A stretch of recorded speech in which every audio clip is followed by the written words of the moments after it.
over the world, world, all over the world, world, all over the world, world, all over the world, world, Nithyananda all over the world, lifting us all over the world, Nithyananda all over the world, awaken us.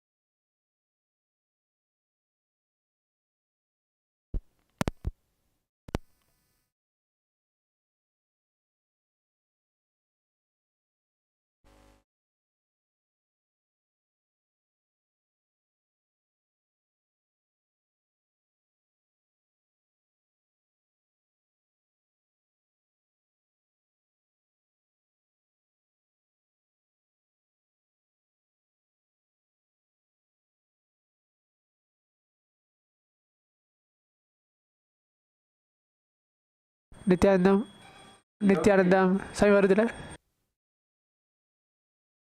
നിത്യാനന്ദം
Nithyananda, everybody. I request every one of you to please settle down.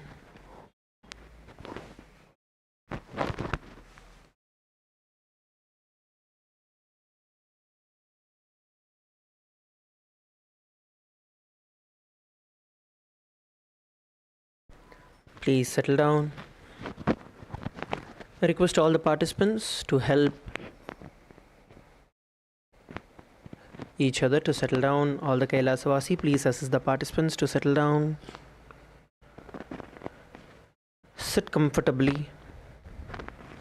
Inhale and exhale deeply.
It's now time for us to begin. Let's all sit straight with our head, neck and spine in a straight line. Bring our hands in front of our heart in the Anjali Mudra. Let's begin with the Sadguru Vandanam. Nithyanandam Paramasukhadam Kevalam Jnanamurtim Dvandvatitam Gagana Sadrisham Tattvamasyaadhilaksham Ekam Nityam Vimalamachalam Sarvadhi Sakshibhutam Bhavatitam Trigunarahitam Sadguruntam Namami.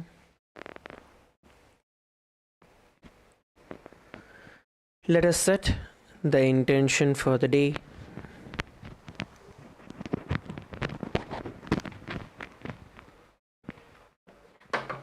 Visualize how you want your entire day to be.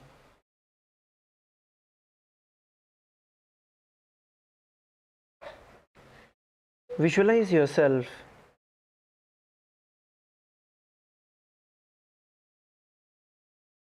strong, powerful, flexible. Please settle down. There is still a lot of movement in the hall. All the KAILASA, please have everyone settle down at the back of the hall.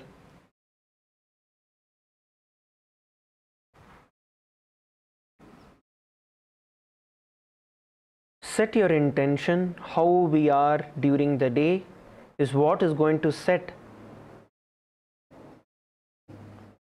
how we are going to be throughout the entire day.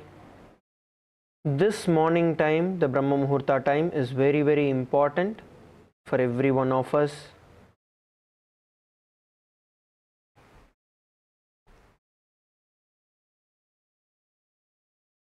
So make sure that you're having yourself alive, powerful, active.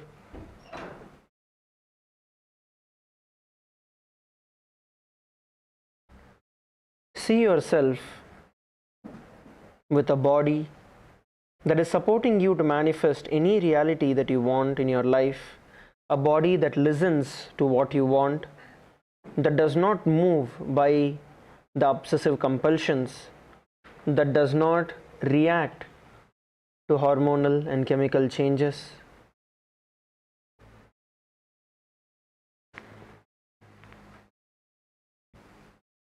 From this space, let us now chant the Shiva Mula mantra 11 times internally. Om Ham Hom Shivaya Namaha. Om Ham Hom Shivaya Namaha. Om Ham Hom Shivaya Namaha. Om Ham Hom Shivaya Namaha. Om Ham Hom Shivaya Namaha. Om Ham Hom Shivaya Namaha. Om Ham Hom Shivaya Namaha. Om Ham Hom Shivaya Namaha. Om Ham Hom Shivaya Namaha. Om Ham Hom Shivaya Namaha. Om Ham Hom Shivaya Namaha. Let us now enter into the Tattvachamanam, the ritualistic cleansing process. Please take the Panchapatram and the Uddarni in your hands. Let's enter into the Tattvachamanam. Keeping your right hand in the Gokarna Mudra, take an Uddarni of water into your right palm.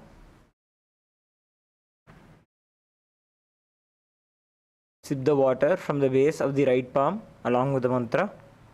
Om Atmatattvam Shodhayami Svadha. Om Vidyatattvam Shodhayami Svadha. Om Shivatattvam Shodhayami Svadha. Please wash your hand with an Uddarni of water. With the base of the right thumb, wipe your lips twice from the right to the left. Om Ham Hridayaya Namaha. Again wash your hand. With the index, middle and ring fingers joined together, touch above the upper lip and below the lower lip. Again wash your hand. With the index finger and thumb joined together, touch the right nostril, the left nostril.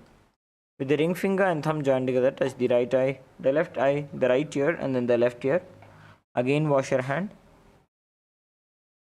With the little finger and thumb joined together, touch the navel center, the right chest, the left chest. With all 5 fingers joined together, touch the top of the head, the right shoulder, left shoulder and then the heart center. Again wash your hand.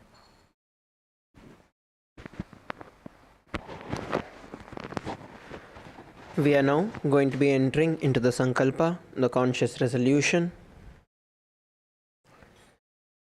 Now, please clasp your left hand with your right and place it on your right thigh. Let us set the conscious resolution. When we create a conscious resolution, the very strength of the Sankalpa itself will manifest the results. From this space, let's enter into the Sankalpa.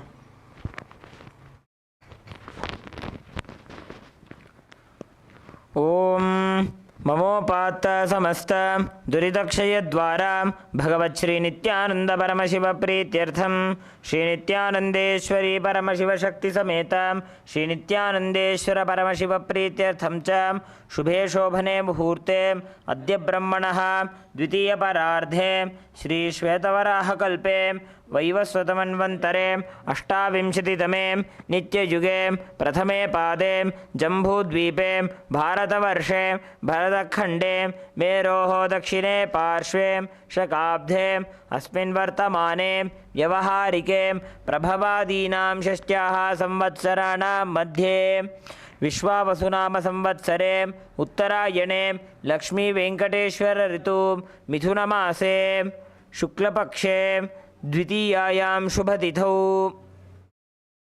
शुक्रवासरयुक्तायां पुष्यानक्षत्र व्याघतयोग कौलवकरण एवं गुणविशेषणविशिष्टायाम् अस्यां शुभतिथौ श्रीकैलासोन्नतद्वादशान्तश्यामलापीठारूढ श्रीमीनाक्षीसुन्दरेश्वराभिन्नस्वरूप परशिवपुत्ररत्नकुमारगुरुमन्यतुल्यावतार श्रीपार्वतीस्तन्यपानलब्धदिव्यज्ञानविश्रुत सकलनिगमागमसारभूतद्राविडवेदप्रवक्त्रे श्रीमत्परमशिवकरुणासमधिगतमुक्तामयचतुरश्रयान् गीयमानछत्रचामर श्रीचिह्नकाहलादि समस्तबिरदावल्यलङ्कृत ज्ञानविज्ञानचक्रवर्तीं सर्वजनसङ्गसद्यो निर्वाणदीक्षाव्ययापवर्गवर्ष विश्रानजीमूत परमतकलभकेसरी शैवसिद्धान्तस्थापनाचार्य श्रीराजाधिराजपाण्ड्यमहाराजगुरु क्षपणशाक्यादिमहान्धकारनिवारणज्ञानभानु वीक्षणानर्हार्हध्वजोच्छेदनपूर्वक श्रीमदृषभध्वजस्थापक शैवसमयकर्त्रे सर्वज्ञपीठारूढ श्रीजगद्गुरु श्रीज्ञानसम्बन्धदेशिकस्वामि वागीशसुन्दरमाणिक्यवाचकस्वामिनाम् अवतारभूत श्रीज्ञानसम्बन्धस्वामि पुनरुद्धृत श्यामलापीठ सर्वज्ञपीठ तृणवद्युत्तरद्विशततमगुरुमहासन्निधान अरुणगिरियोगीश्वर परंपरागत अरुणाचल सर्वज्ञपीठ गुरुमहासन्निधान कैलास परंपरागत कांची कैलास सर्वज्ञपीठ त्रयस्त्रिंशदुत्तरद्विशततम गुरुमहासन्निधान नित्योत्सव नित्यमंगल नित्यकल्याण नित्यरचित कैलास परंपरागत आदिकैलास नित्यानंदपीठ महासंस्थान महासिंहासन पीठ कर्तृ साक्षात् श्री परमशिव समुद्भूत कैलास परंपरागत वैवस्वतमनुक्ष्वाको हरिश्चंद्र भगीरथ श्रीरामचंद्र शूरसेन इत्यादि अनवच्छिन्न सार्वभौम चक्रवर्ती परंपरागत चतुष्षष्टि योगिनी मंडित चतुष्षष्टि संप्रदाय प्रवर्तक मनुधर्म शासन सूर्यवंश प्राप्त सर्वज्ञपीठ सुरांगी साम्राज्य मूर्धाभिषिक्त चूड़ामणि साक्षात् श्री परमशिव समुद्भूत कपिल महागुरु पुनरुद्धृत महानिर्वाणिपीठ अष्टोत्तर सहस्र श्री महामंडलेश्वर साक्षात् श्री परमशिव समुद्भूत श्री महागणपति समारंभ अनवच्छिन्न पीठाधीश्वर गुरुपरंपरा प्राप्त अटलपीठ अष्टोत्तर सहस्र श्री अटलपीठाधीश्वर धर्ममुक्तेश्वर स्वर्णपीठ त्रयोविंश गुरु महासन्निधान कैलास परंपरागत आदिपीठ सर्वज्ञपीठ जगद्गुरु श्री कैलास पुनरुद्धारक श्री कैलास परमाचार्य श्रीमत्परमहंस परिव्राजकाचार्यवर्य सच्चिदानंद प्रणवस्वरूप श्रोत्रिय ब्रह्मनिष्ठ श्रीमज्जगद्गुरु श्री भगवत् श्री नित्यानंद परमशिव श्री ज्ञान संबंध देशिक परमाचार्य स्वामिनां प्रीत्यर्थम तेषां पादारविन्दयोः भक्ति सिद्ध्यर्थम गुरुकृपा कटाक्ष सिद्ध्यर्थम क्षेम स्थैर्य वीर्य विजय आयुरारोग्य ऐश्वर्यानां अभिवृद्ध्यर्थम धर्मार्थ काम मोक्ष चतुर्विध फल पुरुषार्थ सिद्ध्यर्थम समस्त दुरितोपशान्त्यर्थम समस्त मंगल अवाप्त्यर्थम भगवत् श्री नित्यानंद परमशिव प्रसादेन सकुटुम्बस्य ज्ञान वैराग्य जीवन मुक्ति प्राप्त्यर्थम पूर्ण आरोग्य युक्त दृढ़गात्र यौगिक शरीर सिद्ध्यर्थम परमशिव शक्त्याविष्करणार्थम नित्यानंद योगाभ्यासम करिष्ये। Please wash your hand with an उद्धरणी ऑफ वाटर। ओम अप उपस्पृश्य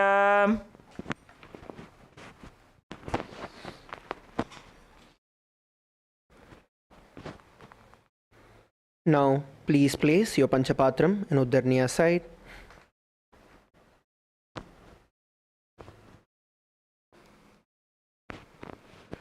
Let us enter into the warm-up.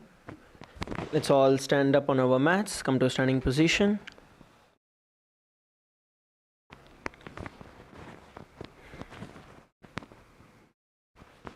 Come to a standing position. From here, let's begin by rotating our neck.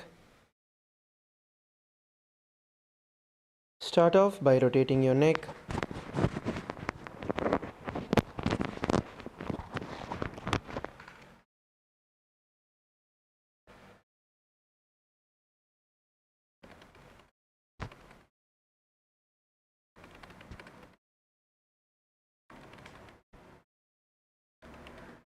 Rotate them clockwise and the anti-clockwise direction.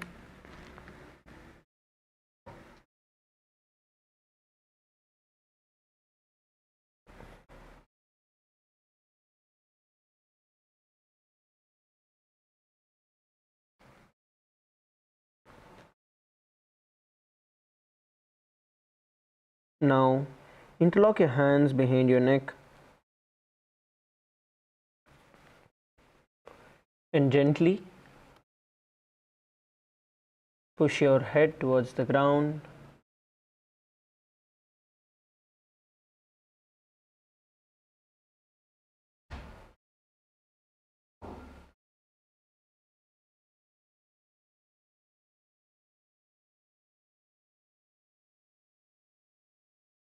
Push it forward and backward.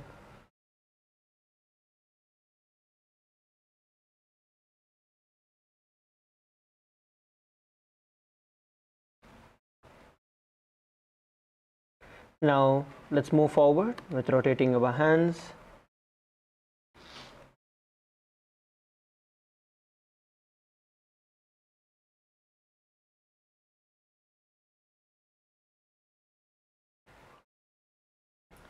Make nice and big circles as you rotate your hands.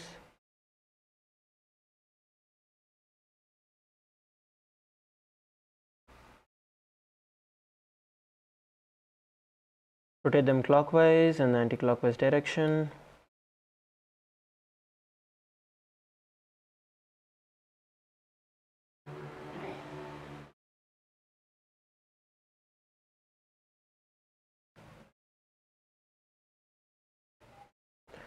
Now bend your elbows, place them on your shoulders, and let's rotate our hands.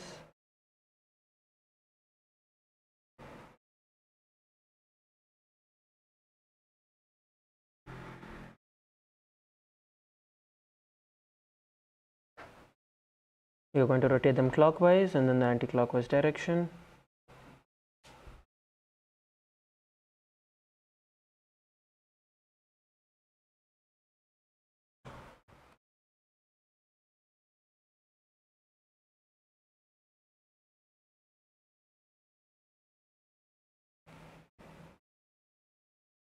Let's move forward. We are now going to start twisting ourselves from the left to right. You're going to start swinging yourself to the left to right.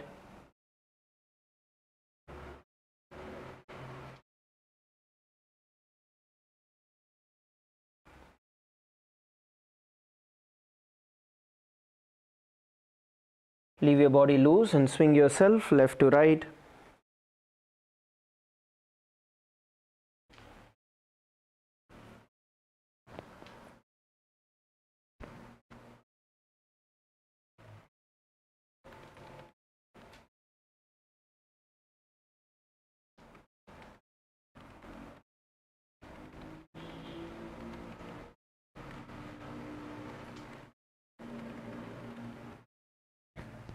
Come on, swing yourself, leave your body loose.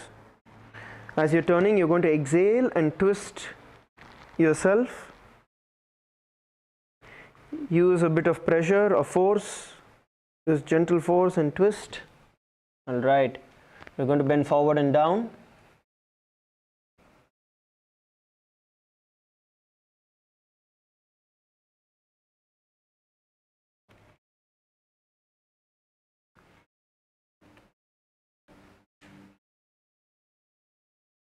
Bend forward and down.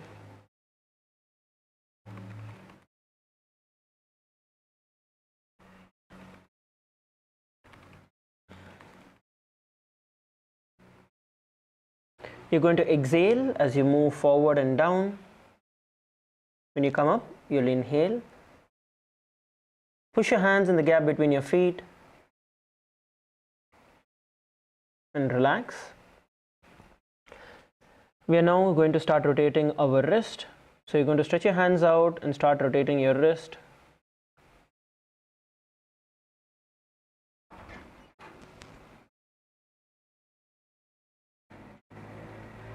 Rotate your wrist clockwise.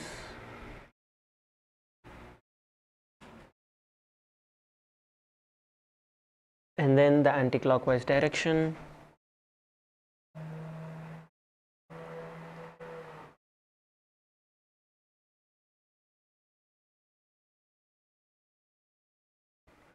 Now pull your wrist towards you and behind you. Hold it at a stretched out position for a couple of seconds before you switch.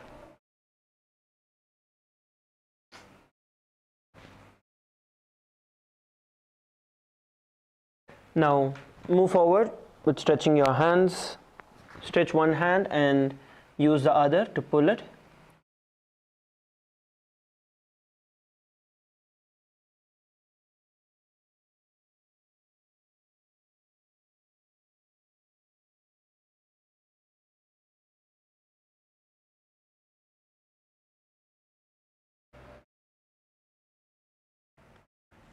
You're going to pull your hand closer to your face when you're stretching it.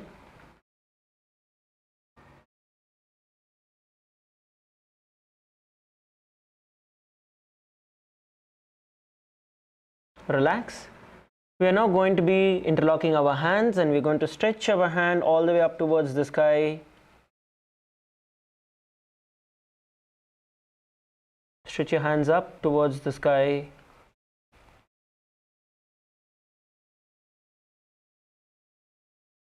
And then you're going to slowly bend towards the left and then towards the right.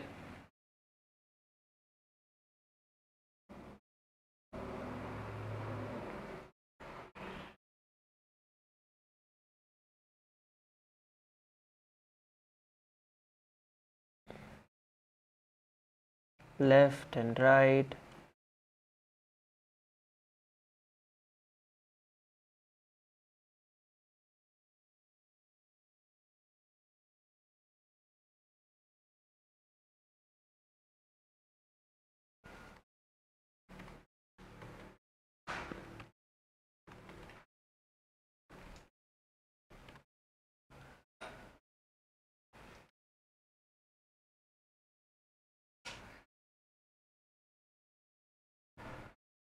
Relax. Now you're going to interlock your hands behind your back. And then bend forward and down. Get your forehead towards your feet and your hand towards the ground.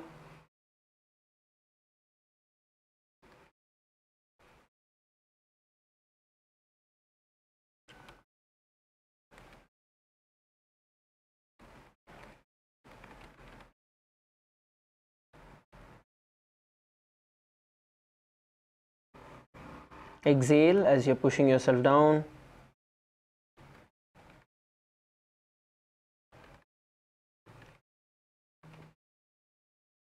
And slowly come back to a seating position, come back to a standing position.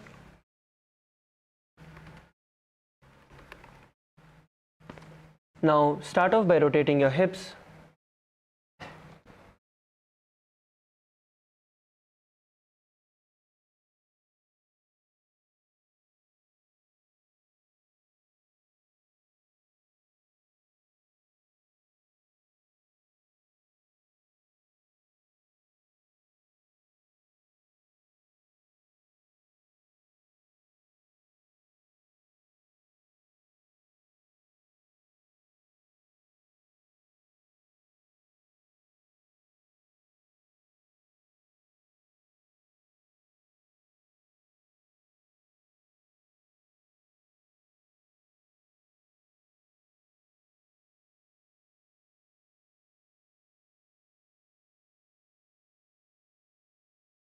Now let's do the other side.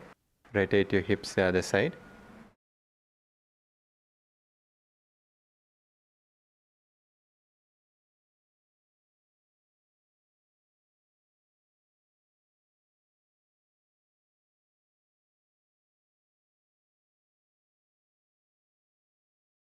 So now let's start rotating our knees, warming up our knees. Let's rotate one side.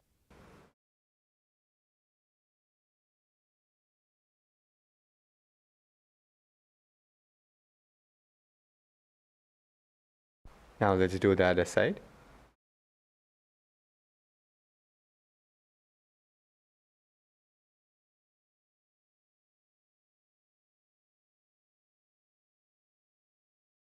Now we'll warm up our ankles.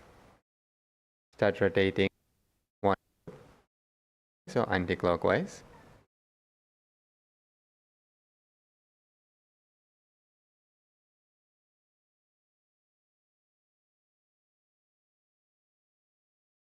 Now we can switch the foot.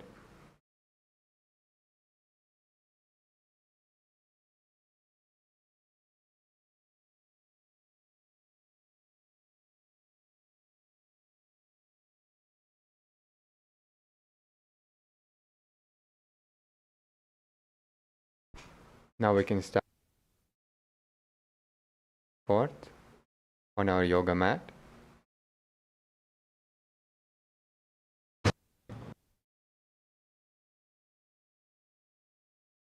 Relax the whole body. Hands, shake the body a little bit.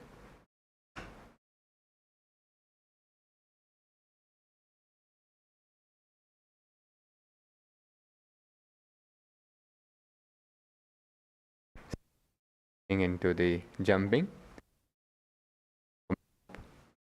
Our ankles and calf muscles. So we can start the jumping.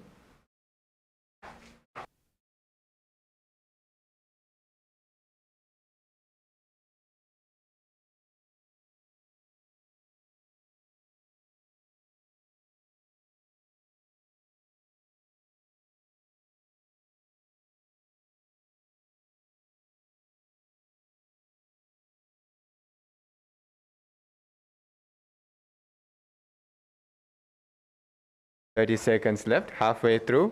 Let's continue jumping.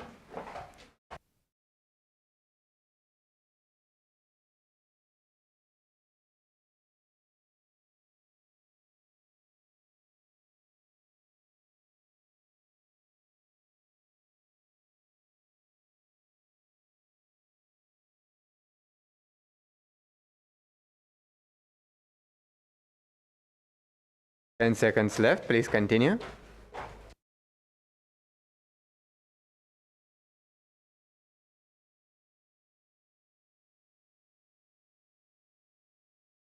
Okay, now we can stop. Relax, walk back and forth on your yoga mat. Relax your calf muscles, shake up your whole body. Breathe deep, inhale and exhale.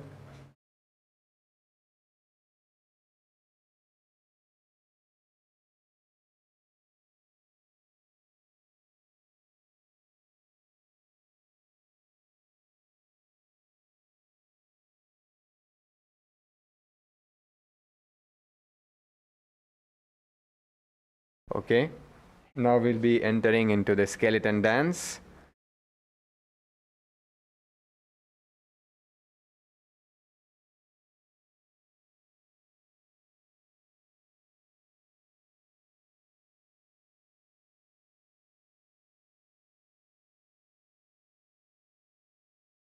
Yes, so let's start the skeleton dance. Visualize yourself as a skeleton. You can close your eyes now. Visualize yourself having only bones, just like a skeleton. No muscles, no ligaments, only bones to build that integrity in our very bone marrow. So let us start the skeleton dance.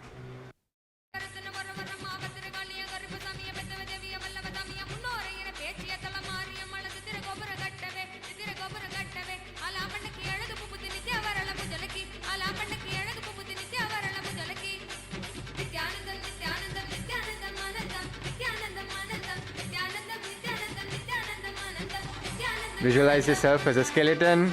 Shake your body, shake your arms, shake your legs, shake everything. Yes.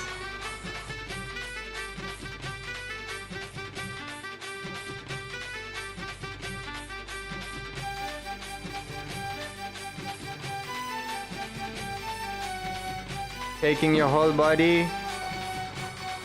Keep the hold of the visualization of your whole body as the skeleton. Shake, shake, shake your bodies.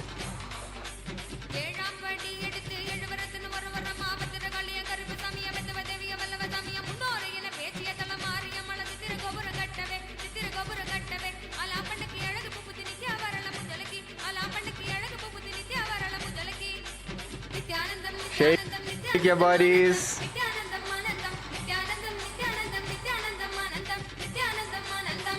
Keep the visualization.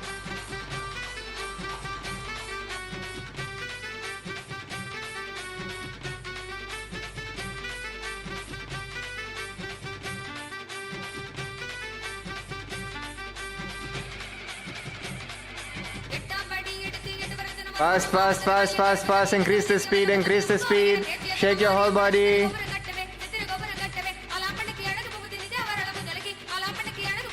30 seconds more. Keep shaking your body.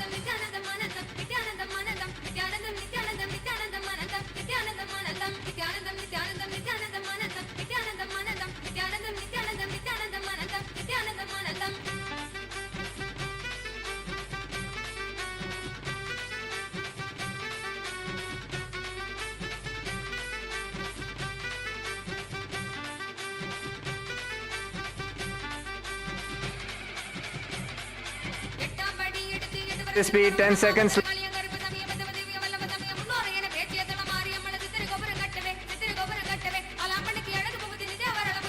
5, 4, 3, 2, 1.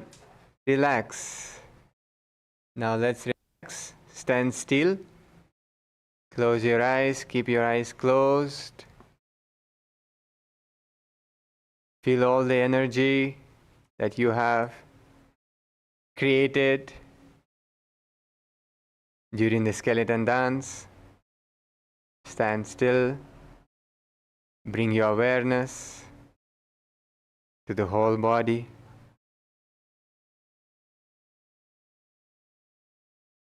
Inhale and exhale as deeply as possible and as slowly as possible.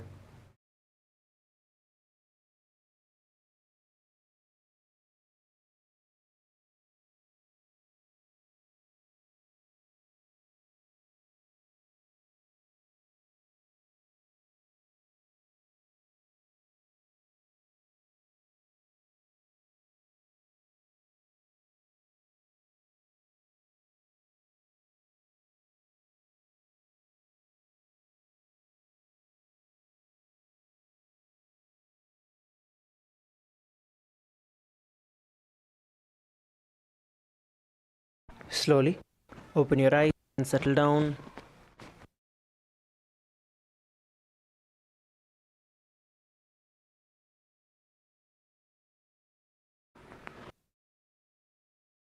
We come to a seated position.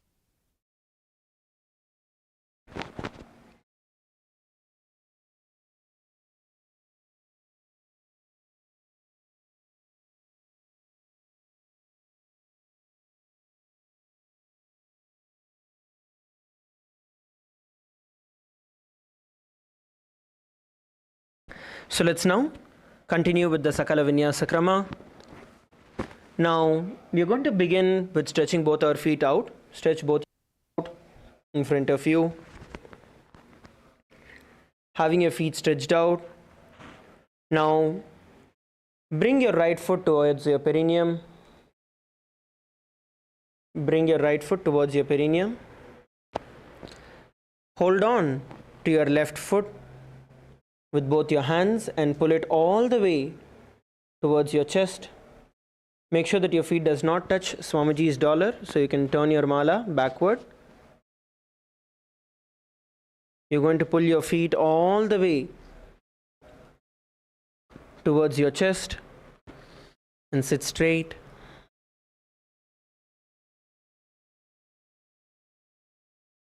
We are now going to continue to perform the Rechaka Kumbhaka, where you're going to bring your awareness and slowly exhale the breath all the way from your stomach, emptying your stomach.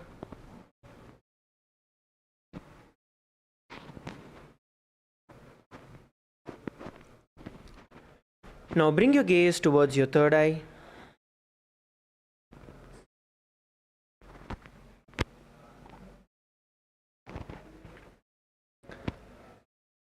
Visualize Swamiji in your inner space and the internal japa. Maha Sada Shivoham. समानासनमावक्ष्ये सिद्धमन्त्रादिसाधनात् एकपादमुरौ दत्त्वा गुह्योऽन्यल्लिङ्गवक्त्रके. Slowly relax. We are next going to be entering into Apanasana. Now, the foot that you had lifted, which is your left foot, you are going to be inserting your left hand and raise your left foot as high as possible towards your shoulder.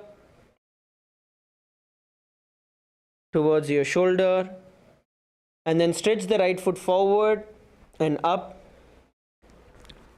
lifting your feet into Apanasana. In this position, you're going to visualize Swamiji in your inner space and the internal japa. Maha Sada Shivoham. केवलं पादमेकं च स्कन्धे चारोप्य यत्ततः एकपादेन गगने तिष्ठेत दण्डवत् प्रभो. अपानासनमेतद्धि सर्वेषां पूरकाश्रयं कृत्वा सूक्ष्मे शीर्षपद्मे समारोप्य च वायुभिः. Drop your feet. We are now going to be repeating Samanasana and Apanasana on the other side. So this time you're going to be bending your left foot, bringing it close to your perineum. Bend your left foot, bringing it close to your perineum. Now, with both your hands, insert your hands in the gap between your right foot. Hold on to it with both your hands.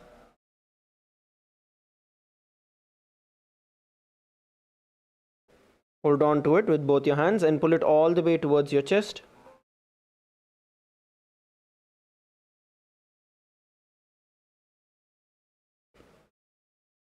Now continue to perform the Rechaka Kumbhaka, where you're going to bring your awareness and focus on exhaling deeply from your stomach.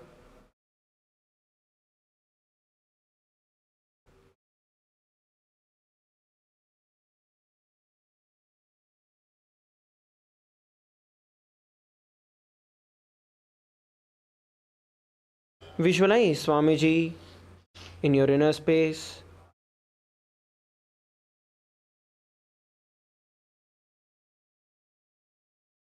and the internal japa. Maha Sada Shivoham. समानासनमावक्ष्ये सिद्धमन्त्रादिसाधनात् एकपादमुरौ दत्त्वा गुह्योऽन्यल्लिङ्गवक्त्रके. Let's now move into the Apanasana. The leg that you had pulled all the way towards your chest, you're now going to place that over your shoulder. Place it all the way over your shoulder. Now stretch your left foot forward and up, holding your position in the Apanasana.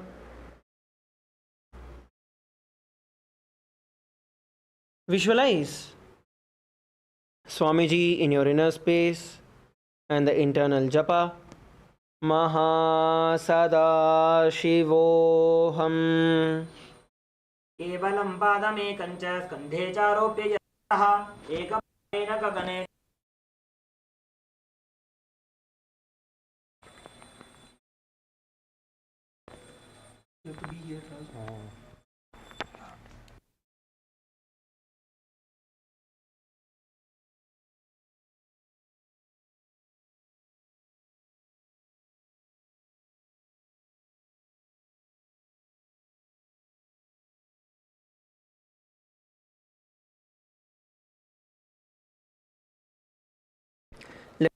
enter in asana,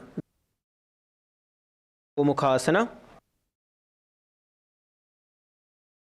Right knee cross your feet, bringing your knee over your and place your hands on top.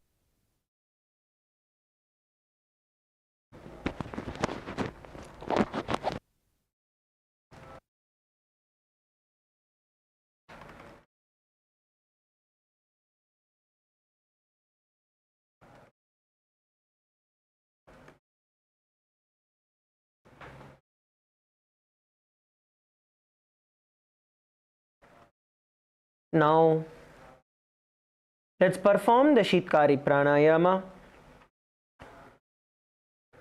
Inhale through your mouth in the gap between your teeth.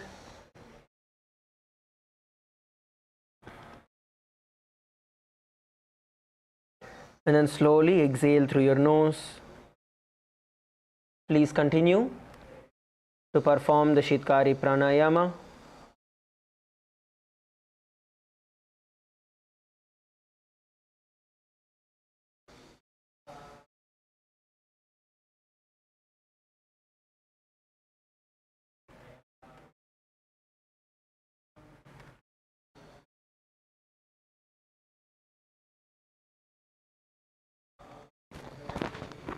Now visualize the face of a cow in your inner space and the japa. Om Nithyanandoham. सव्ये दक्षिणगुल्फं तु पृष्ठपार्श्वे नियोजयेत् दक्षिणे अपि तथा सव्यं गोमुखं यथा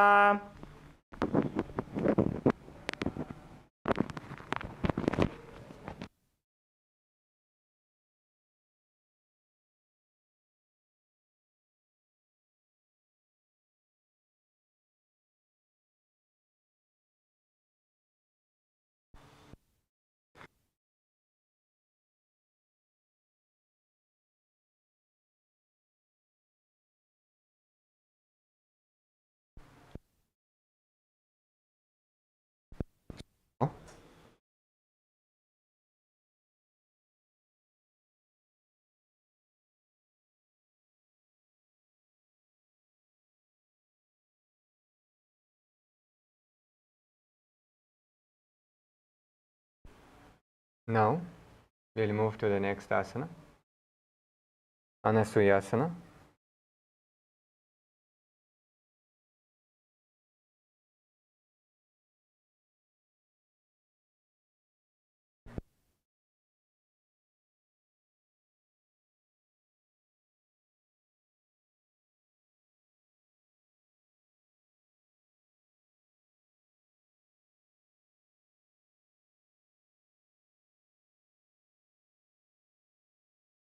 In Pranamudra, holding your big toes of your right and left foot.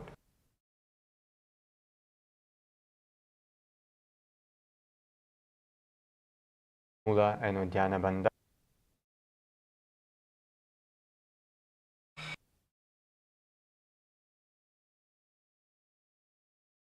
Gaze.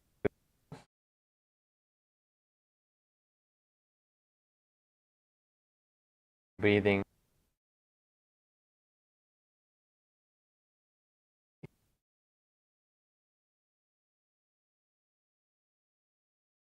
Visualize yourself as Rishi.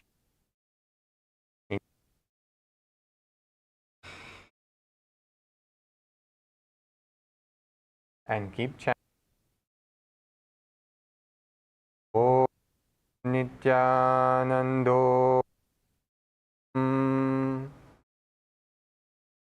दक्षिण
into Naradasana. Clasp your hands behind your neck. Sit in the same position. Now twist to one side, keeping your elbows touching each other together, how acharyas are demonstrating. Now twist to the other side of the knee. Make sure to keep your back straight as much as possible, getting that nice deep stretch of your back. Engage the Mula Bandha, which means pull your perineal muscles in and up. Visualize yourself as Sage Narada. Gaze to the nose.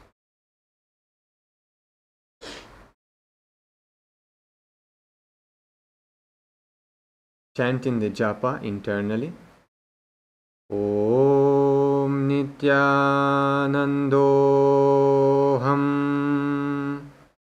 पिष्टिज वाम पगधली केरी भूपरिता हिरगा वे फेरी गोड़ा सुधो फणा है Joji दछिपा शितीरा शेषोजी.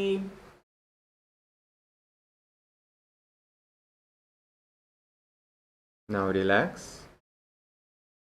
We'll be entering into Matsya Pitakasana next. Now place one foot on top of the opposite thigh.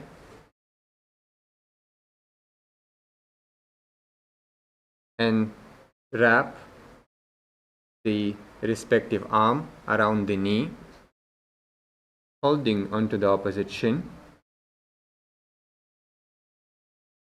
And with another arm, hold your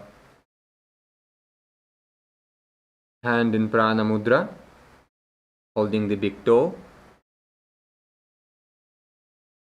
This is Matsya Pitakasana. Engage the Mula Bandha. Continue breathing in Sitkari Pranayama, hissing through the teeth. Gaze at your nose.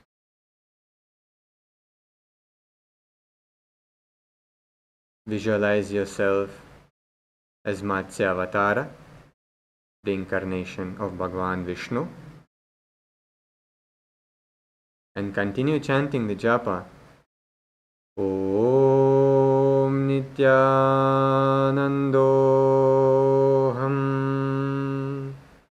Women वामाङ्गुष्टन्तु गृहीतं मत्स्यपीठकं योनि वामेन सम्पीड्य मेढ्रादुपरि दक्षिणम्. Relax. Now we'll be entering into Gomukhasana on the other side.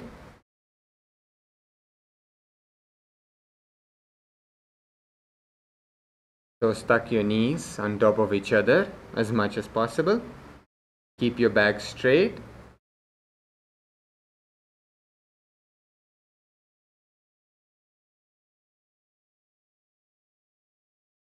Clasp your hands on top of each other and keep them on your knees.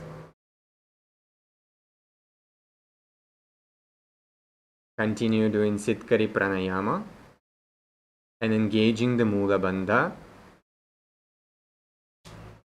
Here we're going to be gazing at our nose and visualizing ourselves, visualizing the face of a cow in our third eye.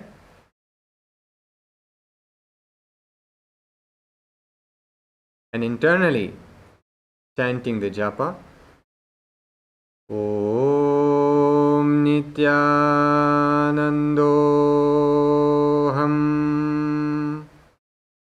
सव्ये दक्षिणगुल्फं तु पृष्ठपार्श्वे नियोजयेत् दक्षिणेऽपि तथा सव्यं गोमुखं गोमुखं यथा. You can relax and bring your hands, holding it in Prana Mudra, holding the big toes of respective feet. Here we're going to be adding the Udhyana Bandha along with the Mula Bandha, which means pulling our stomach in and up on the exhale to get the most benefit. So let's breathe in Sitkari Pranayama on the inhale.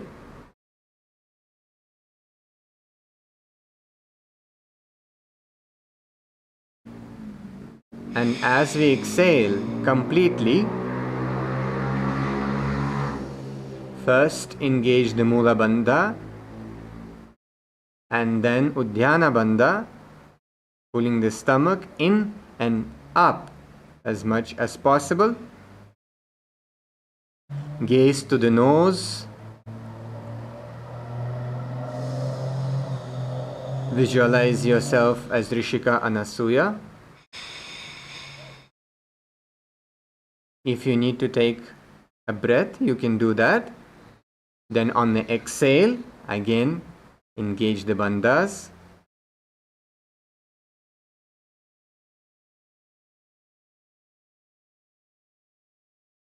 Chanting internally the japa. Om Nithyanandoham. दक्षिण गोड़ो नीचो उठाने बाहों ताके ऊपर आने गोड़ा संधि मिलावे भारी आड़ा पद पुनि दे संधि पसारी. Staying in same position. You're going to be entering into Anasuyasana 2. So we will be clasping our hands behind the back.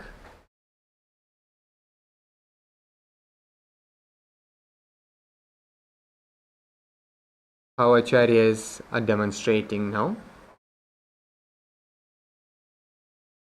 And slowly we're going to be bending forward from the hip, keeping our back straight as much as possible.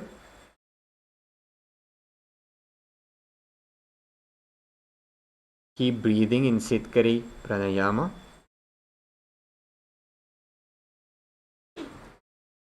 Engaging the Mula Bandha. Continue to hold the visualization of Rishika Anasuya. Internally chanting the japa. Om Nithyanandoham. धीमना गोदा की संधि उपरिड़ा वा गोड़ा की संधि मिलाई राशे गोड़ा सिवले पगथल्यालव आड़वाई सुधा राशे. Slowly come back to a seated position. Now we're going to be moving forward into Garudasana 2. In Garudasana 2, you're going to be bringing your right leg, the right heel close to your perineum, and your left knee, bringing your left foot onto the ground. Place your hands on your respective knees and sit straight.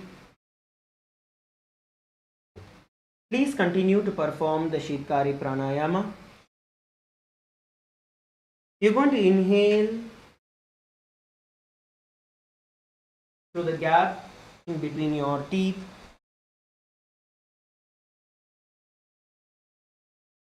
And then slowly exhale through your nose.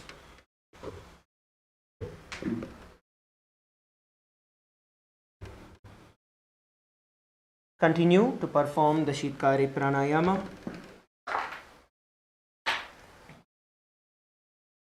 Visualize yourself as Lord Garuda in your inner space and the internal japa. Om Nithyananda Mahasada-shivoham. दावोपगमूडी येडी माहिलव गुल्फमूलद्वारणी चैदे बैसेजी मणिपगथली धरती टेकी गोड़ो ऊंचो उभौ राशे. Now we're going to move forward into Naradasana. In Naradasana, as you're seated in this position, you're going to bring your right foot under your butt. So you're going to sit on your right foot. Now interlock your hands behind your neck. Please interlock your hands behind your neck. You're going to twist yourself to the left. Place your hands on the outside of the left knee. Place your elbows together. Make sure your elbows are pointing and are touching each other. Twist yourself and hold.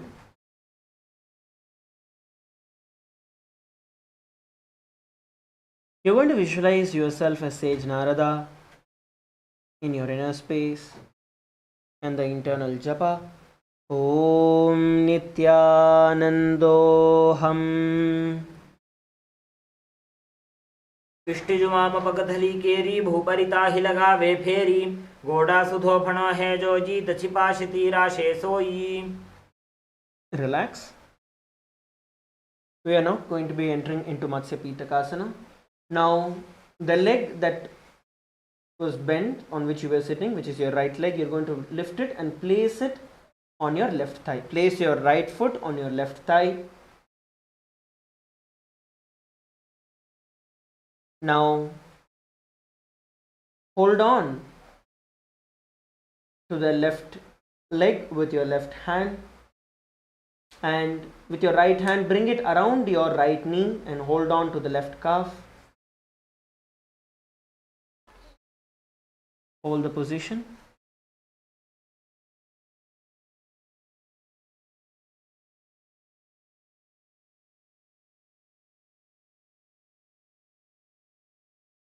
Try to bend and hold the position.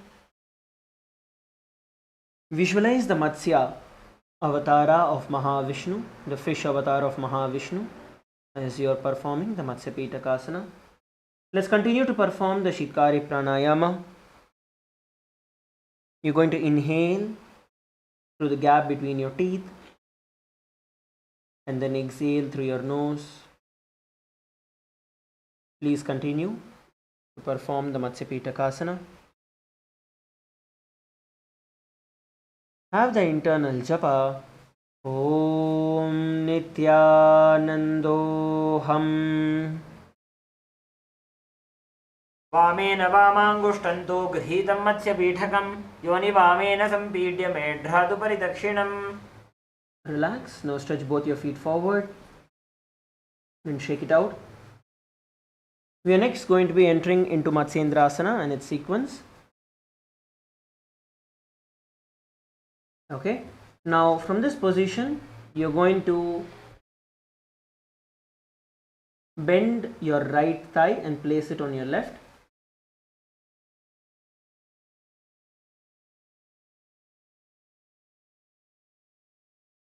Now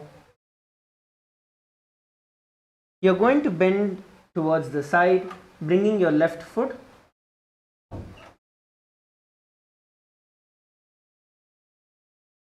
on the ground, left knee raised up. Turn towards your left with your right hand, stretching outward, and place your right hand on your face.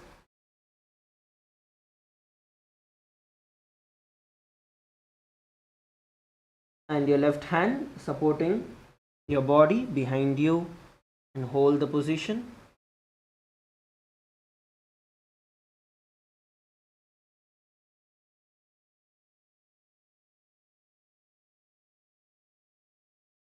You're going to visualize Sage Matsyendranatha in your inner space.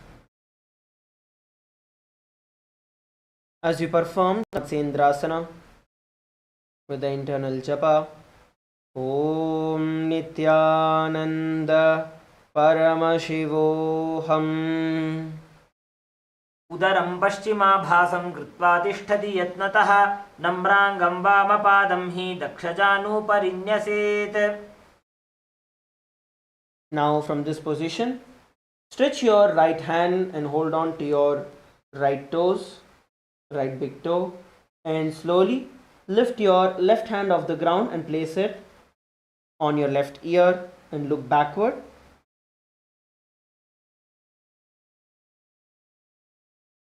Look backward. Hold on to your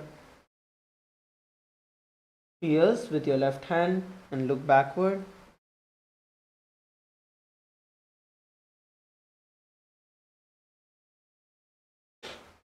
Now visualize yourself as a camel in your inner space as we perform the Kubasana and the internal japa. Om Nithyanandoham. आसन को गुण झोलो जाए. Now drop the left hand on the ground and push yourself, rotating, look backward. Use the support of the left hand which is on the ground to push yourself and twist. Look backward. Look backward and hold.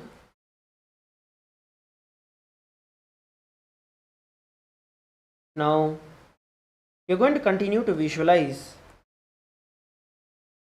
Lord Matsyendranatha in your inner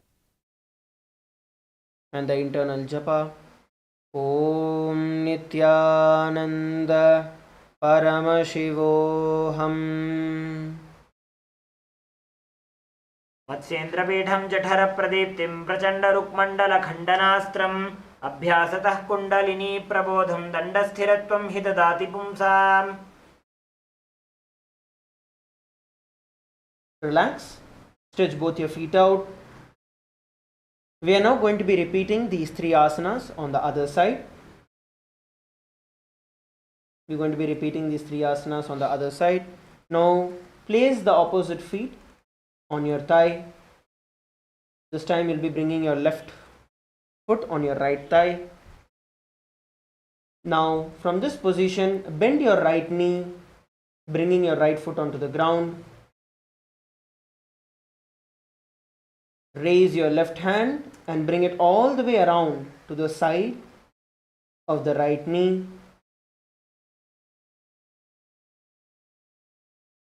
Place your right palm on your right ear, your left hand on the ground and look backward.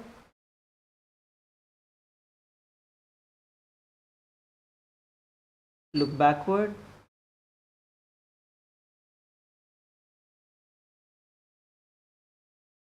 Hold the position. As you are in this position, try to twist yourself and stretch. Visualize Sage Matsyendranatha in your inner space and the internal japa. Om Nithyanandoham. मत्स्येन्द्रपीठं जठरप्रदीप्तिं प्रचण्डरुक्मण्डलखण्डनास्त्रम्. Now drop your left hand onto the ground, holding on to your right big toes, and lift your right hand off the ground, holding on to your right ear and look backward.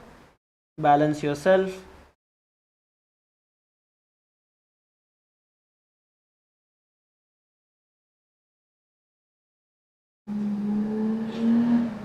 Balance yourself. You're going to visualize yourself as a camel in your inner space as you perform the Kubasana and the internal japa. Om Nithyanandoham.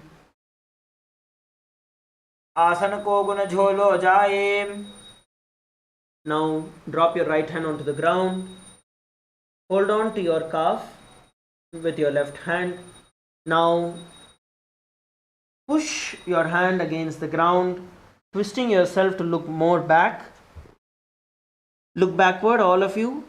Look backward as you twist yourself towards the back. Look backward.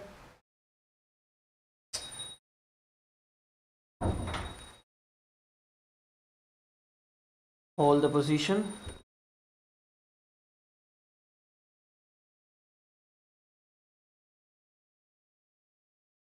Visualize yourself as Sage Matsyendranatha in your inner space and the internal japa.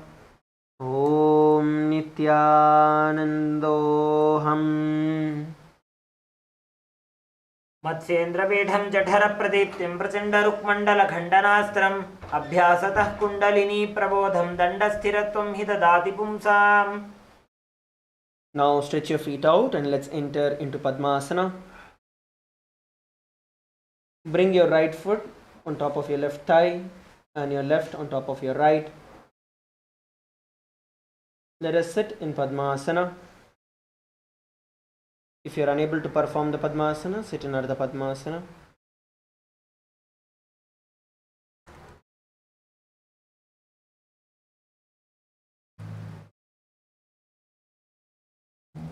Please sit straight. Place your palms on your knees, palms facing downward.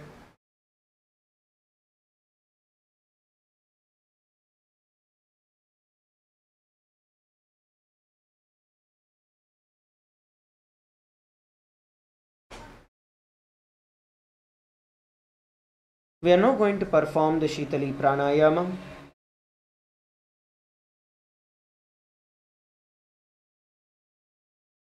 You are going to place your tongue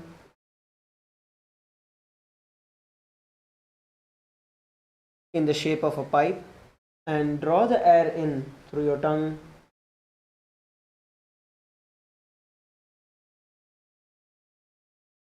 and then slowly exhale through your nose.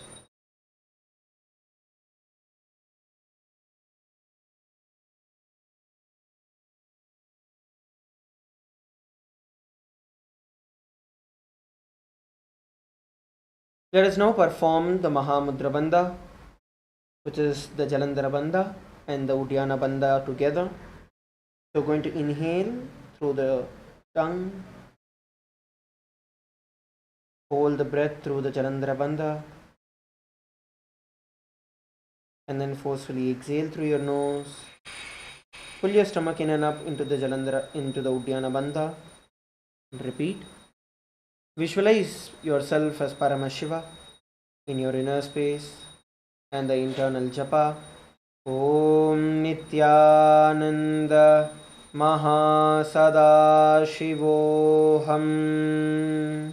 आसनं द्विविधं प्रोक्तं पद्मं वज्रासनं तथा ऊर्ध्वोरुपरि चेद्धत्ते उभे पादतले यथा. Now cross your hands and hold on to the toes. Cross your hands and hold on to the toes. As we perform the Padmasana too, make sure that you are sitting straight. Continue to perform the Shitali Pranayama, but there is no Mahamudra Bandha. It's only going to be the Mula Bandha, so only perform the Shitali Pranayama. Roll your tongue and inhale through it, and then slowly exhale through your nose.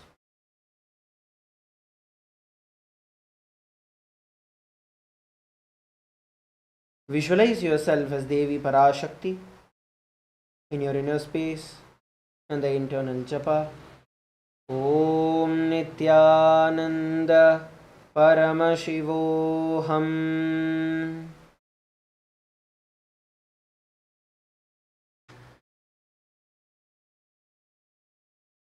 उत्तानो चरणौ कृत्वा ऊरु संस्थौ प्रयत्नतः ऊरु मध्ये तथोत्तानो पानी कृत्वा तु तादृशौ. The next asana is going to be Kukutasana. You're now going to be inserting your hands in the gap between your feet. Please insert your hands in the gap between your feet. And once you do that, you're going to lift your knees off the ground, getting your hands in as close as possible, and then lift your body off the ground.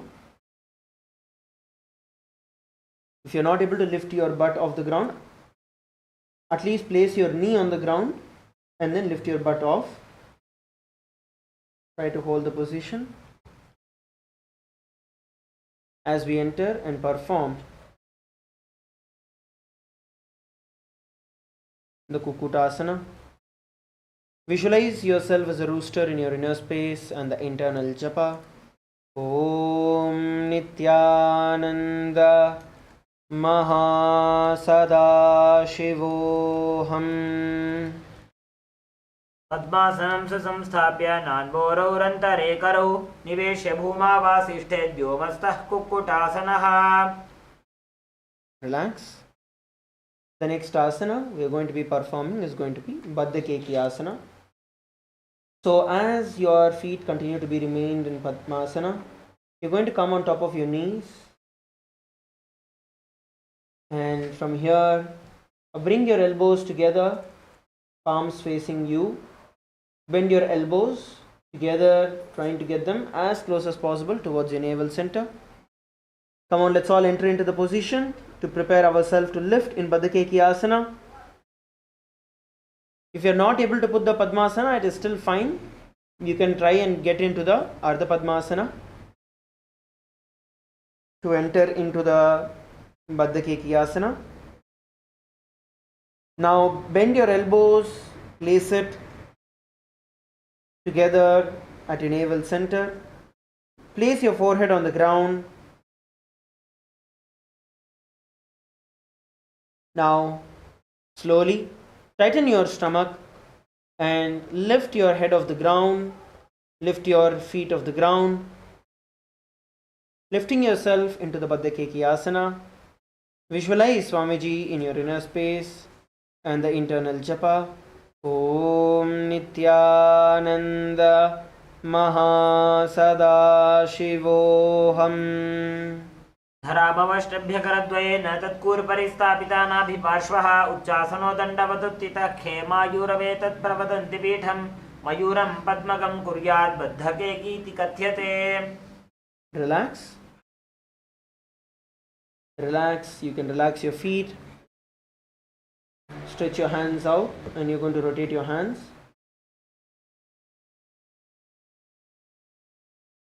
We are next going to be entering into Mayurasana. So once again, based on the same technique that we used earlier, you're going to bring your elbows as close as possible towards your navel center. So come to a kneeling position. From there, place your hands, fingers pointing towards you.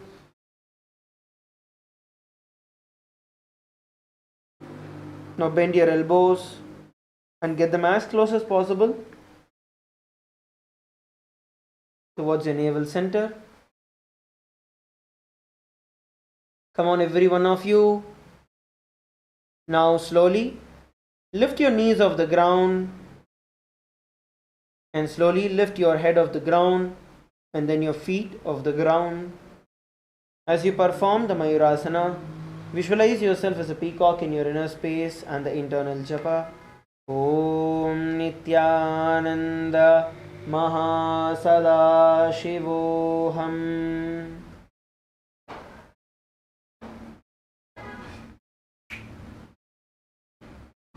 अथ वक्षे Mahadev मयूरासनमुत्तमम्. Relax. Slowly lay down on your stomach.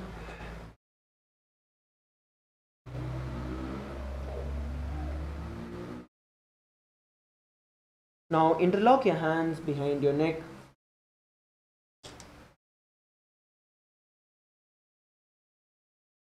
Have a gap between your feet, toes pointing outward.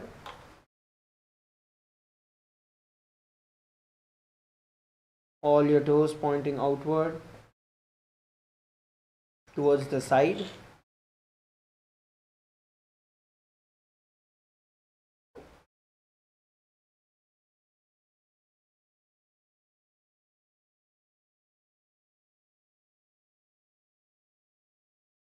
Visualize yourself as an alligator in your inner space as you perform the Makarasana and the internal japa. Om Nithyananda Mahasadaशिवोऽहम्. अध्यासशेते हृदयं निधाय भूमौ च पादौ च प्रसार्यमानौ शिरश्च धृत्वा करदण्डयुग्मे देहाग्निकारं मकरासनं तत्. Now we are going to be entering into Shalabhasana. Place your hands by the sides of your shoulders, and we are going to lift our feet off the ground all the way from our hips. Let's do this together at the count of 3. All of you place your hands by the side of your shoulders first. Bring your feet together, toes pointing outward. Feet together, toes pointing out.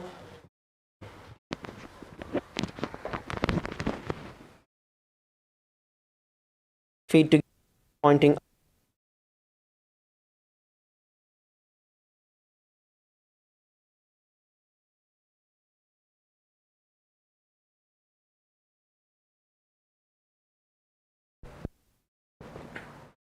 At the count of 3, all of us are going to lift up all the way from. Ready? 3, 2, 1, lift. Visualize yourself as a locust in your inner space and the internal japa. Om Nithyananda Paramashivoham. अध्यासशेते करयुग्मवक्षो भूमिमवष्टभ्य करयोस्तलाभ्यां पादौ च शून्ये च वितस्थिचोर्ध्वं वदन्ति पीठं शलभं मुनीन्द्राः. Slowly drop your feet. Now bend your knees and bring your heels towards your butt and hold on to them with your hands. Pull them towards the ground as much as possible. You can push yourself to one side at a time. So you're trying and pushing it all the way to the ground.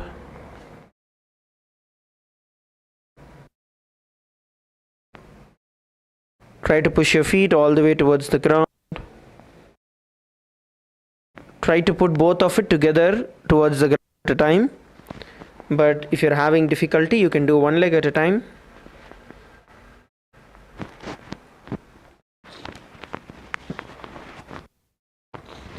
Visualize yourself as a camel in your inner space and japa.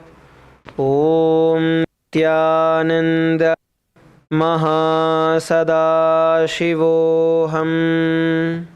अध्यासशेते पदयुग्मव्यस्तं पृष्ठे निधायापि धृतं कराभ्याम् आकुञ्चयेत् सम्यगुदरास्य गाढम् उष्ट्रं च पीठं योगिनो वदन्ति. Now from this position, we are going to continue to hold on to our feet and kick our feet up towards the sky, raising ourselves into Dhanurasana. At the count of 3, let us all together raise ourselves into Dhanurasana. Ready? 3, 2, 1, lift. Visualize yourself as the bow of Paramashiva and the internal japa. Om Nithyananda Mahasadaशिवोऽहम्. प्रसार्य पादौ भुजदण्डरूपौ करौ च पृष्ठे धृतपादयुग्मं कृत्वा धनुस्तुल्यविवर्तिताङ्गं निगद्य योगी धनुरासनं तत्. Relax. Now slowly come back to Vajrasana as we enter into Bhagasana. Sit on your knees.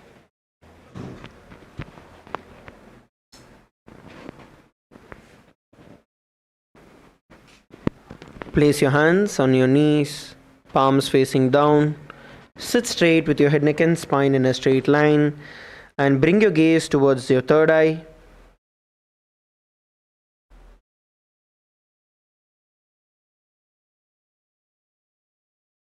Sit straight and sit still.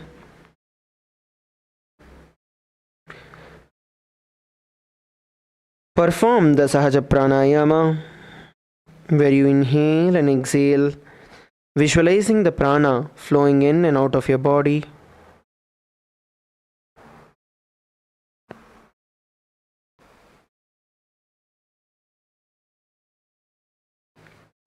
Visualize Swamiji in your inner space and the internal japa.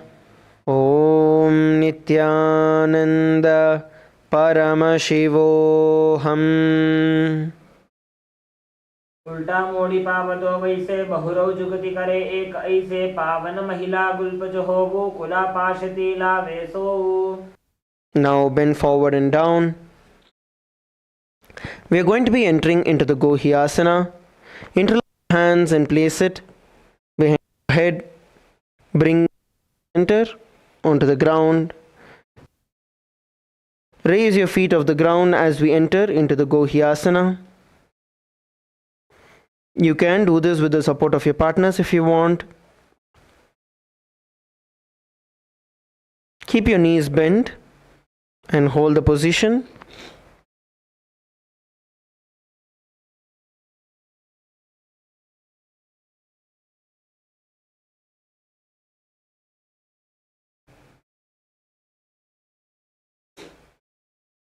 Now, visualize Swamiji in your inner space as you perform the Gohyasana and the internal japa. Om Nithyananda Paramashivoham. दो हाथ की कहोनी जोजी पुनः कलाई जाने दो अंगुरिया की पुन जानो ए Please stretch your feet as we enter into the Shirasasana.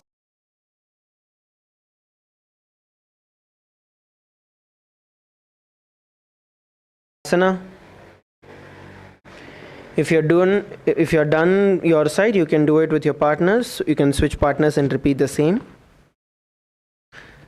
Slowly stretch your feet up towards the sky from Gohyasana, entering into the Shirasasana.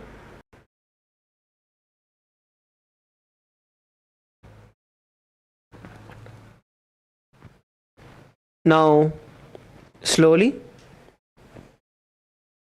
visualize Swamiji in your inner space and the internal japa.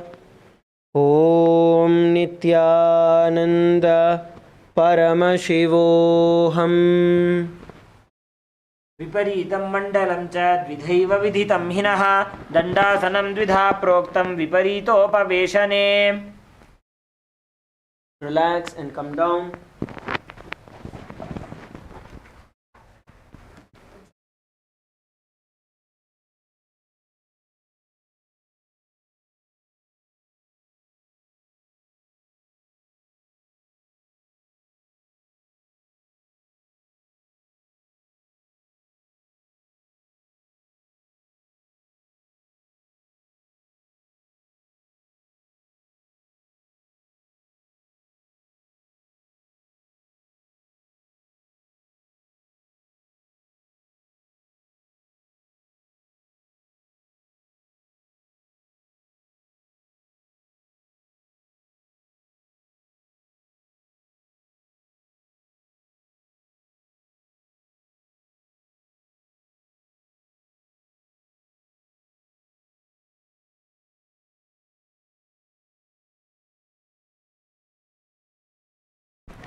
So now entering into Podhyasana.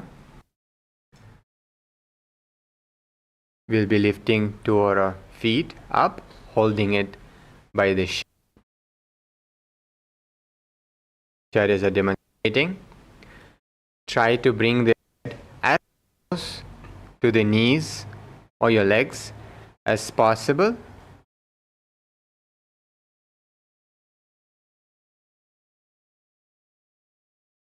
Continue in Bhastrika Pranayama.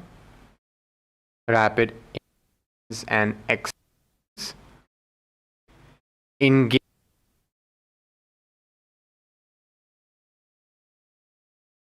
Visualize Swamiji in your third eye in this asana.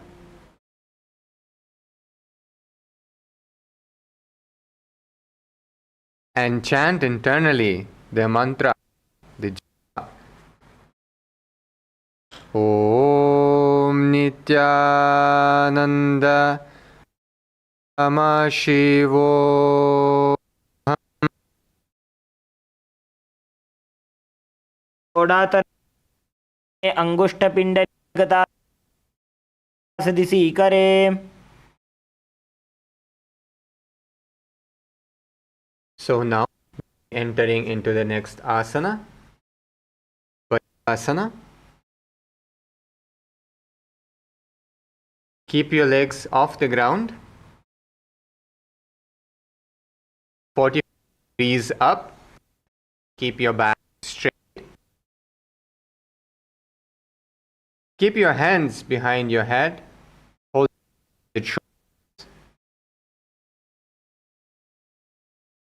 Continue breathing in Bhastrika Pranayama. Inhaling.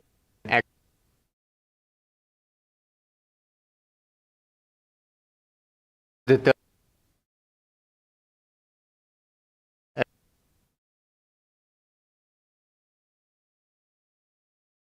Chanting internally the japa. Om Nithyananda Paramashivoham.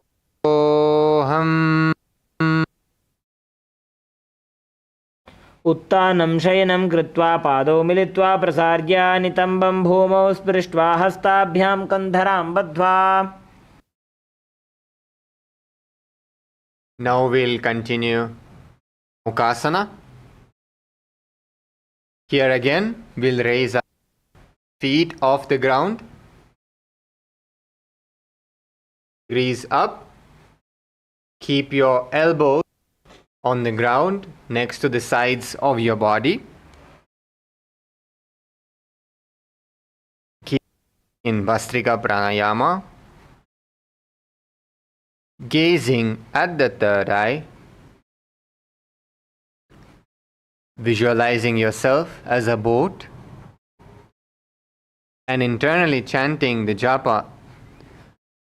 Om Nithyananda Paramashivoham. भूमिं हस्तौ नितम्बं निधाय. Relax. Bring yourself to the seated position.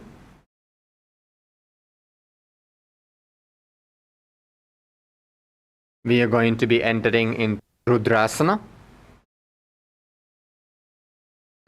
Now lift up your feet. Keep your Rudrakshamala towards the back so the feet doesn't hit Swamiji's dollar.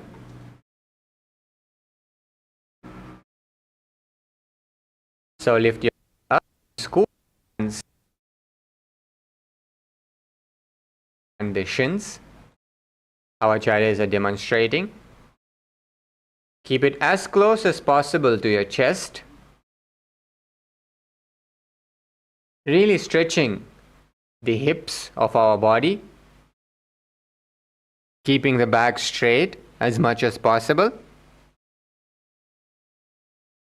Keep breathing in Bhastrika Pranayama. Gazing at the nose in this asana. And visualizing ourselves as Rudra, the form of Paramashiva, engaging intensely the Mula Bandha to direct all the energies upwards to help us stay in balance in this posture as well, in this asana as well. And internally chanting the japa. Om Nithyananda Paramashivoham. संपुटकरिहातस्यो पग उचाजी पगा का अंगूठा दो लेवो परली कानी तवे. Now relax. You'll be entering to the next asana. You can lay down in your back on your mat.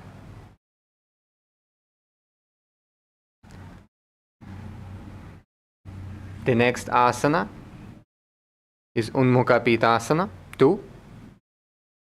Here you can make sure that your fingers slightly touching the heels of your feet. Palms facing down.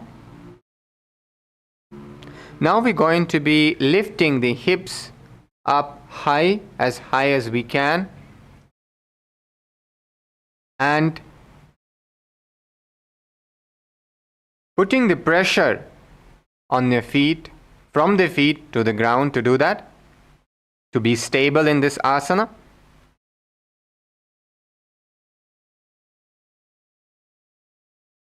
Gazing to the nose, visualize yourself as Swamiji in your third eye. Engage Mula Bandha.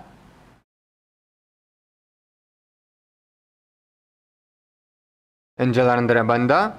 Internally chant the japa.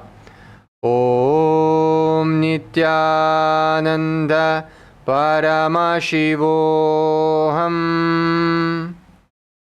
ऊर्ध्वे च जानुनी कृत्वा शवेत्वोर्ध्वमुखं तथा. Slowly drop your hips to the ground, stretch your feet forward and relax in Shavasana.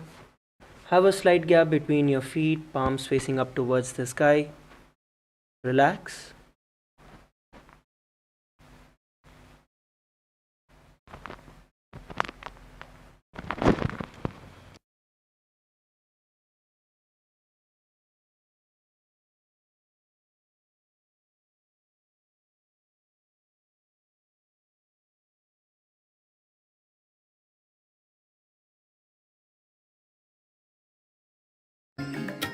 Om Nithyananda Paramashivoham.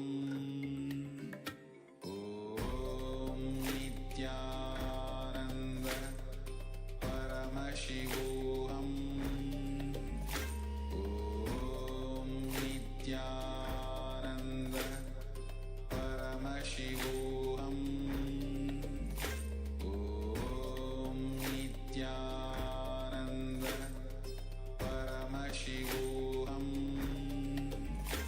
Om Nithyananda Paramashivoham. Om Nithyananda Paramashivoham. Om Nithyananda Paramashivoham. Om Nithyananda Paramashivoham. Om Nithyananda Paramashivoham. Om Nithyananda Paramashivoham. Now, slowly bring awareness into your body. Slowly move your fingers, your toes. Rotate your ankles. Bring your knees to the chest and slowly come back into a seated position.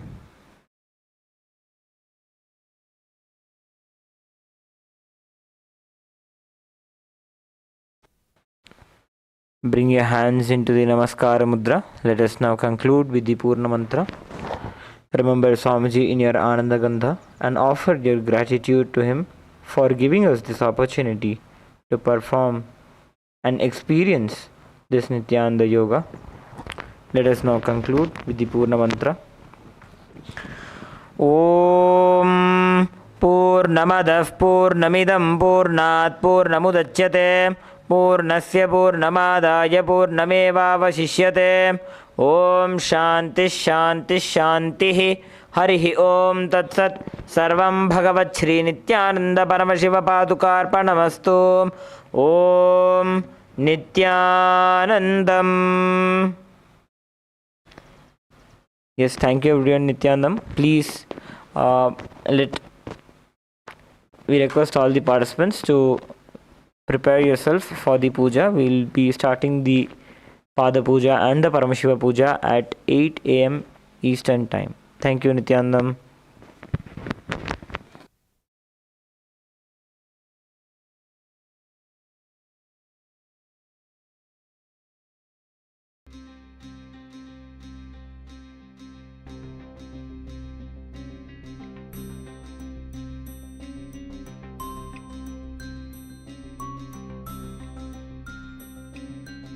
ஐயே அதிசுலபம் ஆன்ம வித்தை ஐயே அதிசுலபம்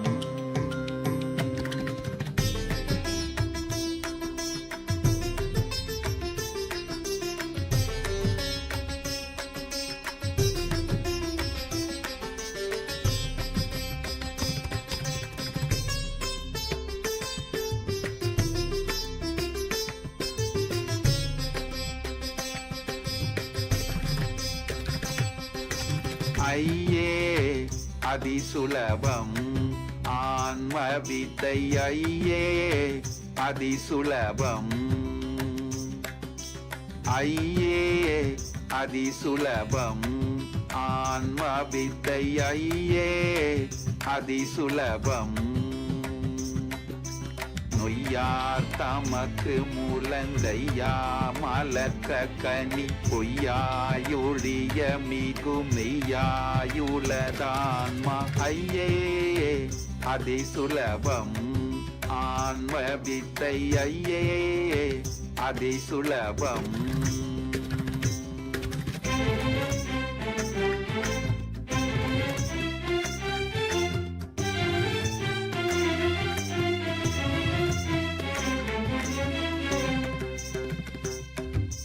நெய்யாய் நிரந்தரந்தான் ஐயா தீர்ந்திடவும் பொய்யா மூடம்புலக மெய்யா மூளை தேடும் பொய் மையார் நினைவணுவும் உய்யா தொடுக்கிடவே மெய்யாரிதய வெளி வெய்யோன் சுயமான்மா விலங்குமே இருளடங்குமே ஈடரொடுங்குமே இன்பம் பொங்குமே ஐயே அதிசுலபம் ஆன்ம வித்தை ஐயே அதிசுலபம்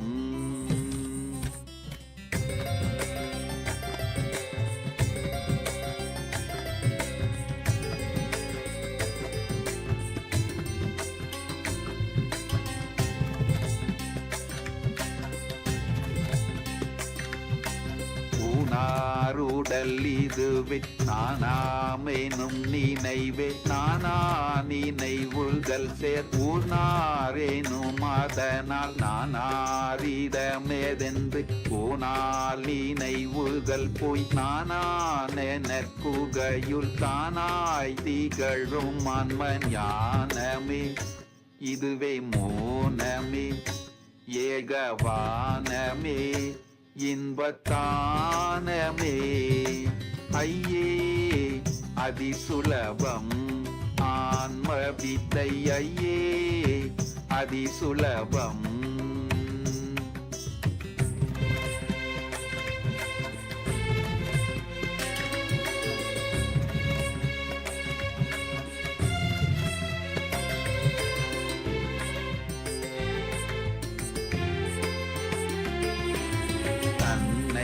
அறிதலின்றி பின்னை எதறிகிலென்றென்னை அறிந்திதிர்பின் என்னை உலதறிய பின்ன உயிர்களில் பின்ன விளக்கெனும் தன்னை தனிலுணர மின்னுந்தனுள்ளான்ம பிரகாசமே அருள் விலாசமே அகவிநாசமே இன்ப விகாசமே ஐயே அதிசுலபம் ஆன்ம வித்தை ஐயே அதிசுலபம்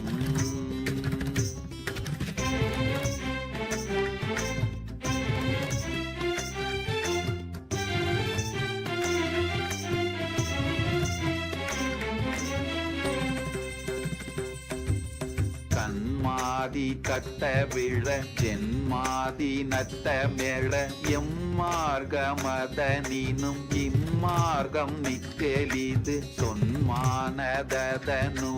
கண்மாதி சிறிதின்றி சும்மாவமர்ந்திருக்க அம்மாவகத்தில் ஆன்ம சோதியே நீதானுபூதியே ஈராது பீதியே இன்பவம் போதியே ஐயே அதிசுலபம் ஆன்ம வித்தை ஐயே அதிசுலபம்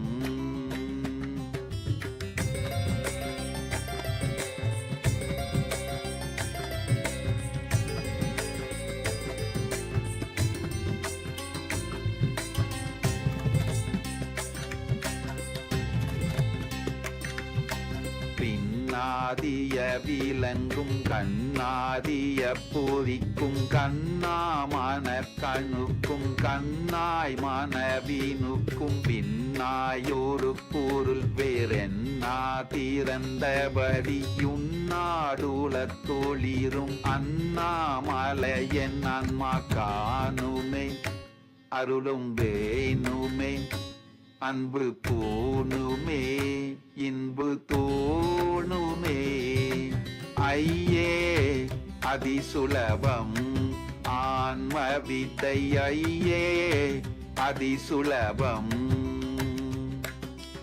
ஐயே அதிசுலபம் ஆன்ம வித்தை ஐயே அதிசுலபம்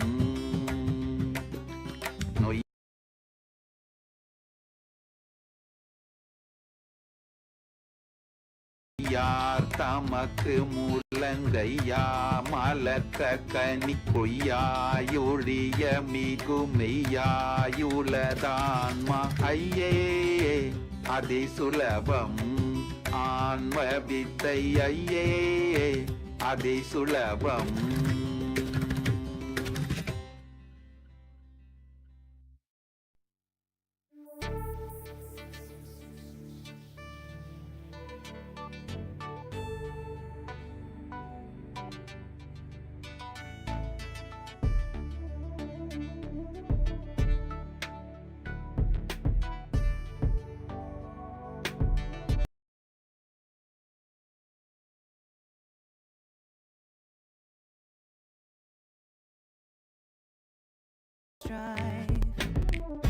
Can't believe the things I do.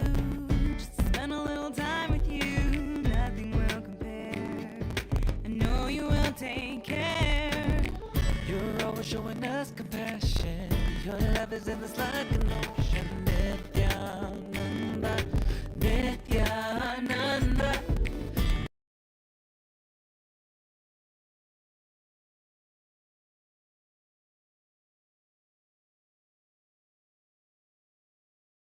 Every time I see you, my consciousness expands. Oh, my heart begins to dance. Every time I think of you, I just start to melt. So much beauty to be felt. Ooh, ooh, ooh.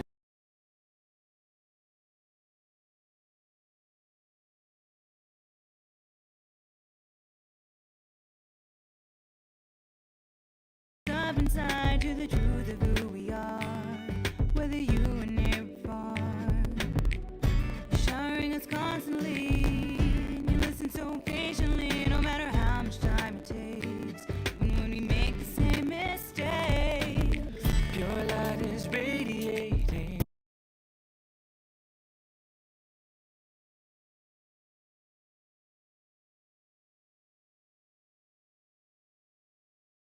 We'll forever be celebrating.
Nithyananda, Nithyananda.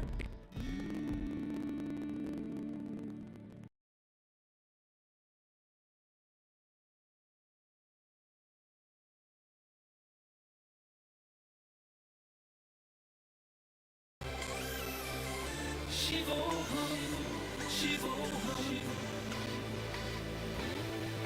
I'm looking at my troubles face to face. Been given the power of creating a space. I think Om Shivoham.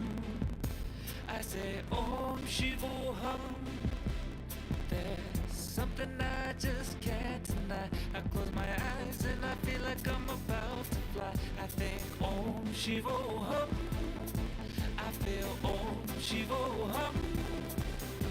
Been lost in the mind, spent so much time, but I don't care, I just wanna share the feeling. Om Shivoham, the fire. Om Shivoham, the heart lines I've drawn dissolve.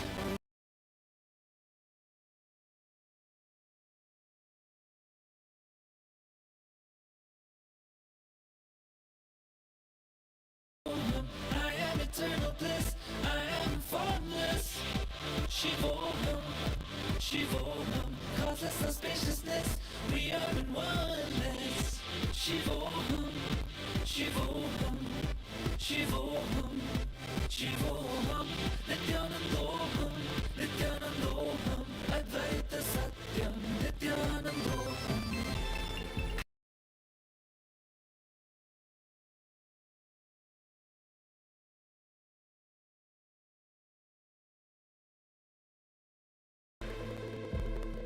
I've been looking everywhere, but finally I realize it's always been inside of me. I hear Om Shivoham, I see Om Shivoham.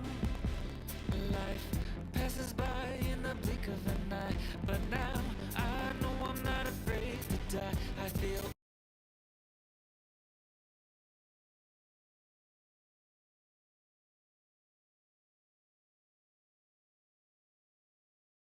but I don't care, I just wanna share the feeling. Om Shivoham, the fire. Om Shivoham, the heart lines I've drawn dissolve around me, and now I can be free.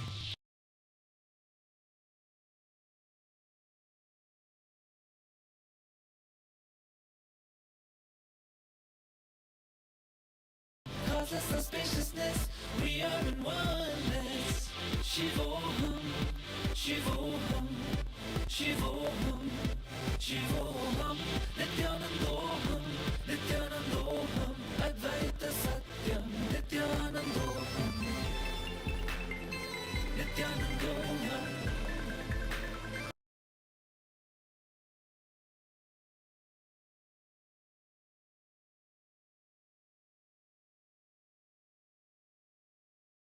Feel so far away, hard to look in the mirror each day. Oh, but no more.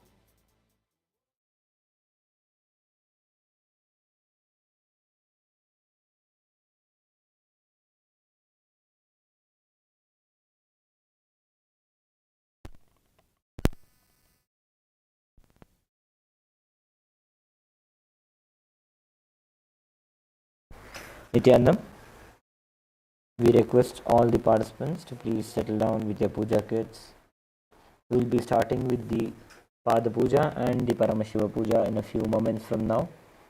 Please settle down with your puja kits.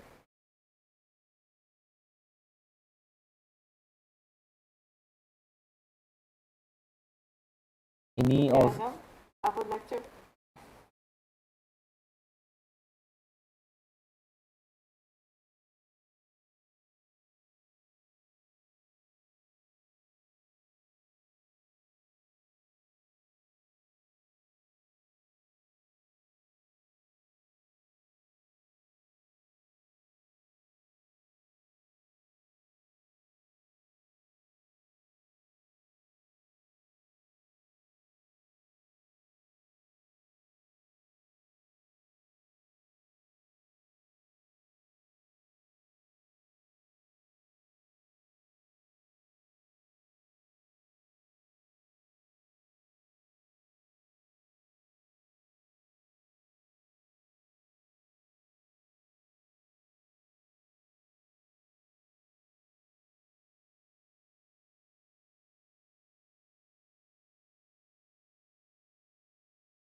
Nithyanandam, still we see that many of the participants are moving around.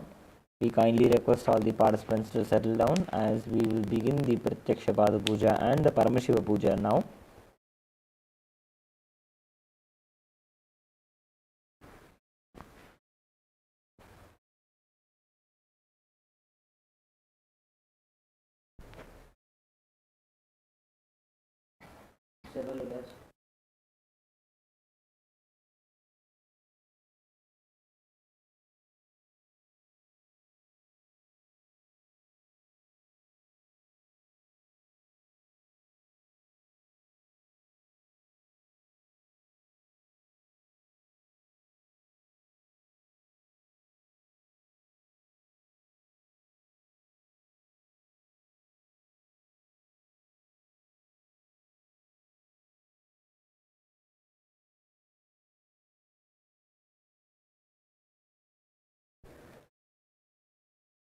Nithyanandam, before we be-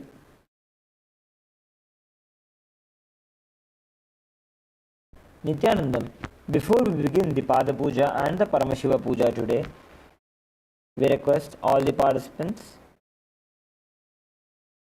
to declare the following with integrity and authenticity. If you agree to the following, please say yes loudly.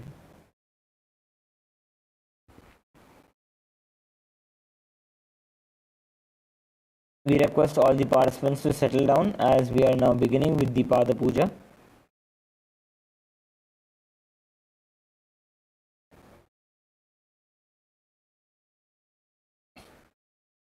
I authentically cognize, which is internally process, understand and declare the truth that the cosmic energy exists.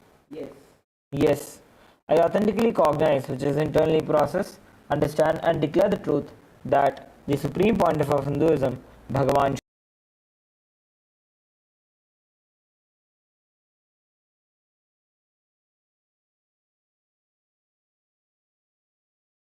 presentation of that very cosmic energy.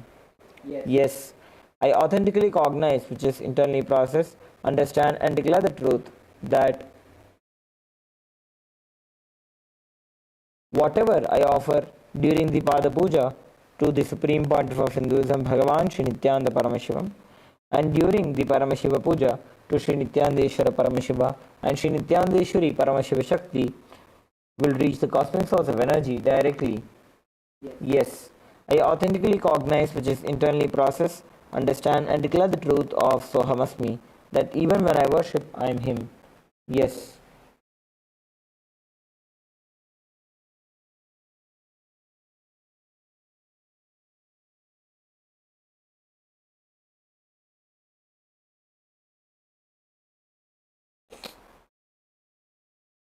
Let us now begin with the Sadguru Vandanam, invoking the presence of our beloved Bhagavan, the Supreme Pontiff of Hinduism, Bhagavan Sri Nithyananda Paramashivam.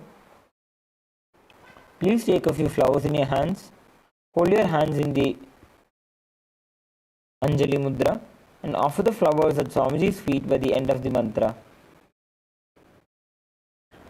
Nithyanandam Paramasukhadam Kevalam Jnanamurtim Dvandvatitam Gaganasadrisham Tattvamasyadiraksham Ekam Nityam Vimalamachalam Sarvadhi Sakshibhutam Bhavatitam Trigunarahitam Sadgurum Tam Namami Nithyanandeshwara Paramashiva Samarambha Nithyanandeshwari Paramashiva Shakti Madhyamam Nithyananda Paryantam Vande Guru Paramparam Lalate Tripundri Nitilakrita Kasturi Tilakaha Spuranmala Spuritakatikaupi Navasanaha Dadhano Dustaram Shirasi Panirajam Shashikalam Pradipas Sarvesham Arunagiri.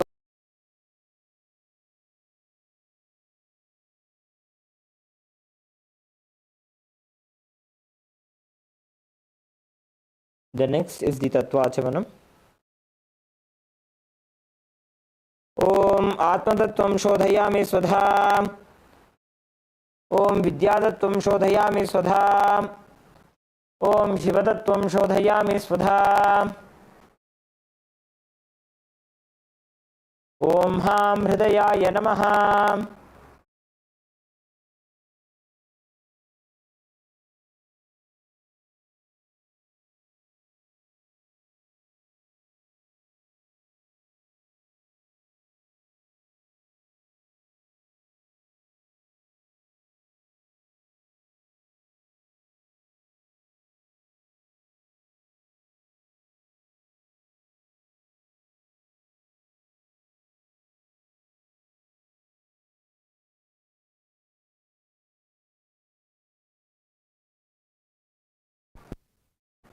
Next is the Shuklambaradhanam.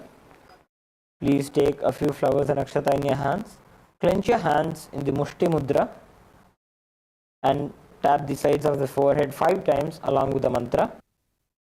Om Shuklambaradharam Vishnum Shashivarnam Chaturbhujam Prasannavathanam Dhyayet Sarva Vignopashantaye. Next is the Pranayama. Please perform the Pranayama along with the Samhita mantras. Om Hum Ishanamurthaయ Namo Om Him Tatpurushavaktaraయ Namo Om Hum Agurahridaya Namo Om Him Vamadevagokhyaya Namo Om Hum Satyajatmurtaye Namo Om Hamridaya Namo Om Him Shirsaya Namo Om Hum Shikaya Namo Om Him Kavachaya Namaha Om Hum Netrebhyo Namo Mahasraya Namaha Om Hum Ishanamurthaయ Namo Om Him Tatpurushavaktaraయ Namo Om Hum Agurahridaya Namo Om Him Vamadevagokhyaya Namo Om Hum Satyajatmurtaye Namo Om Hamridaya Namo Om Him Shirsaya Namo Om Hum Shikaya Namo Om Him Kavachaya Namo Om Hum Netrebhyo Namo Mahasraya Namaha Om Hum Ishanamurthaయ Namo Om Him Tatpurushavaktaraయ Namo Om Hum Agurahridaya Namo Om Him Vamadevagokhyaya Namo Om Hum Satyajatmurtaye Namo Om Hum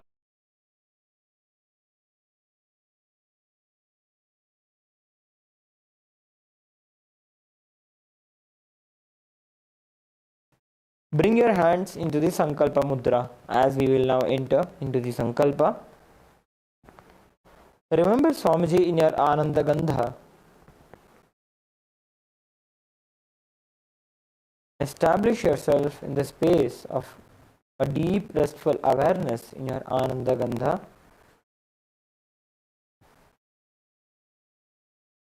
Create a deep and a strong intention to manifest your reality as you desire.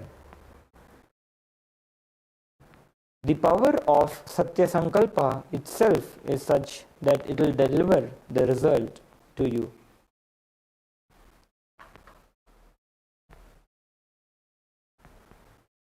For the space of Sohamasmi, declare to manifest your reality as we now enter into the Sankalpa mantra. Om Mamopata Samasta Duridakshayadvara Bhagavat Shri Nithyananda Paramashiva Prityartham Shri Nithyanandeshwari Paramashiva Shakti Sameta Shri Nithyanandeshwara Paramashiva Prityartham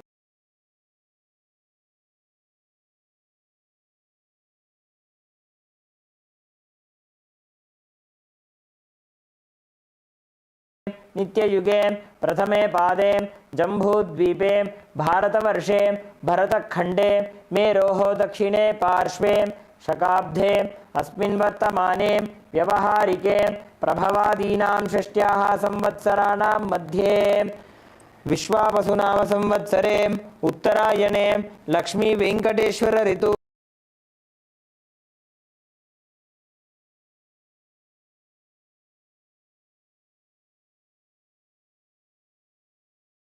वासरयुक्तायां पुष्यानक्षत्र व्याघतयोग तैतिलकरण एवं गुणविशेषण विशिष्टायाम् अस्यां शुभतिथौ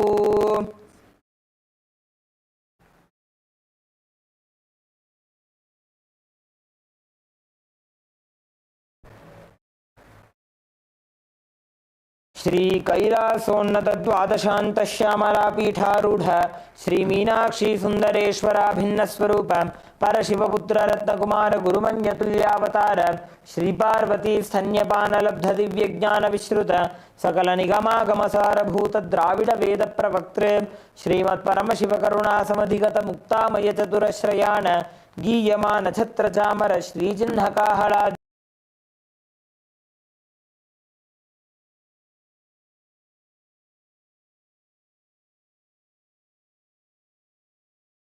परमतकल भगेसरी शैव सिद्धांत स्थापनाचार्य श्री राजाधिराज पांड्य महाराज गुरु क्षपण शाक्यादि महांधकार निवारण ज्ञान भानु वीक्षणा नरहारह तजोच्छेदन पूर्वक श्रीमत् ऋषभध्वज स्थापक शैव समय कर्तृ सर्वज्ञ पीठारूढ़ श्री जगद्गुरु श्री ज्ञान संबंध देशिक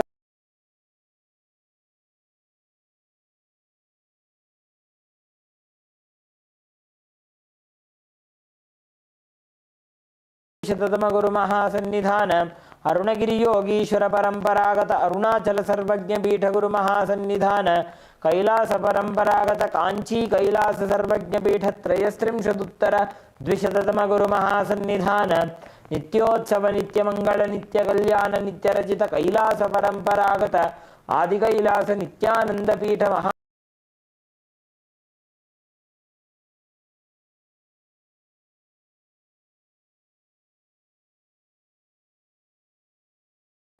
श्रीरामचंद्र शूरसेन इत्यादि अनवच्छिन्न सार्वभौम चक्रवर्ती परंपरागत चतुष्षष्टि योगिनी मंडित चतुष्षष्टि संप्रदाय प्रवर्तक मनुधर्म शासन सूर्यवंश प्राप्त सर्वज्ञ पीठ सुरांगी साम्राज्य मूर्धाभिषिक्त चूड़ामणि साक्षात् श्री परमशिव समुद्भूत कपिल महागुरु पुनरुद्धृत महानिर्वाणि पीठ अष्टोत्तर सहस्र श्री महामंडलेश्वर साक्षात् श्री परमशिव समुद्भूत श्री महागणपति समारंभ अनवच्छिन्न पीठाधीश्वर गुरु परंपरा प्राप्त अटल पीठ अष्टोत्तर सहस्र श्री अटल पीठाधीश्वर धर्म मुक्ति स्वर्ग पुरस्वर्ण पीठ त्रयोविंश गुरु महासन्निधान कैलास परंपरागत आदिपीठ सर्वज्ञ पीठ जगद्गुरु श्री कैलास पुनरुद्धारक श्री कैलास परमाचार्य श्रीमत् परमहंस परिव्राजकाचार्य वर्य सच्चिदानंद प्रणव स्वरूप श्रोत्रिय ब्रह्मनिष्ठ श्रीमद् जगद्गुरु श्रील श्री भगवत् श्री नित्यानंद परमशिव श्री ज्ञान संबंध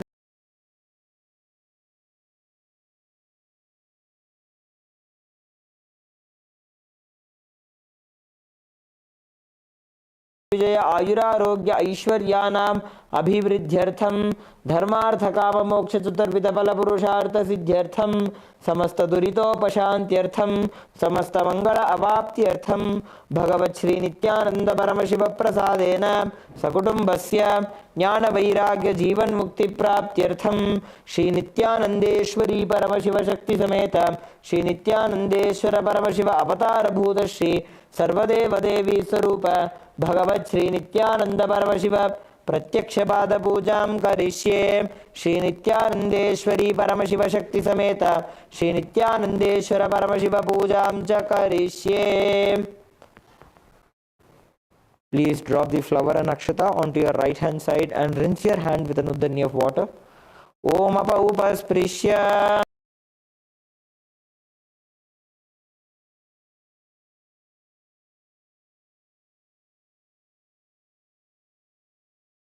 Ring the bell along with the mantra.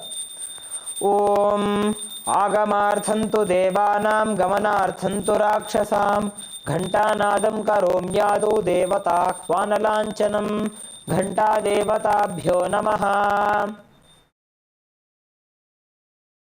Next is the offering of the Manasa Puja. We request all the participants to please take a few flowers in your hands. Hold your hands in the Kurma Mudra. Be seated with your head, neck and spine in a straight line. Slowly bring awareness into your Ananda Gandha as you remember Swamiji's presence in your Ananda Gandha. As we chant the mantras of the Manasa Puja, perform the worship with all the upacharas, with all the offerings to Swamiji in your inner space.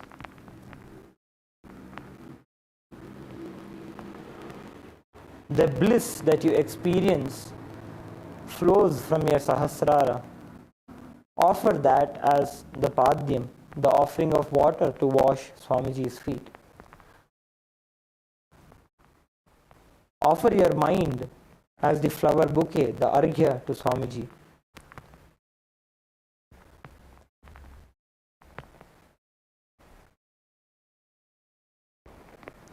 Deeply connect to Swamiji through this beautiful ritual of the Manasa Puja, offering the best of your emotions, the pure emotions as flowers onto his lotus feet in your inner space.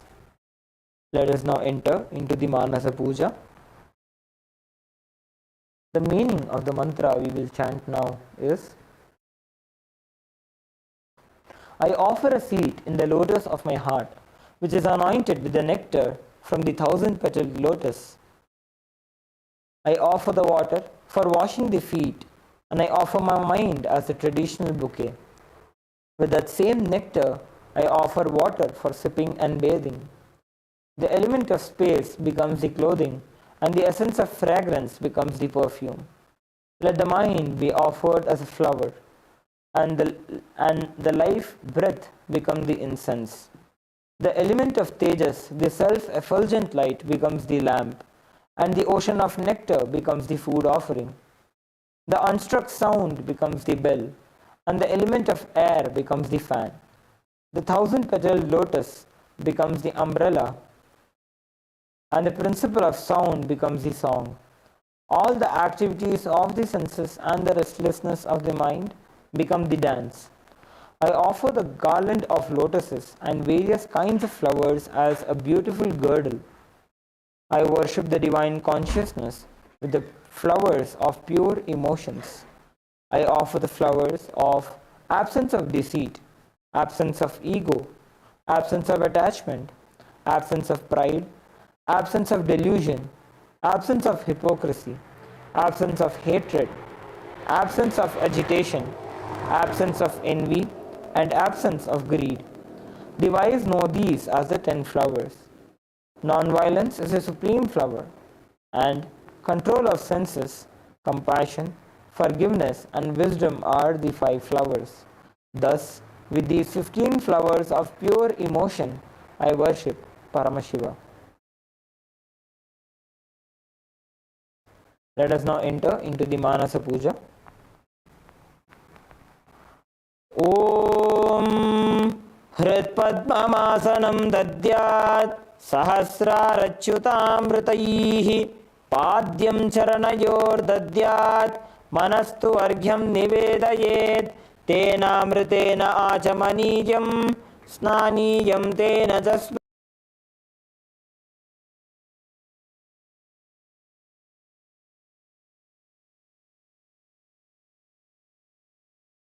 रूपं प्राणान् प्रकल्पयेत् तेजस्तत्त्वं च दीपार्थं नैवेद्यं स्यात् सुधाम्बुधिः अनाहतध्वनिर्घण्टां वायुतत्त्वं च चामरं सहस्रारं भवेत् छत्रं शब्दतत्त्वं च गीतकं नृत्तमिन्द्रियकर्माणि चाञ्चल्यं मनसस्तथा सुमेखलां पद्ममालां पुष्पं नानाविधं तथा अमायाद्यैर्भावपुष्पैः अर्चयेद्भावगोचरम् अमायम् अनहङ्कारम् अरागम् अमदं तथा अमोहकमदं भञ्च अद्वेष अक्षोभकौ तथा अमात्सर्यं मलोभं च दशपुष्पं विदुर्बुधाः अहिंसा परमं पुष्पं पुष्पमिन्द्रियनिग्रहः दया पुष्पं क्षमा पुष्पं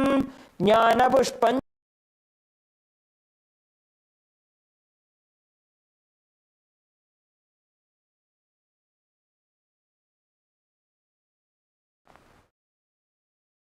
Now we will enter into the Manasa Puja, into the Upachara Puja, which is the external worship. The first is the offering of the asana, the offering of the seat.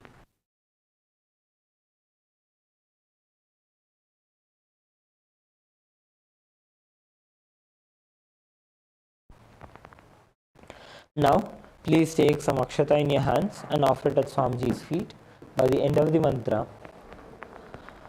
Asanam Om Sarvabhutantarasthaya Sarvabhutantaratmane Kalpayamyupaveshartham Asanam Te Namo Namaha Om Hrim Idam Suvarnasanam Sarvadeva Devi Swarupaya Bhagavate Shri Nithyananda Paramashivaya Namaha.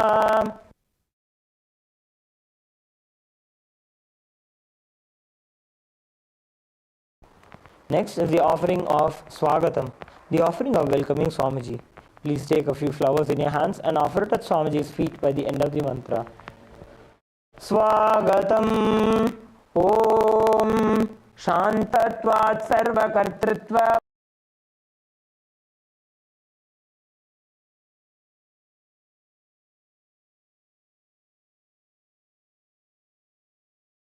अनन्तोऽयमजत्वाच प्रकीर्तितः यस्य दर्शनमिच्छन्ति देवाः स्वाभीष्टसिद्धये तस्मै ते परमेशान स्वागतं स्वागतं प्रभो अद्य मे सफलं जन्म जीवनं सफला क्रियाः स्वागतं यत्त्वया तन्मे तपसां फलमागतम् ॐ ह्रीं सर्वदेवदेवी स्वरूप भगवत् श्री नित्यानंद परमशिव स्वागतं सुस्वागतं ते. Next is the offering of Padyam, the offering of water for washing Swamiji's feet. Please take an uddatni of water and offer it Swamiji's feet by the end of the mantra. Padyam Om Yadbhaktilesha Samparkat Paramananda Samplavaha Tasmai Te Parameshana Padyam Shuddhaya Kalpaye. Om Hrim Etat Padyam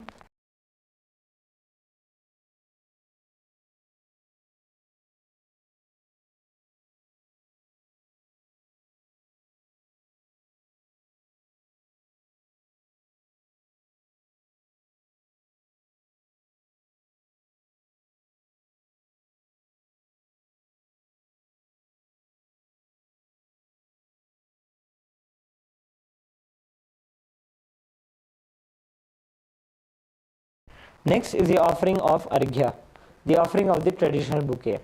Please take the Arghya in your hands and offer it at Swamiji's feet by the end of the mantra. Arghyaha Om Durvakshata Samayuktam Bilvapatram Tatha Param Shobhanam Shankhapatrastham Grahana Arghyam Maheshwara. Om Hrim Esho Arghyaha Sarvadeva Devi Swarupaya Bhagavate Shri Nithyananda Paramashivoham Swaha. Next is the offering of Achamaniyam, the offering of water for the mouthwash. Please take an uddar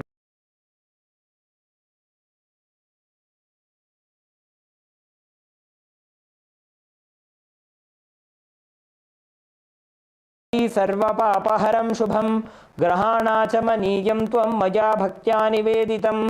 ॐ ह्रीं इदम् आचमनीयोदकं सर्वदेवदेवी स्वरूपाय भगवते श्री नित्यानंद परमशिवाय स्वधा. Next is the offering of Madhuparka, the offering of the nectarine drink. Please take the Madhuparka in your hands and offer it at Swamiji's feet by the end of the mantra. Madhuparkaha Om Sarvakalmashanashaya Paripurnasudhatmakam Madhuparkamimam Deva Kalpayami Prasidame. Om Hrim Esha Madhuparkaha Sarvadeva Devi Swarupaya Bhagavate Shri Nithyananda Paramashivoham Swadha.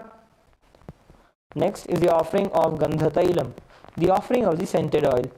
Please take the Gandhatailam in your hands and offer it at Swamiji's feet by the end of the mantra. Gandhatailam Om Sneham Grahana Snehena Lokanam Hitakaraka Sarvalokeshu Shuddhastvam Dadami Sneham Om Hrim Idam Gandhatailam Sarvadeva Devi Swarupaya Bhagavate Shri Nithyananda Paramashivoham Nivedayami. Next is the offering of Snaniyam, the offering of water for the sacred bath.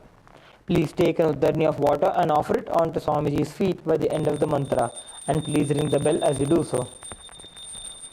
Snaniyam Om Idam Sushitalam Vari Swachham Shuddham Manoharam Snanartham Te Maya Bhaktya Kalpitam Pratigrihyataam.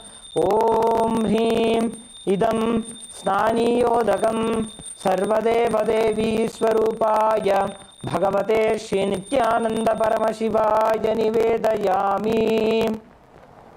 Next is the offering of vastram, the offering of the clothes. Please take the vastram in your hands and offer it at Swamiji's feet by the end of the mantra.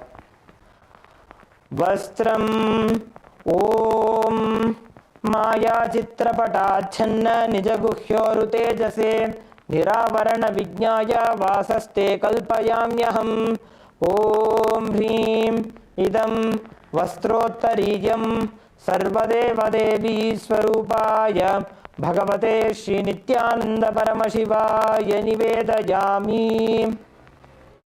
Next is the offering of Abharanam, the offering of the sacred jewelry. Please take the Abharanam in your hands and offer it at Swamiji's feet by the end of the mantra. Abharanam Om Swabhava Sundarangaya Nana Shaktyashrayayate Suvarnam Bhushanam Tubhyam Kalpayami Prasidame Om Hrim Idam Suvarnabharanam Sarvadeva Devi Swarupaya Bhagavate Shri Nithyananda Paramashivaya Nivedayami. Next is the offering of Gandha, the offering of the sandalwood paste. Please take the Gandha in your hands and offer it at Swamiji's feet by the end of the mantra. Gandha Om Shariram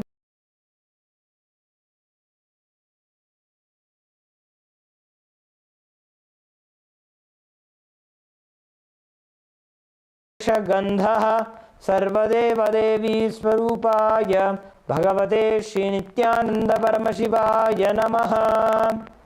Next is the offering of Pushpam, the offering of the fragrant flowers. Please take a few flowers smeared with sandalwood paste in your hands and offer it at Swamiji's feet by the end of the mantra. Pushpam Om Turijavana Sampannam Nana Gunamanoharam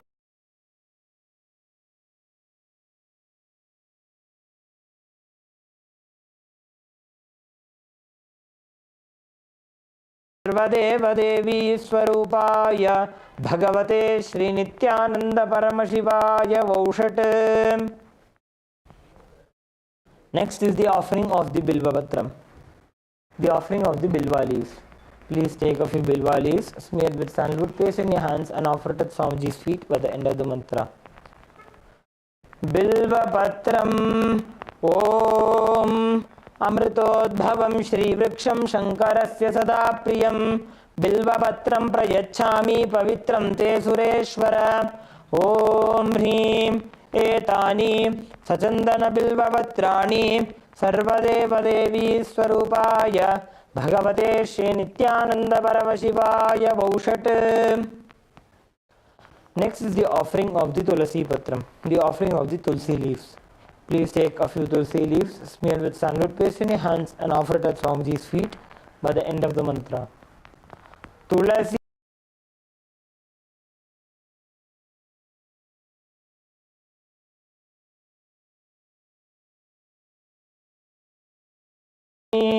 Idam Sachandana Tulasi Patram Sarvadeva Devi Swarupaya Bhagavate Shri Nithyananda Paramashivaya Namaha. Next is the offering of Dhupa, the offering of the lit incense. We request all the participants to please light your lamps and your incense sticks.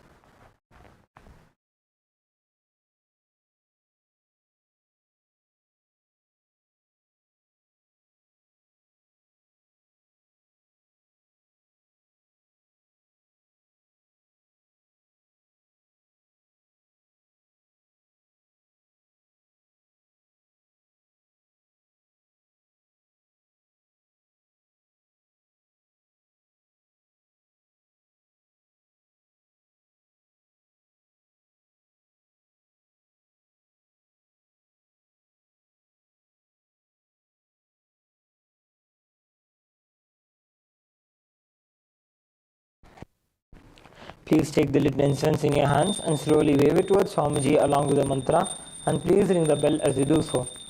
Dhupaha Om Vanaspatiraso Divyo Gandhadhyastu Manoharaha Agreja Sarva Devanam Dhupoyam Pratigrihyataam ॐ ह्रीं एष धूपः सर्वदेवदेवी स्वरूपाय भगवते श्रीनित्यानंद परमशिवाय नमः. Next is the offering of Deepa, the offering of the lit lamp. Please take the Deepa in your hands and slowly wave it towards Swamiji along with the mantra, and please ring the bell as you do so. Deepaha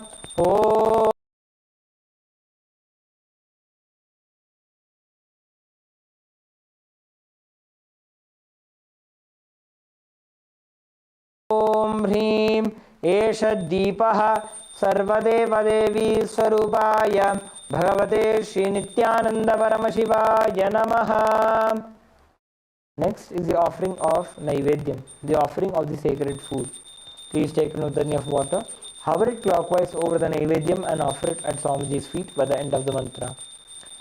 Naivedyam Om नैवेद्यं विविधं देव शर्करादिविनिर्मितं मया निवेदितं भक्त्या ग्रहाण परमेश्वर. ॐ ह्रीं इदं शोपकर्णनैवेद्यं सर्व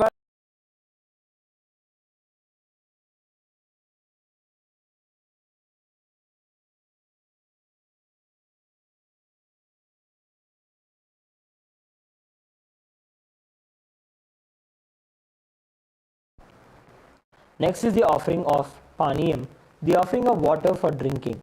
Please take an udani of water and offer it at Swamiji's feet by the end of the mantra.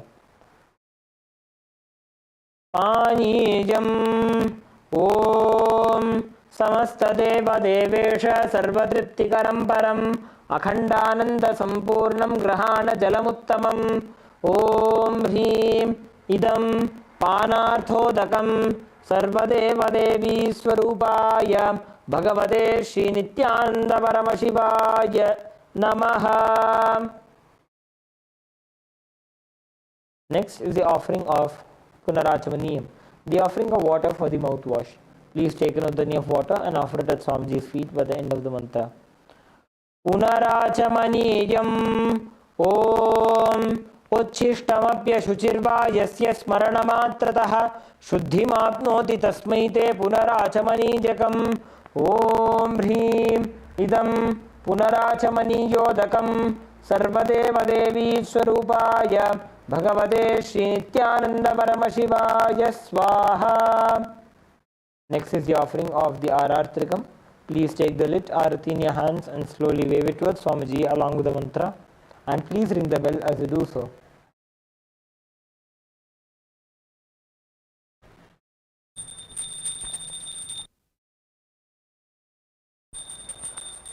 Arartrikam Om Hrim Esha Deepamala Sarvadevadevi Swarupaya Bhagavate Srinityananda Paramashivaya Namaha. Om Sangrahanyeshtyayajate imam janatagum sangranhaniti dvadasharatnirashana bhavati dvadashamasa samvatsaraha संवत्सरमेवावरुन्धे मौञ्जी भवति ऊर्ध्वै मुञ्जाः ऊर्जमेवावरुन्धे चित्रानक्षत्रं भवति चित्रं वा एतत्कर्म कर्पूरगौरं करुणावतारं संसारसारं भुजगेन्द्रहारं सदा वसन्तं हृदयारविन्दे भवं भवानी सहितं नमामि भवं भवानी सहितं नमामि भवं भवानी सहितं नमामि. आरात्रिकं समर्पयामि भगवत् श्री नित्यानंद परमशिव चरणकमलेभ्यो नमः. ओम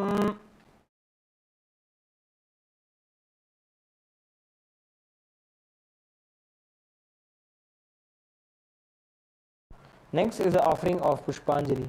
Please take a few flowers in your hands and offer it at Swamiji's feet by the end of the mantra. Pushpanjalihi Gurur Brahma Gurur Vishnu Gurur Devo Maheshwaraha Guru Sakshat Param Brahma Tasmai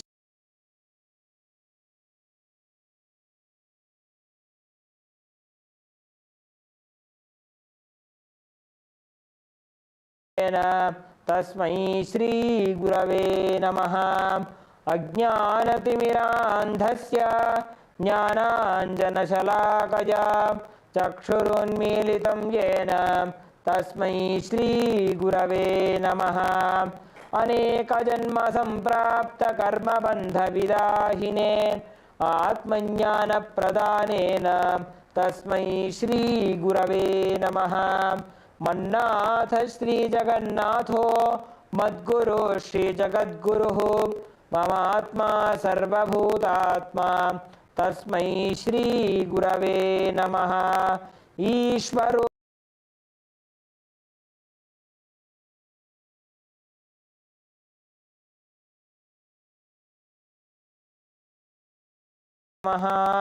नित्यानन्दं परमसुखदं केवलं ज्ञानमूर्तिं द्वन्द्वातीतं गगनसदृशं तत्त्वमस्यादिलक्ष्यम् एकं नित्यं विमलमचलं सर्वधी साक्षिभूतं भावातीतं त्रिगुणरहितं सद्गुरुं तं नमामि पुष्पाञ्जलिं समर्पयामि भगवत् श्री नित्यानंद परमशिव चरणकमलेभ्यो नमः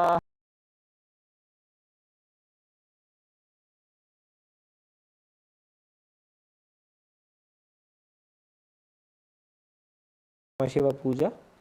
We will begin with the Tattvachamanam. Om Atmatattvam Shodhayami Svadha. Om Vidyatattvam Shodhayami Svadha. Om Shivatattvam Shodhayami Svadha.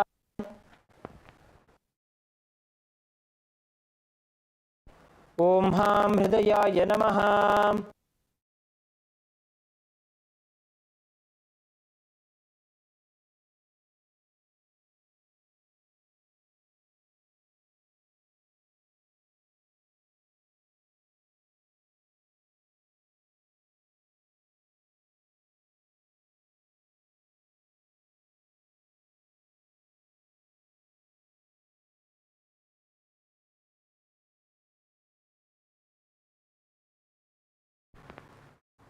Now we'll be performing the Sakali Karnam. Using the left hand, wipe the front and back of your right hand once, and using the right hand, wipe the front and back of your left hand twice. Om Haha Astraya Namaha. Bring your hands into the Namaskar Mudra in front of your third eye. Shaktaye Vaushate. Bring your palms in front of you. Om Ham Shivasanaya Namaha. Om Ham Shivamurtaye Namaha. Now touch the thumb to the tip of the little finger and slowly move your thumbs down. Om Ham Sadyojata-murtaye Namaha. Touch the tip of the ring finger and slowly move your thumb down. Om Him Vamadeva Guhyaye Namaha. Touch the tip of the middle finger and slowly move your thumb down. Om Hum Aghora Hridayaye Namaha. Touch the tip of the index finger and slowly move your thumb down.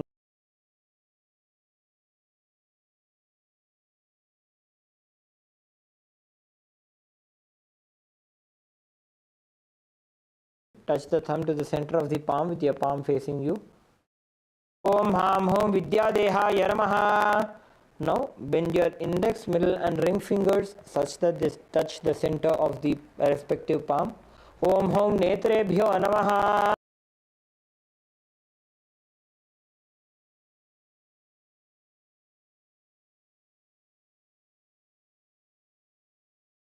Hridayaya Namaha.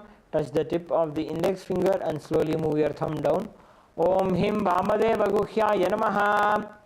Touch the middle finger and slowly move your thumb down. Om Hum Shikhaye Namaha. Touch the tip of the index finger and slowly move your thumb down. Om Haim Kavachaye Namaha. Touch the tip of the thumb and slowly move your index finger down. Om Hahastraya Namaha. Bring your hands into the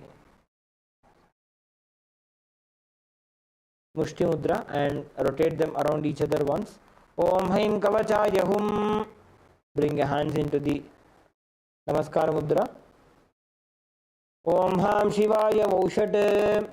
Bring your palms in front of you.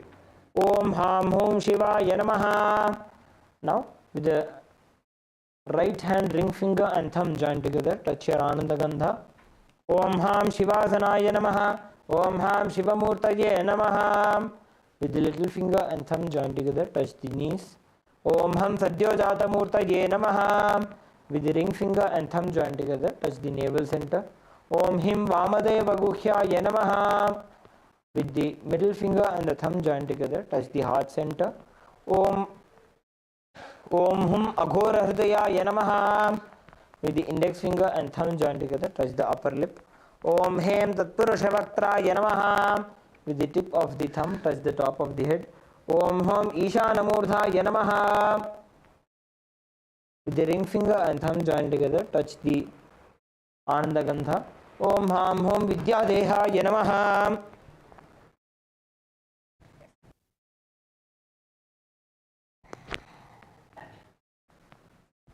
With the index, middle and ring finger join together, touch the three eyes. Om Hum Netrebhyo Namaha. With the ring finger and thumb join together, touch the Ananda Gandha. Om Ham Hum Shivaya Namaha. With the little finger and thumb join together, touch the heart center. Om Ham Hridayaya Namaha. With the ring finger and thumb join together, touch the top of the head. Om Him Shirase Swaha. With the middle finger and thumb join together, touch the back of the head. Om Hum Shikhayi Vashate. Now cross your arms with your left hand over your right hand. As we uncross our arms, we'll move our hands around our head. Om Haim Kavachaya Hum. Then tap the left thumb onto the right. Tap the right thumb onto the left palm and left thumb onto the right palm. Om Ha Astraya Phate. Now with the index finger and thumb join together, tap the left palm thrice. Om Ha Astraya Humpate. With the index finger and thumb join together, snap around yourself in the 10 directions. Om Ha Astraya Phate. Now move your hands from the head to the feet by touching the sides of the body. Om Ham Shivaya Vaushate. Next we'll be performing the Samanya Arghya Sthapana. Please mix some chandan, flowers and akshata into the panchapatram.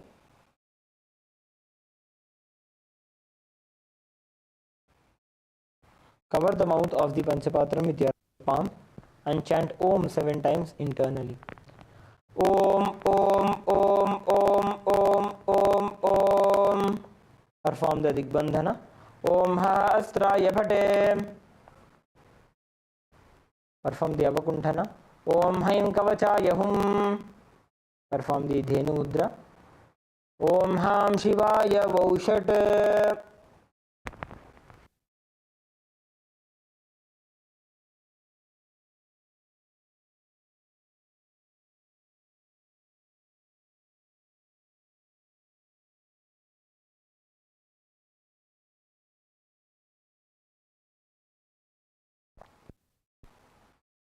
Let us now enter into the Avahanam. Please offer some akshata onto your Atmalinga. Om Ham Shivasanaya Namaha. Now take a few flowers in your hands. Hold your hands in the Anjali Mudra. Meditate on the form of Paramashiva in your inner space. As we chant the Dhyana Shloka.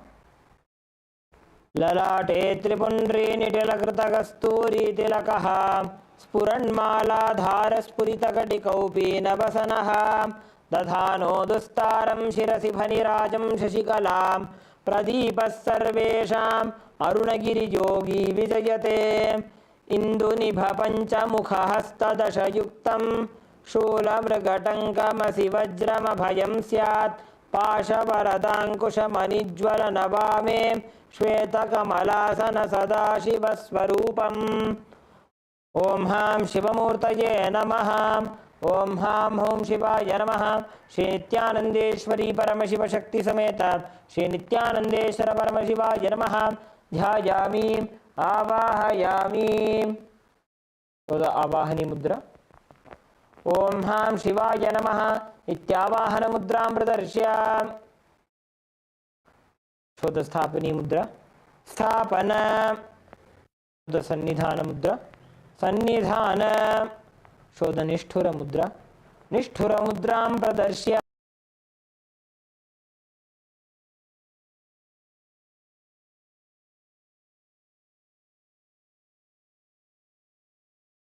Shivaya Namaha iti linga mudram. Mudra. Namaskara mudram. Show the Avakunthana mudra. Om Haim Kavachaya Hum iti Avakunthana mudram cha pradarshya. Next we'll be entering into the Upachara Puja, the external worship to our Atmalinga, beginning with the asanam, the offering of the seat. Please take some akshata.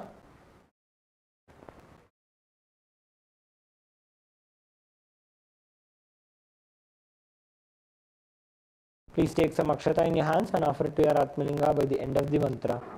Om Ham Hom Shivaya Namaha Shri Nithyanandeshwari Paramashiva Shakti Sameta Shri Nithyanandeshwara Paramashivaya Namaha Asanam Samarpayami. Next is the offering of Padya, Achamana and Arghya. Please take an Uddarni of water, show it to Paramashiva's feet and offer it into the Padya Patram. Om Ham Shivaya Namaha. Please take another Uddarni of water, show it to Paramashiva's mouth and offer it into the Achamana Patram. Om Ham Shivaya Svadha. Please take another Uddarni of water, show it to Paramashiva's crown and offer it into the Arghya Patram. Om Ham Shivaya Swaha. Shri Nithyanandeshwari Paramashiva Shakti Sameta Shri Nithyanandeshwara Paramashivaya Namaha Padya Achamana Arghyam Dattva. Next is the offering of Snaniyam. Please take an Uddarni of water and offer it onto your Atmalinga along with the mantra, and please ring the bell as you do so. Om Ham Hom Shivaya Namaha Shri Nithyanandeshwari Paramashiva Shakti Sameta Shri Nithyanandeshwara Paramashivaya Namaha Snanam Samarpayami. Now please take an Uddarni of water and show it to Paramashiva's mouth, offer it into the Achamana Patram. Om Ham Shivaya Svadham Sthananantaram Achamanam Samarpayami. Next is the offering of Vastram. Please take the Vastram. Please take some akshata in your hands and offer it onto your Atmalinga along with the mantra. Om Ham Hom Shivaya Namaha Shri Nithyanandeshwari Paramashiva Shakti Sameta Shri Nithyanandeshwara Paramashivaya Namaha Vastra Yajñopavita.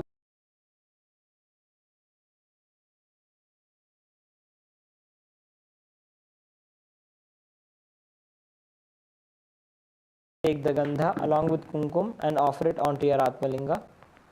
Om Ham Hom Shivaya Namaha Shri Nithyanandeshwari Paramashiva Shakti Sameta Shri Nithyanandeshwara Paramashivaya Namaha Gandhan Dharayami. Gandhasyopari Haridra Kumkumam Samarpayami.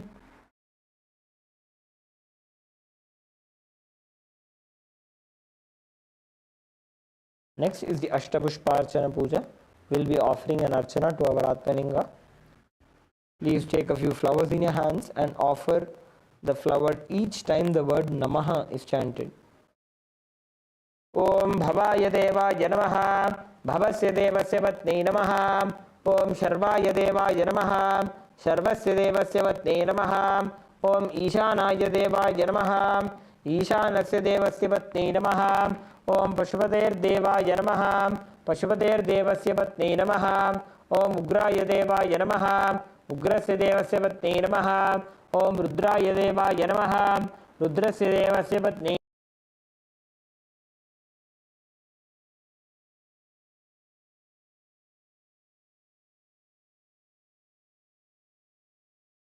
Ham Hom Shivaya Namaha Shri Nithyanandeshwari Paramashiva Shakti Sameta Shri Nithyanandeshwara Paramashivaya Namaha Ashtapushpa Pujam Samarpayami. Next is the offering of Bilvavatram.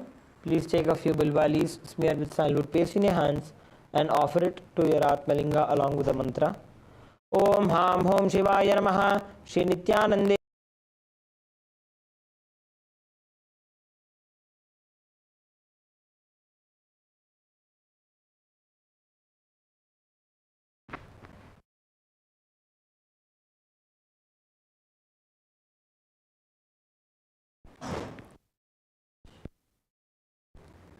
Next is the offering of dhupa.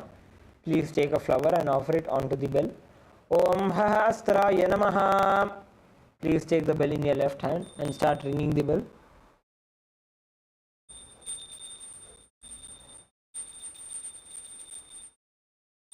Please sprinkle some water onto the dhupa. Om Hahastraya Phate. Offer a flower onto the deepa. Om Ham Hridayaya Namaha. Please take the dhupa in your hands and slowly wave it towards Swamiji along with the mantra. And please ring the bell as you do so. Om Ham Hom Shivaya Namaha. Shri Nithyanandeshwari Paramashiva Shakti Sameta Shri Nithyanandeshwara Paramashivaya Namaha. Dhupam Agrapayami.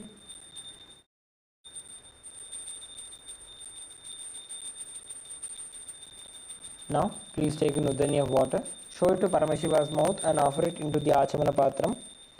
Om Ham Shivaya Swadha. Next is the offering of Deepa.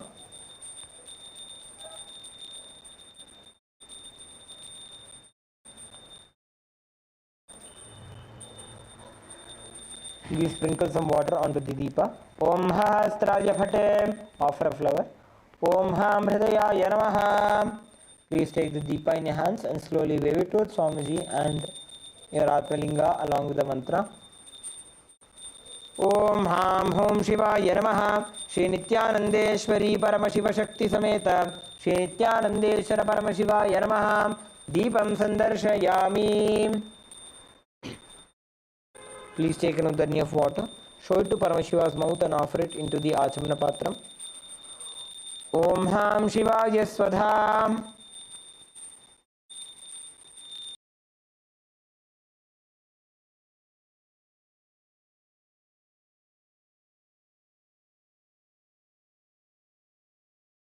Ham Hridayaya Namaha. Please take another dani of water, hover it clockwise over the Naivedyam and offer it to Atmalinga along with the mantra. Om Ham Hom Shivaya Namaha. Shri Nithyanandeshwari Paramashiva Shakti Sameta Shri Nithyanandeshwara Paramashivaya Namaha. Naivedyam Nivedayami.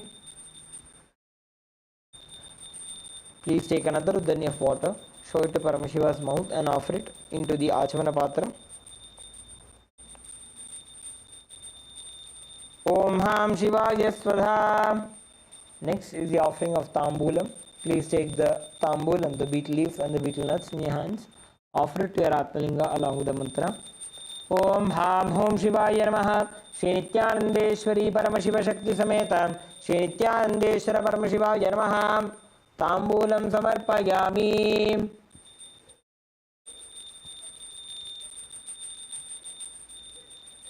Next is the offering of the Aratrikam. Please take the lit Arati.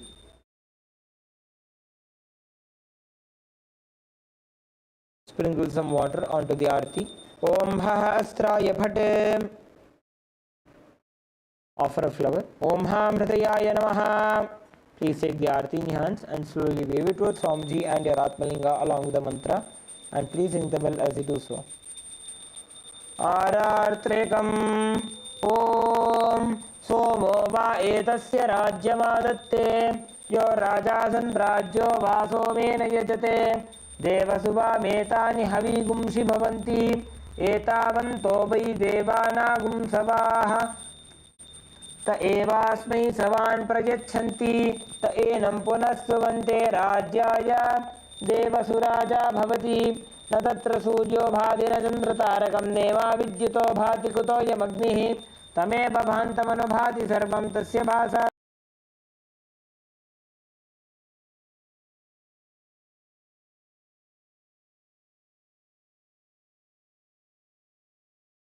हृदयारविन्दे भवं भवानी सहितं नमामि भवं भवानी सहितं नमामि भवं भवानी सहितं नमामि ओम हां ओम शिवाय नमः श्री नित्यानंदेश्वरी परमशिव शक्ति समेत श्री नित्यानंदेश्वर परमशिवाय नमः।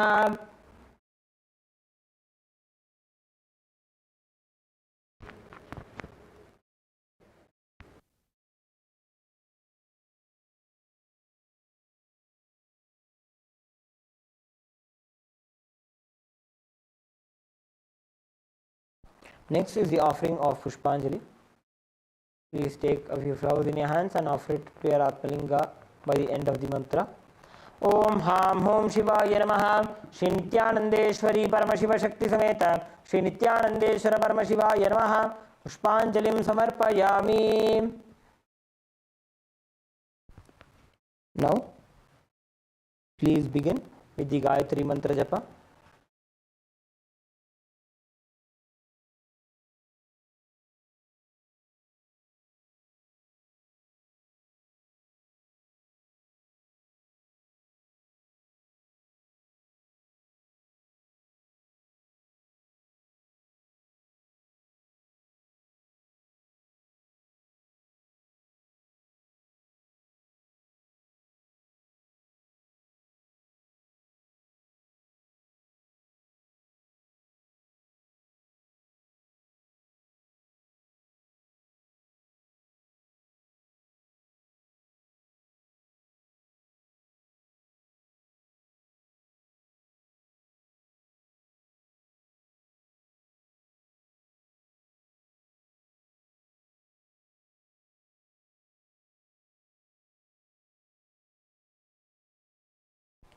Now please perform the Shiva Mula Mantra Japa 11 times internally.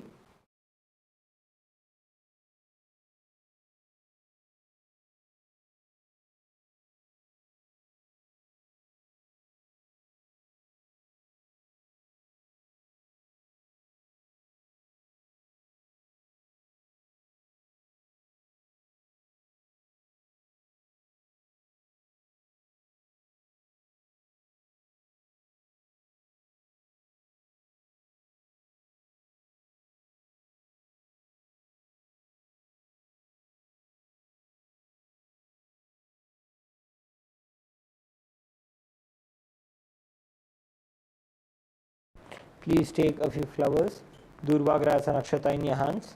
Om Ham Hridayaya Namaha. Om Haim Kavachaya Hum. Om Ham Shivaya Vaushate. Please take a nudani of water in your hands. Hold your hands in the Udbhava Mudra. Offer the flowers and the water onto your Atmalinga by the end of the mantra. Om Yatkinchit Karma Devesha Sada Sukrita Dushkritam Tanme Shiva Padastasya Bhungshakshapaya Shankara Shivo Data Shivo Bhokta Shiva Sarvamidam Jagat Shivo Yajati Sarvatra Yashiva Sohamevatu. Om Ham Hom Shivaya Namaha.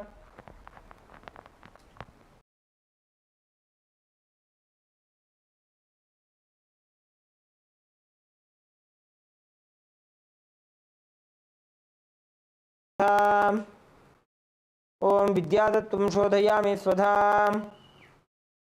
ओम शिवतत्वं शोधयामि स्वधा. ओम हां हृदयाय नमः.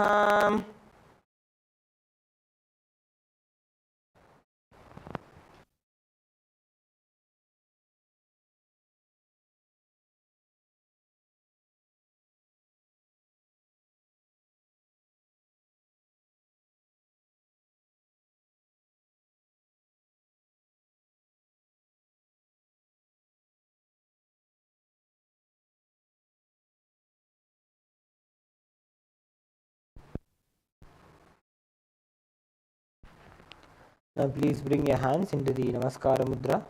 Let us now conclude with the Purna Mantra. Om Purnamadav Purnamidam Purnat Purnamudachyate Purnasya Purnamadaya Purnamevavashishyate. Om Shanti.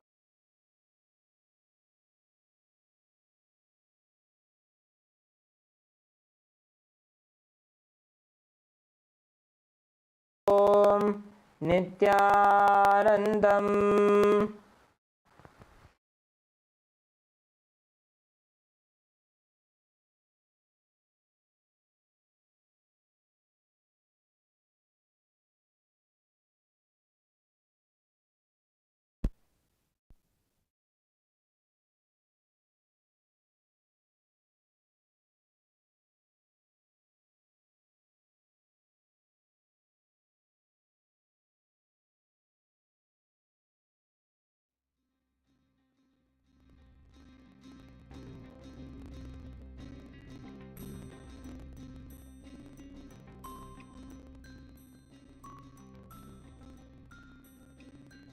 ஐயே அதிசுலபம் ஆன்ம வித்தை ஐயே அதிசுலபம்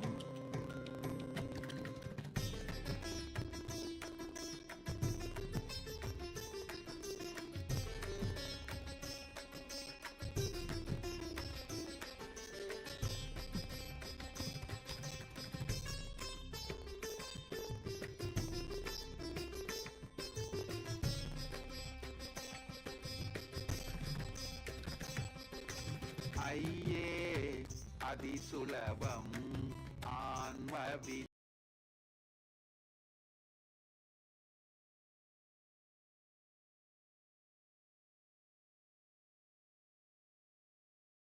வித்தை ஐயே அதிசுலபம்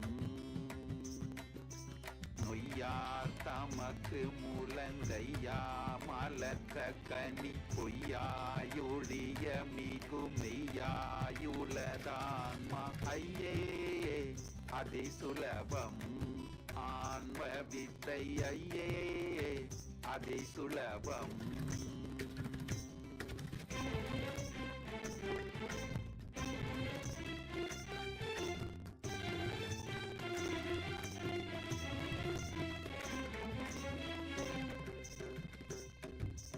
நெய்யாய் நிரந்தரந்தான் ஐயா தீர்ந்திடவும் பொய்யா மூடம்புலக மெய்யா மூளை தேடும் பொய் மையார் நினைவணுவும் பொய்யா தொடுக்கிடவே மெய்யாரை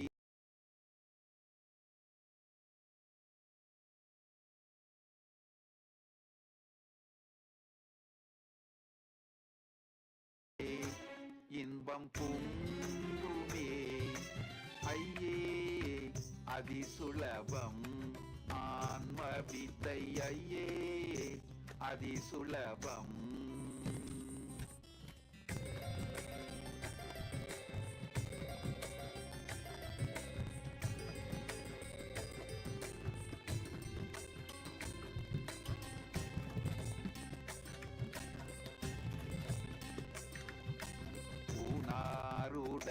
இதுவே நானாமெனும் நினைவே நானா நினைவுகள் சேர் ஊனாரேனும் அதனால் நானாரிடமேதென்று போனால் நினைவுகள் போய் நானா எனக்கு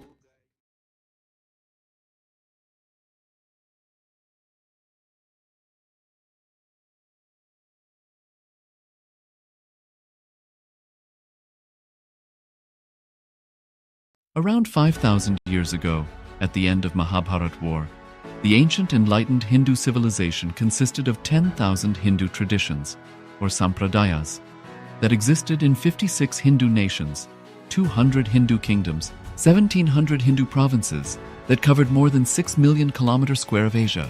The Supreme Pontiff of Hinduism, SPH, Bhagavan Sri Nithyananda Paramashivoham, is the reviver of KAILASA, this ancient, enlightened Hindu civilizational nation.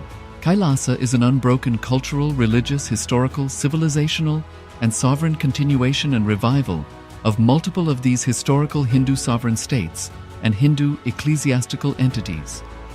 The unbroken continuity of these ancient Hindu nations through KAILASA results in the legal recognition of KAILASA as per the international customary law, particularly the doctrine of continuity. The international law, the doctrine of continuity, implies that upheavals and revolutions within a country, changes in government, territorial adjustments, measures taken during military occupation, or other internal transformations do not negate the existence of the country, do not affect the legal personality and international obligations of the country or state. The Vienna Convention on Succession of States in respect of treaties, 1978, addresses these principles of the doctrine of continuity as it outlines international law during situation of state succession or continuation. International law recognizes a state's legal personality by recognizing its identity. This perspective extends even during the period when the given state or country is annexed or occupied by a foreign power. Even in such cases, the legal personality of the state is considered to persist, enabling its subsequent re-establishment. Historical examples dating back to the 18th century, include cases like Portugal and Genoa that were re-established after the Vienna Congress of 1815. More recent examples include countries such as Poland, Ethiopia, Czechoslovakia, Albania, and Austria that were re-established after World War II. Even when a nation is deprived of its territory, the nation continues to exist.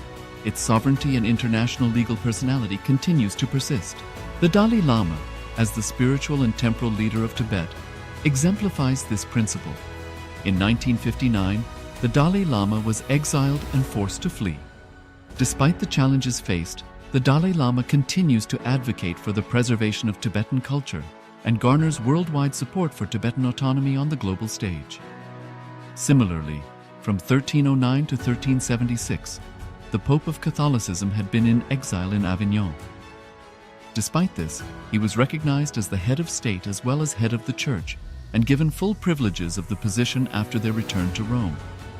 Even in 1861, much of the papal territories had been lost, leaving the Pope with no sovereign territory other than the papal residence and related buildings. Yet his temporal powers were still acknowledged. He was recognized as a head of state, and later, the Lateran Treaty of 1929 formally re-established papal sovereignty over the Vatican City. The Sovereign Order of Malta further exemplifies this principle, retaining international recognition as a sovereign entity despite the permanent loss of their territory upon Napoleon's invasion in June 1798. Despite such permanent loss of territory, the sovereignty and the international legal personality of the Sovereign Order of Malta continue to persist. Much later in 1894, the order settled in Rome and acquired two properties, the Magistral Palace and the Magistral Villa that received extraterritorial status. Today, the order maintains diplomatic relations with 112 countries, issues its own diplomatic passports, currency stamps, and vehicle registration plates, and has been granted observer status in the United Nations. All these examples of state re-establishment illustrate the principle of continuity of states, as per international law, that a state's legal personality persists over time. A nation continues to exist even after a complete loss of territory. A far more striking example is of the oceanic countries, which are under the threat of their entire nation being drowned and submerged due to rising sea levels owing to global warming. In response to such existential threat of climate change, Pacific Island nations, including Tuvalu, have enacted constitutional amendments and made international declarations affirming that their nation and their sovereign rights will continue to persist, despite their entire territory being lost to the sea. This proactive stance is highlighted in the Constitution of Tuvalu Act 2023 and the Pacific Islands Forum Declaration of 2021. The Supreme Pontiff of Hinduism, Bhagavan Sri Nithyananda Paramashivoham, through the line of succession, is the present 203rd Emperor of the Hindu Sovereign Kingdom of Surangi Samrajya. He was crowned on the 31st of December 2004 at the age of 26. Thus, by very same principles of the doctrine of continuity, through which the international legal personality of Portugal, Genoa, Poland, Ethiopia, Czechoslovakia, Albania, Austria, Vatican, Tibet, Sovereign Order of Malta, and several other nations has been recognized despite having undergone a period of exile, annexation, occupation by a foreign power, or despite loss of territory. The SPH Nithyananda Paramashivoham, through well-established legal and historical facts about the Hindu sovereign state of the Surangi Samrajyam, derives all sovereign rights and powers of the royal lineage of the Surangi Samrajyam as its 203rd sovereign emperor, from his inheritance and continuation of the unbroken succession of the kingdom of Surya Vamsa Surangi Samrajyam Sarvanapitha. Surya Vamsa Surangi Samrajyam, through unification with 20 other sovereign Hindu states and sovereign ecclesiastical, historical entities, became part of the United States of KAILASA, which thus became a sovereign, independent juridical state, with the SPH Nithyananda Paramashivoham as the sovereign.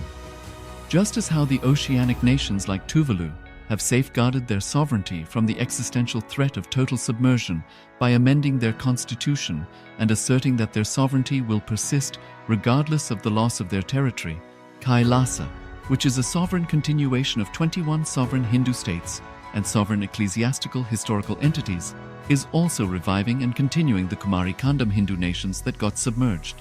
As per the doctrine of continuity, These facts imply that the KAILASA's statehood is recognized by international law and manifests as a natural outcome of well-established historical legal facts. Share your time, talent, and treasure. Become part of KAILASA. Sign up as an eCitizen https://kailasa.ecitizen.info.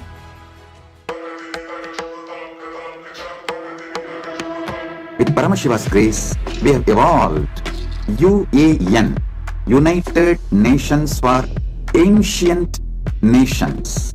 Paramashiva successfully manifested, and now he is introducing this to all of you, to the world formally, United Ancient Nations. It is United Nations for Ancient Indigenous Nations. This is a profound intergovernmental body. More than 100 ancient nations are already part members of this UAN. It is to unite and support all the indigenous nations, indigenous kingdoms all over the world.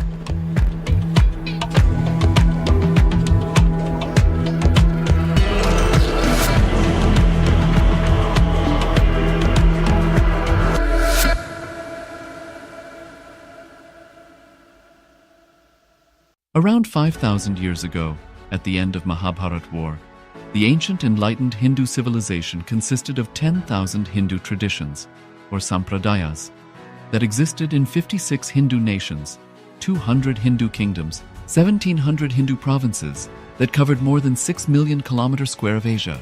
The Supreme Pontiff of Hinduism, SPH, Bhagavan Sri Nithyananda Paramashivoham, is the reviver of KAILASA, this ancient enlightened Hindu civilizational nation. KAILASA is an unbroken cultural, religious, historical, civilizational, and sovereign continuation and revival of multiple of these historical Hindu sovereign states and Hindu ecclesiastical entities. The unbroken continuity of these ancient Hindu nations through KAILASA results in the legal recognition of KAILASA as per the international customary law, particularly the doctrine of continuity. The international law, the doctrine of continuity, implies that upheavals and revolutions within a country, changes in government, territorial adjustments, measures taken during military occupation, or other internal transformations do not negate the existence of the country, do not affect the legal personality and international obligations of the country or state. The Vienna Convention on Succession of States in Respect of Treaties, 1978, addresses these principles of the doctrine of continuity as it outlines international law during situation of state succession or continuation. International law recognizes a state's legal personality by recognizing its identity. This perspective extends even during the period when the given state or country is annexed or occupied by a foreign power. Even in such cases, the legal personality of the state is considered to persist, enabling its subsequent re-establishment. Historical examples dating back to the 18th century include cases like Portugal and Genoa that were re-established after the Vienna Congress of 1815. More recent examples include countries such as Poland, Ethiopia, Czechoslovakia, Albania, and Austria that were re-established after World War II. Even when a nation is deprived of its territory, the nation continues to exist. Its sovereignty and international legal personality continues to persist. The Dalai Lama, as the spiritual and temporal leader of Tibet, exemplifies this principle. In 1959, the Dalai Lama was exiled and forced to flee. Despite the challenges faced, the Dalai Lama continues to advocate for the preservation of Tibetan culture and garners worldwide support for Tibetan autonomy on the global stage. Similarly, from 1309 to 1376, the Pope of Catholicism had been in exile in Avignon. Despite this, he was recognized as the head of state as well as head of the church and given full privileges of the position after their return to Rome. Even in 1861, much of the papal territories had been lost, leaving the Pope with no sovereign territory other than the papal residence and related buildings. Yet his temporal powers were still acknowledged. He was recognized as a head of state, and later, the Lateran Treaty of 1929 formally re-established papal sovereignty over the Vatican City. The Sovereign Order of Malta further exemplifies this principle, retaining international recognition as a sovereign entity despite the permanent loss of their territory. upon Napoleon's invasion in June 1798. Despite such permanent loss of territory, the sovereignty and the international legal personality of the Sovereign Order of Malta continued to persist.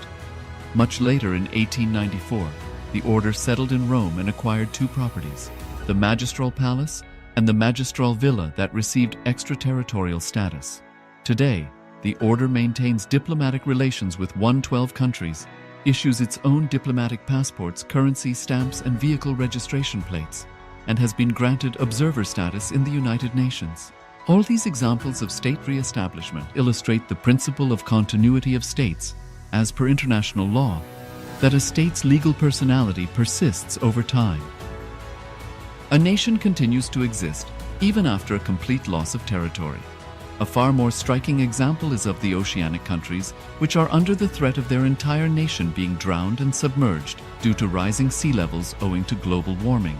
In response to such existential threat of climate change, Pacific Island nations, including Tuvalu, have enacted constitutional amendments and made international declarations affirming that their nation and their sovereign rights will continue to persist, despite their entire territory being lost to the sea. This proactive stance is highlighted in the Constitution of Tuvalu Act 2023 and the Pacific Islands Forum Declaration of 2021. The Supreme Pontiff of Hinduism, Bhagavan Sri Nithyananda Paramashivoham, through the line of succession, is the present 203rd Emperor of the Hindu Sovereign Kingdom of Surangi Samrajya. He was crowned on the 31st of December 2004 at the age of 26. Thus, by very same principles of the doctrine of continuity, through which the international legal personality of Portugal, Genoa, Poland, Ethiopia, Czechoslovakia, Albania, Austria, Vatican, Tibet, Sovereign Order of Malta, and several other nations has been recognized despite having undergone a period of exile, annexation, occupation by a foreign power, or despite loss of territory. The SPH Nithyananda Paramashivoham, through well-established legal and historical facts about the Hindu sovereign state of the Surangi Samrajyam, derives all sovereign rights and powers of the royal lineage of the Surangi Samrajyam as its 203rd sovereign emperor, from his inheritance and continuation of the unbroken succession of the kingdom of Surya Vamsa Surangi Samrajyam Sarvanapitha. Surya Vamsa Surangi Samrajyam, through unification with 20 other sovereign Hindu states and sovereign ecclesiastical, historical entities, became part of the United States of KAILASA, which thus became a sovereign, independent juridical state, with the SPH Nithyananda Paramashivoham as the sovereign. Just as how the oceanic nations like Tuvalu have safeguarded their sovereignty from the existential threat of total submersion by amending their constitution and asserting that their sovereignty will persist regardless of the loss of their territory, KAILASA, which is a sovereign continuation of 21 sovereign Hindu states and sovereign ecclesiastical historical entities, is also reviving and continuing the Kumari Kandam Hindu nations that got submerged. As per the doctrine of continuity, these facts imply that the KAILASA's statehood is recognized by international law and manifests as a natural outcome of well-established historical legal facts. Share your time, talent, and treasure. Become part of KAILASA. Sign up as an eCitizen https://kailasa.ecitizen.info.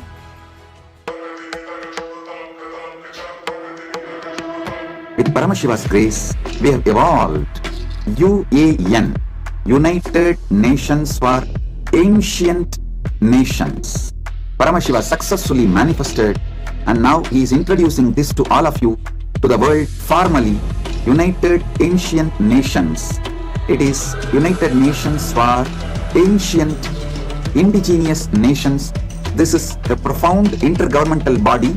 More than 100 ancient nations are already part members of this UAN.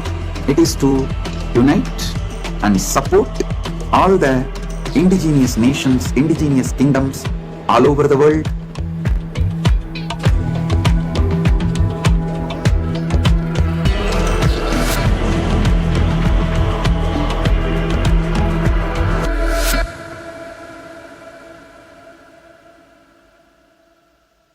Around 5,000 years ago, at the end of Mahabharat War, the ancient enlightened Hindu civilization consisted of 10,000 Hindu traditions, or sampradayas, that existed in 56 Hindu nations, 200 Hindu kingdoms, 1,700 Hindu provinces, that covered more than 6 million kilometers square of Asia. The Supreme Pontiff of Hinduism, SPH, Bhagavan Sri Nithyananda Paramashivoham, is the reviver of KAILASA, this ancient, enlightened Hindu civilizational nation. KAILASA is an unbroken cultural, religious, historical, civilizational, and sovereign continuation and revival of multiple of these historical Hindu sovereign states and Hindu ecclesiastical entities. The unbroken continuity of these ancient Hindu nations through KAILASA results in the legal recognition of KAILASA as per the international customary law, particularly the doctrine of continuity. The international law, the doctrine of continuity, implies that upheavals and revolutions within a country, changes in government, territorial adjustments, measures taken during military occupation, or other internal transformations do not negate the existence of the country, do not affect the legal personality and international obligations of the country or state. The Vienna Convention on Succession of States in respect of treaties, 1978, addresses these principles of the doctrine of continuity as it outlines international law during situation of state succession or continuation. International law recognizes a state's legal personality by recognizing its identity. This perspective extends even during the period when the given state or country is annexed or occupied by a foreign power. Even in such cases, the legal personality of the state is considered to persist, enabling its subsequent re-establishment. Historical examples dating back to the 18th century include cases like Portugal and Genoa that were re-established after the Vienna Congress of 1815. More recent examples include countries such as Poland, Ethiopia, Czechoslovakia, Albania, and Austria that were re-established after World War II. Even when a nation is deprived of its territory, the nation continues to exist. Its sovereignty and international legal personality continues to persist. The Dalai Lama, as the spiritual and temporal leader of Tibet, exemplifies this principle. In 1959, the Dalai Lama was exiled and forced to flee. Despite the challenges faced, the Dalai Lama continues to advocate for the preservation of Tibetan culture and garners worldwide support for Tibetan autonomy on the global stage. Similarly, from 1309 to 1376, the Pope of Catholicism had been in exile in Avignon. Despite this, he was recognized as the head of state as well as head of the church and given full privileges of the position after their return to Rome. Even in 1861, much of the papal territories had been lost, leaving the Pope with no sovereign territory other than the papal residence and related buildings. Yet his temporal powers were still acknowledged. He was recognized as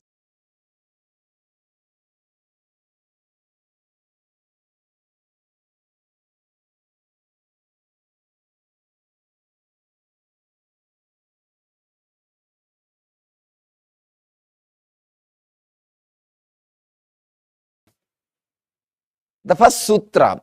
Let us enter into the first sutra. Yoga chitta vritti nirodha. The translation is withdrawal from mental thought patterns is yoga.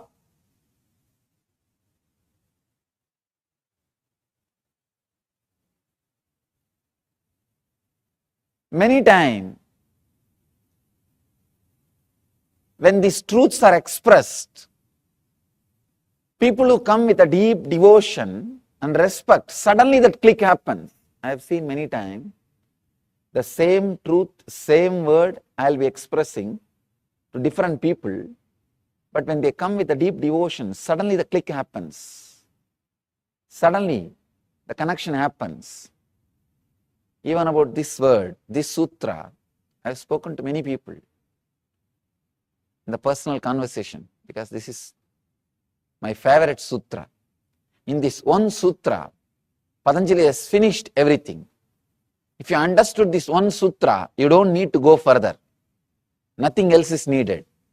This one is enough. The simple, straight understanding is, mind is not an object, mind is not a thing, it is an action. So people ask me how to stop mind, how to go beyond mind. Every day I am put this question. I can say this is a frequently asked question, most frequently asked question, FAQ. Wherever I go, there will be at least 10 people to put this question. I tell them, mind is not a thing to be fought with. Mind is not a thing to suppress it. Mind is not a thing.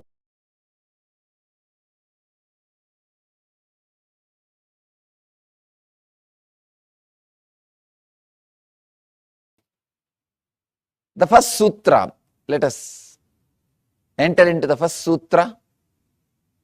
Yoga chitta vritti nirodha. The translation is, withdrawal from mental thought patterns is yoga.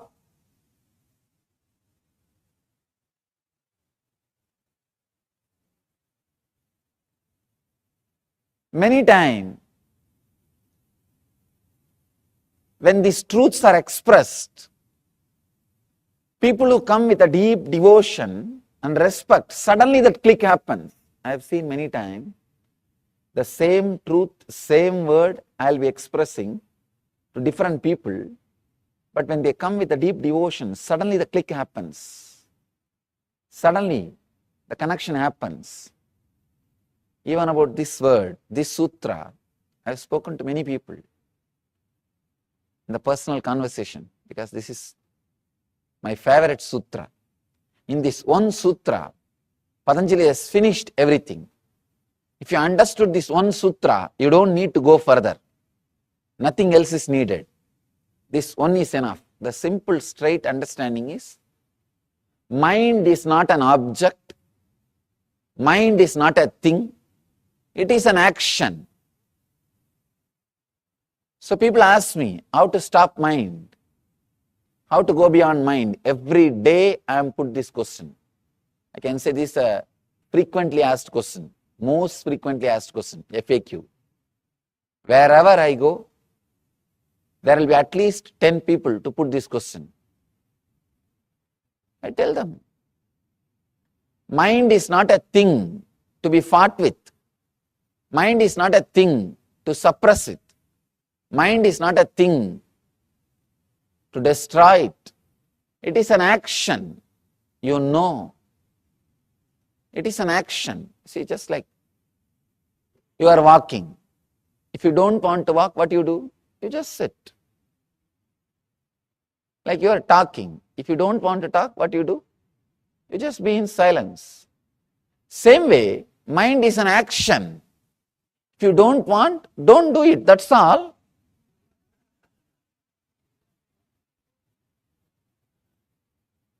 But our mind says, no, no, no, I have tried many things. I have tried many times. My experience is equal to your age. Now people come and tell me, the professional seekers.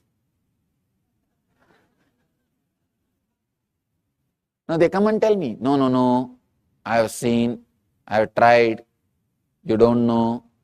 No, I sympathize with your trying. I sympathize with your practice. I am not disrespecting you. I am not condescending. But please understand, it is a simple action, a subtle action. You are doing it. Is there anybody else doing it inside? No. If somebody else is doing inside, not only me, even God can't help you. It is you who is doing. Please understand, it is you who is doing. So it is a simple action. When you don't want, just stop. That's all. We say, no, no, no. We try. And after some time it comes back. Be very clear. Now this moment, if you don't want, stop. After a few moments, if it is starting, you wanted it. That is why it is starting. You forget, you have started it again. So when you want, switch it off. When you want, start. Please understand, if you understand you are starting it when you wanted it again, at least you will have respect on your decision, your will. Have simple clarity. Look inside. When I want, I am starting. When I don't want, I am relaxing. This moment, you don't need to bring all the philosophy, all the ideas you have about mind. No, mind means filled with engrams, filled with thoughts. It will be continuously erupting out. It can't be controlled. It is negative. We are fed with so much of poisonous thoughts about mind. Relax from everything. Understand the simple thing. Mind is a subtle action.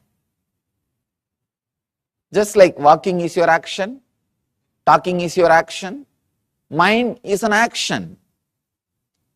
When you can stop walking, talking, why not thinking? It is your action. Decide this moment, it is my action. Let me stop, that's all.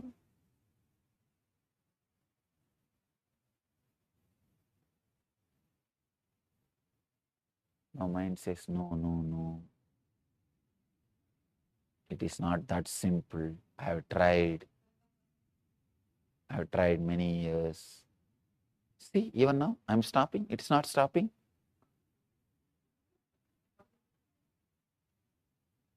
Understand, do not create that full statement. I am stopping, it is not stopping. Then you are not stopping. I am stopping. That's all. Then again, I want to tell something or I want to do something. That is why it is starting again. So look little in. With little devotion, if you approach the sutra, you will have that click. Yes, what he means is right. Just little shift in the approach, little shift in the attitude, little shift in the understanding. What he says is right. If it is getting started again, we are starting it. Maybe we forgot we are starting it. We are forgetting that we are starting it. Please understand. It is we who are stealing our own things from ourselves. Nobody else. Nobody else is stealing anything from us. It is simple we. Let us take the whole responsibility on us. Let us take the whole responsibility on us. If you want, you can think. If you want, you can stop. That is what is essence of this whole yoga. Essence of the whole yoga is only this one sutra. Yogaha chittavritti nirodhaha. Yoga is cessation of mind. Yoga is withdrawal from mental thought patterns.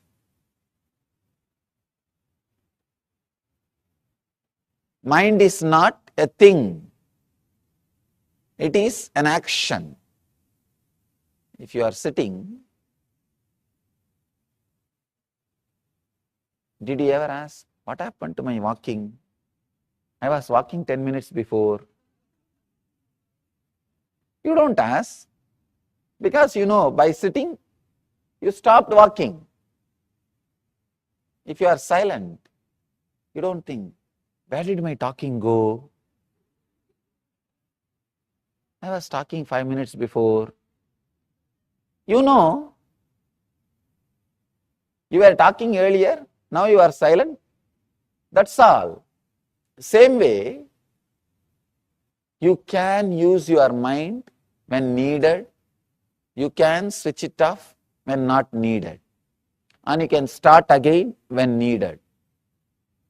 I want you to know an important truth. My master told me beautifully, usually we always understand mind is bigger than brain. That's what we think. My master told me very beautifully and he gave me a very deep insight. He said, he told me beautifully,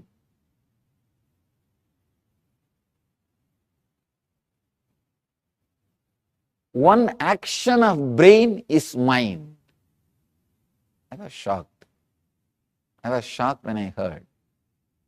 He says, one action of your brain is mind. With the leg, you can do many things. Walking is one action. You can do kicking or playing. So many other things can be done with the leg. Walking is one action. Same way with the hand. Eating is one action. So many other things can be done by the hand. Eating is only one action. Same way, he says very beautifully, thinking is a one action of your brain. Mind is one action of your brain. I was shocked. We always think brain is just physical, mind is subtle, because of that mind is more powerful than the brain, and mind is everything. When I started experiencing, I understood true. Mind, what you think as mind, what you experience as mind, is only one action of your brain. See, if I realize moving is only one action of my hand, I can relax. If I want, I can move. If I want, I can relax. Same way, thinking is only one action of my brain. I can start when I want. I can relax when I don't want. Understand this one truth. Thinking is one action of your brain. If you want, you can relax from it. You can rest from it.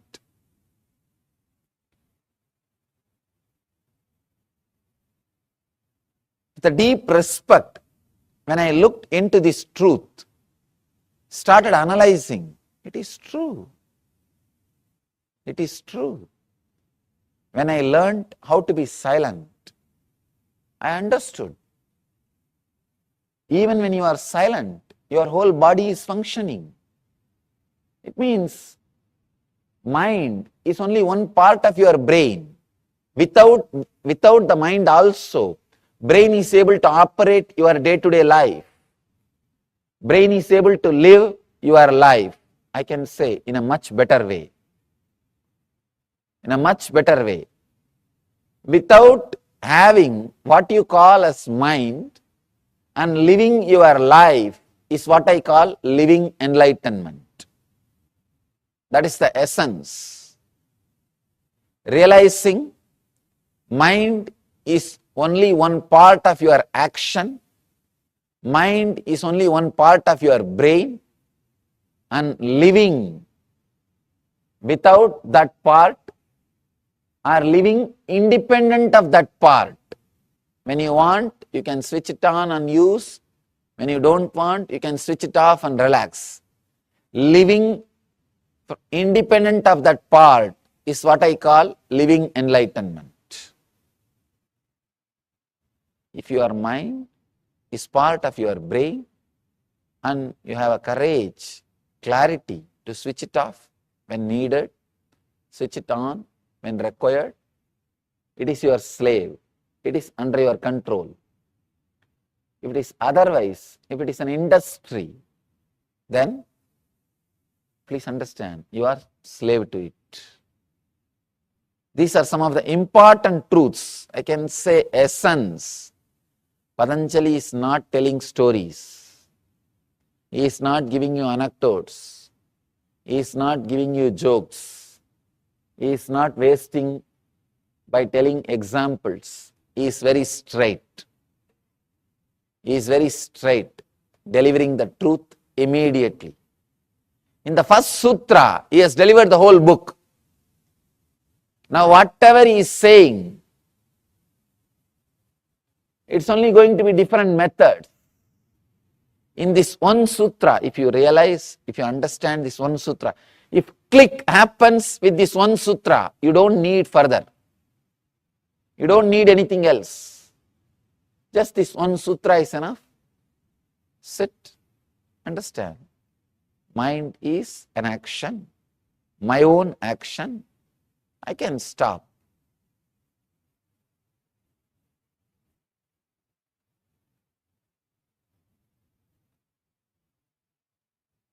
All right, let me start.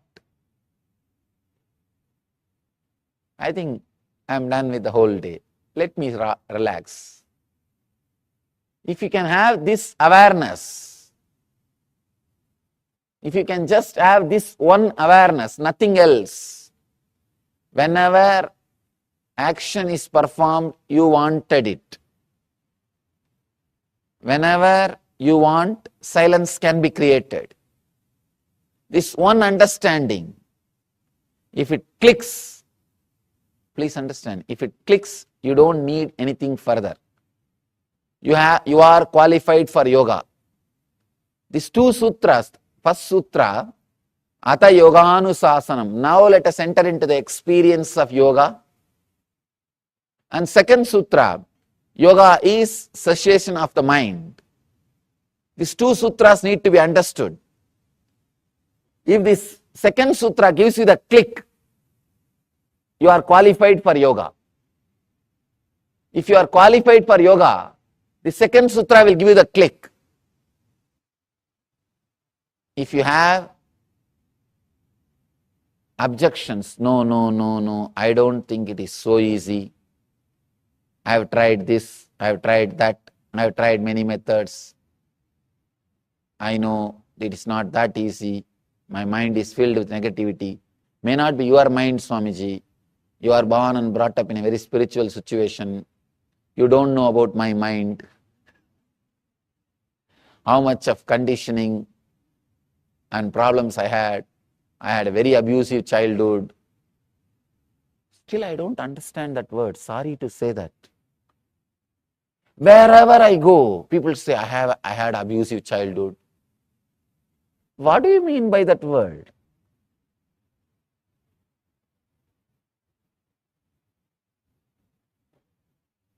Everywhere, people say, I had very abusive childhood, I had very disturbed childhood, I had this problem, that problem. I don't understand. You see, a child takes birth and it grows. Any situation in which it grows can be made into one more complaint. After you grow, you can always complain. Any situation it can be, you can start complaining. You can accept and enjoy any situation. It is just our idea. It is just our idea. We always think others did not have this problem. Only I had this problem. So we create an idea. I had abusive childhood. I had this. I had that. I did not have this when I was young. I did not have that when I was young. Constantly judging. There is no scale. There is no scale. The moment you start putting scale, start putting ideas, start saying, no, this is there, that is there, this was there, that was there. Stopping the mind is not that easy. Then now you need to read further. Now you need to read further. Very rare, devoted beings straight away get the click the moment truth is uttered in its pure form. See, in the world, 33% of the people will have straight away the click when the truth is uttered. Other 33 needs a technique or little convincing. Other 33 will never get it. Now, from my experience, I tell you, I'm traveling all over the world. First 33, they need to be told, that's all. They are ready. The deep devotion, with the deep restful awareness, they are ready. They just get it. And something clicks inside them. Yes, what he says is right. So for that 33%, Your Yoga Sutra session is over. Relax. Your session is over. Now live. That's all. Remember this one click. Mind is not a thing. It is an action, subtle action. It is your very own subtle action. When you want, you can do it. When you don't want, you can stop it. Mind is one action of your brain. So when you want, you can do it using the brain. When you don't want, you can relax it. That's all. You don't need anything more. If you are second 33, need little convincing, need little logical support, need some techniques, then let's enter into the next sutra. If you are third, I don't know what to do.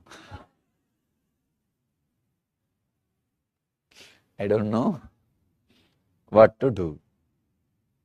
It's an amazing book, very beautifully. Patanjali takes you to the deeper and deeper layers. He's a great master. I can say ultimate master.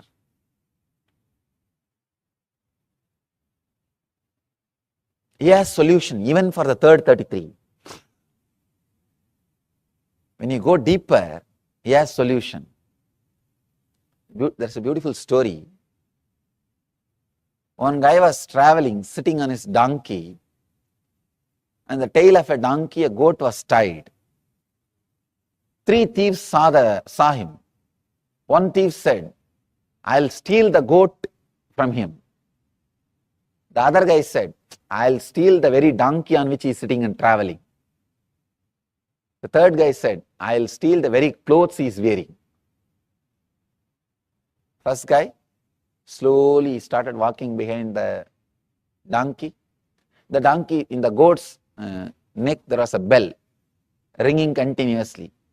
So that guy who is sitting on the donkey, he knows if the bell is ringing, the goat is following. So he was walking, he was traveling. This thief slowly removed the bell from the goat's neck and tied it the donkey's tail. Donkey was continuously ringing the bell and that guy was walking. He took away the goat and ran away. Second thief was walking continuously with this guy. After some time, the guy who was sitting on the donkey, he stopped and turned back. He saw the goat is missing. He asked the second thief, what happened to the goat? Second thief said, just now somebody took it and ran. Run. Go and catch. This guy said, all right, take care of my donkey. I'll go and bring my goat. He ran to get the goat. This fellow ran with the donkey. The third thief was following him. When this guy was completely tired and understood he lost his donkey also, he came near a well. This third thief was sitting near the well with a long face. This guy asked, what happened to you? Why are you sitting with a long face? Third thief said, no, my treasure is lost in this well. It is inside this well. I don't know how to swim. If you can get in and take this out, 50-50. And this guy said, all right, I'll now make it up. I lost my goat and donkey. Now I'll make up in this one situation. Please have my clothes. I'll jump and bring the treasure out. When he jumped, this third guy ran away with the clothes. Patanjali is the third guy. He can really do his job. He can really do his job. He can teach even for the third level people. Step by step he is teaching. That's all. Step by step he is teaching. He can take away everything from you. Actually, if you lose with Patanjali, you will gain ultimately. That's a beautiful saying. stotra from Ramana Maharshi, a great enlightened master from my hometown. He is singing towards Shiva. He says, I lost me in you and gained you in me. Who is the winner? You gained me, but I gained you. Who is the winner? So if you lose with Patanjali, you will lose you, but you will get Patanjali. Patanjali may have you, but you will have Patanjali. So get ready to lose yourself into Patanjali.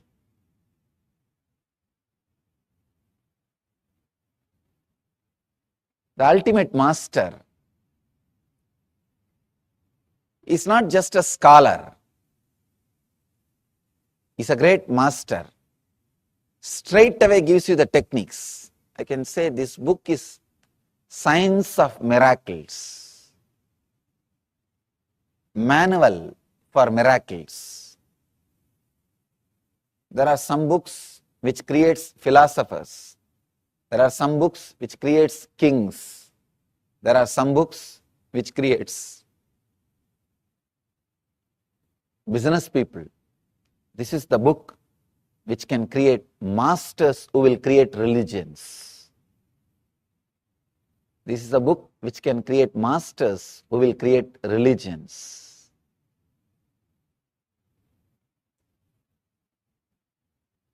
He explains and expresses all the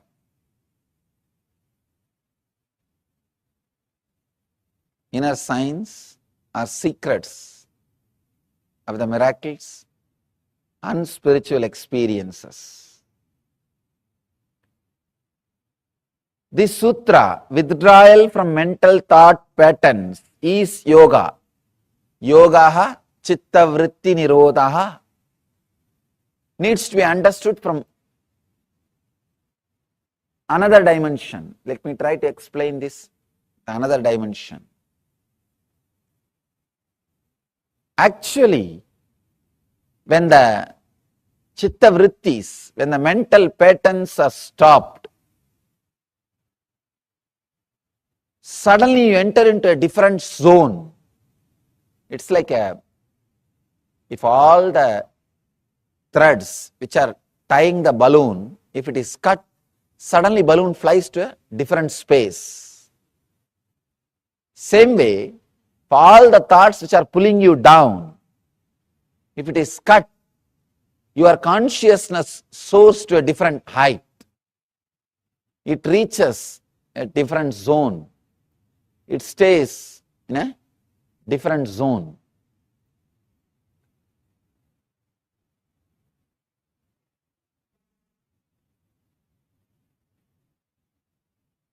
When you look through the window, you see the sky. You experience the sky.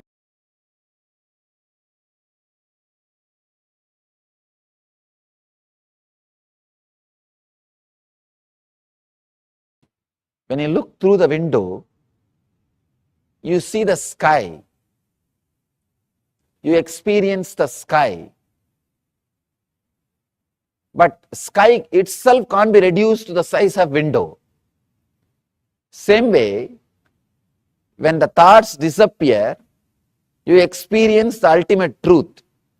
But the truth itself can't be reduced to one idea of not having thoughts. Please understand. When you don't have thoughts, you will experience truth. But the truth cannot be defined with this one quality of not having thoughts. Not having thoughts may be one of the qualities of truth, but that itself is not ultimate. Chitta vritti nirodha, not having thoughts, leads to the yoga. That itself is not yoga. I want you to understand. Sometimes not having thoughts, people understand, not having thoughts itself is a yoga. Then in the deep sleep you don't have a thoughts. But that is not yoga. The deep sleep you don't have thoughts. But that is not yoga. not having thoughts with awareness is yoga. Not having thoughts with awareness leads you to yoga. Yogaha chitta vritti nirodhaha. The different formations taken by the mind, if it is not happening, then yoga is happening inside you. Yoga is happening inside you. Yogaha chitta vritti nirodhaha. The next sutra throws more light on this one truth. Let us enter into the next sutra. Tata drashtuhu swarupeva sthanam. This is another beautiful sutra.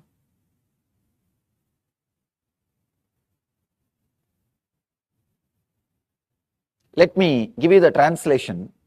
The earlier sutra says withdrawal from mental thought patterns is yoga. Here Patanjali says then results relaxation into one's true nature of limitlessness and total understanding. See, when the thoughts disappear, when the cessation happens, when the chitta vrittis are no more, when the thoughts are no more, when the mental actions are no more, he says it results relaxation into one's own true nature. That is what I am saying. In a way, even your deep sleep is a pattern of your mind. Anything you can go in and come out is pattern. Anything you can experience is pattern. Please understand. Anything you can experience again and again is pattern. If you understand with this definition, even your sleep is a pattern. Even your sleep is a pattern. You go in and come out, go in and come out. It is a pattern.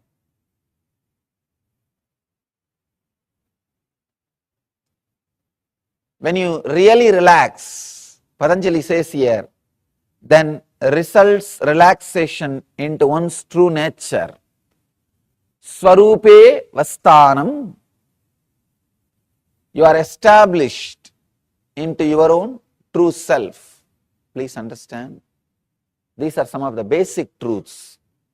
Whatever you see and experience is because of your thought pattern. Whatever you see in the outer world, whether it is your health, body, mind, world, relationships, everything is because of your thought pattern. Everything is your thought pattern. Let me tell you this one small story. How experiences are changed through thought patterns. One guy, old guy, went to a village, neighbor village, nearby village, for some purpose. When he came back, from the distance he saw his house is on fire. He started rolling on the ground and started crying. In India, there is a special way of crying. They don't just cry, they roll on the ground and cry. Indian villagers roll on the ground and crying. He started rolling on the ground and crying. He had 3 sons. One son came to him and said, "Father, don't worry. Don't you remember yesterday we sold that house?" This guy suddenly stood up, wiped the tears. "Oh, yes. I remember." He's completely relaxed. Next son ran towards him and said, "Father, it is true we sold yesterday, but still we have not got the money." Then again he fell and started rolling on the ground. "Oh, my house is on fire, please save. There is nobody to save. Is there anybody to save?" He started calling all gods, all possible help. In India, that is only 911. There is no other 911. He started calling and rolling. Nothing can be done. And after a few minutes, again the third son came and said, no, don't worry, father. Just today morning, I took the money and deposited in the bank. The other brothers don't know. I took the money. It is not our house. Then immediately sat up again. He wiped the tears. Oh God, everything is okay. Everything is okay. See, the same situation, same person. One moment he is feeling the deep suffering, agony. The other moment he is completely relaxed, settled.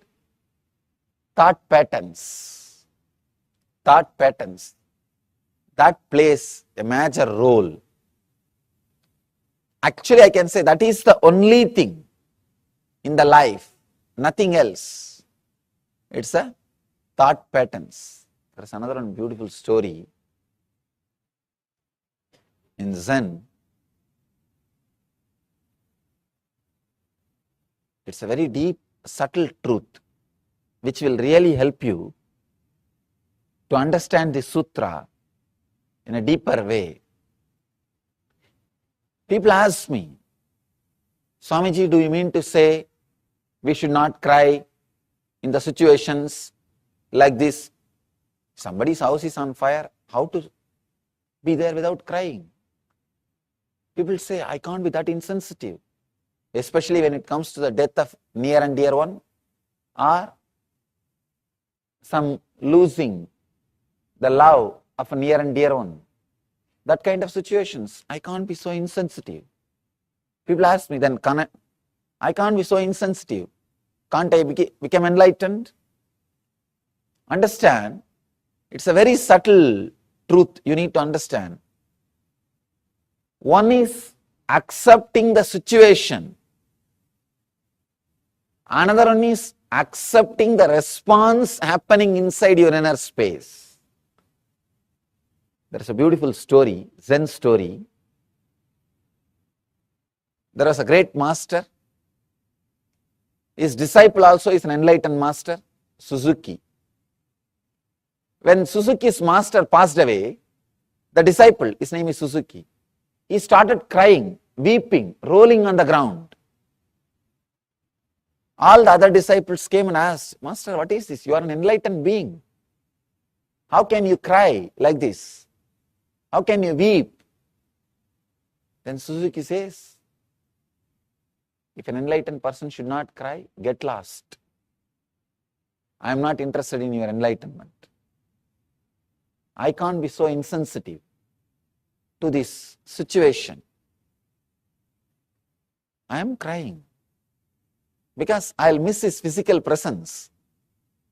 He can never leave me, or I can never leave him, because he became me and I became him. That is different. But physically I'll miss him.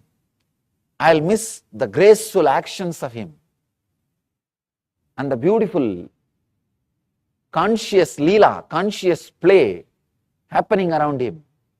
I'll miss him. I'll miss it. Then another disciple is asking, then what about the teaching which you are giving all these years? Accept what is happening. Accept what is happening. Tatada, tatada, tatada. What has happened to the teaching?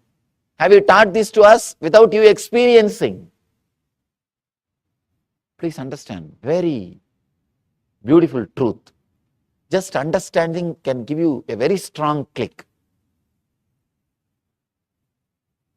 The Suzuki's reply. The disciple is asking, then have you taught this tatada, accepting what is without you experiencing? Suzuki beautifully explains, there are two levels of acceptance. One, accepting whatever is outside, the situation. Accepting the situation. Surrendering to this moment. Surrendering to tathata, what is. Surrendering to the now.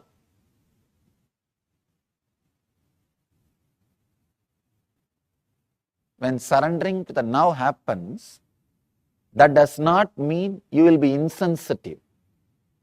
You will be insensitive. When you surrender to this moment, for example, this moment that when the master is dead, he is no more in the body. It is not that you will be insensitive. It can create a strong emotions in you, accepting that also. Acceptance in the internal level, in the inner level, the second level.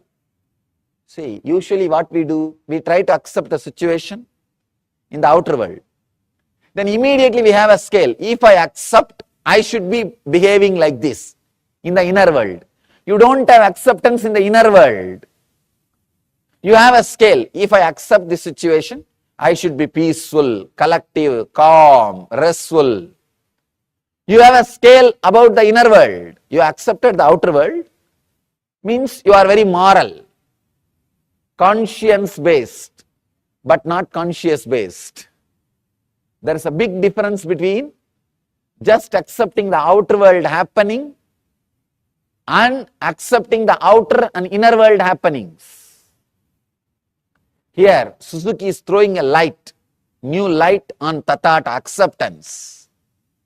Acceptance does not mean just accepting the outer world. Usually we have this idea.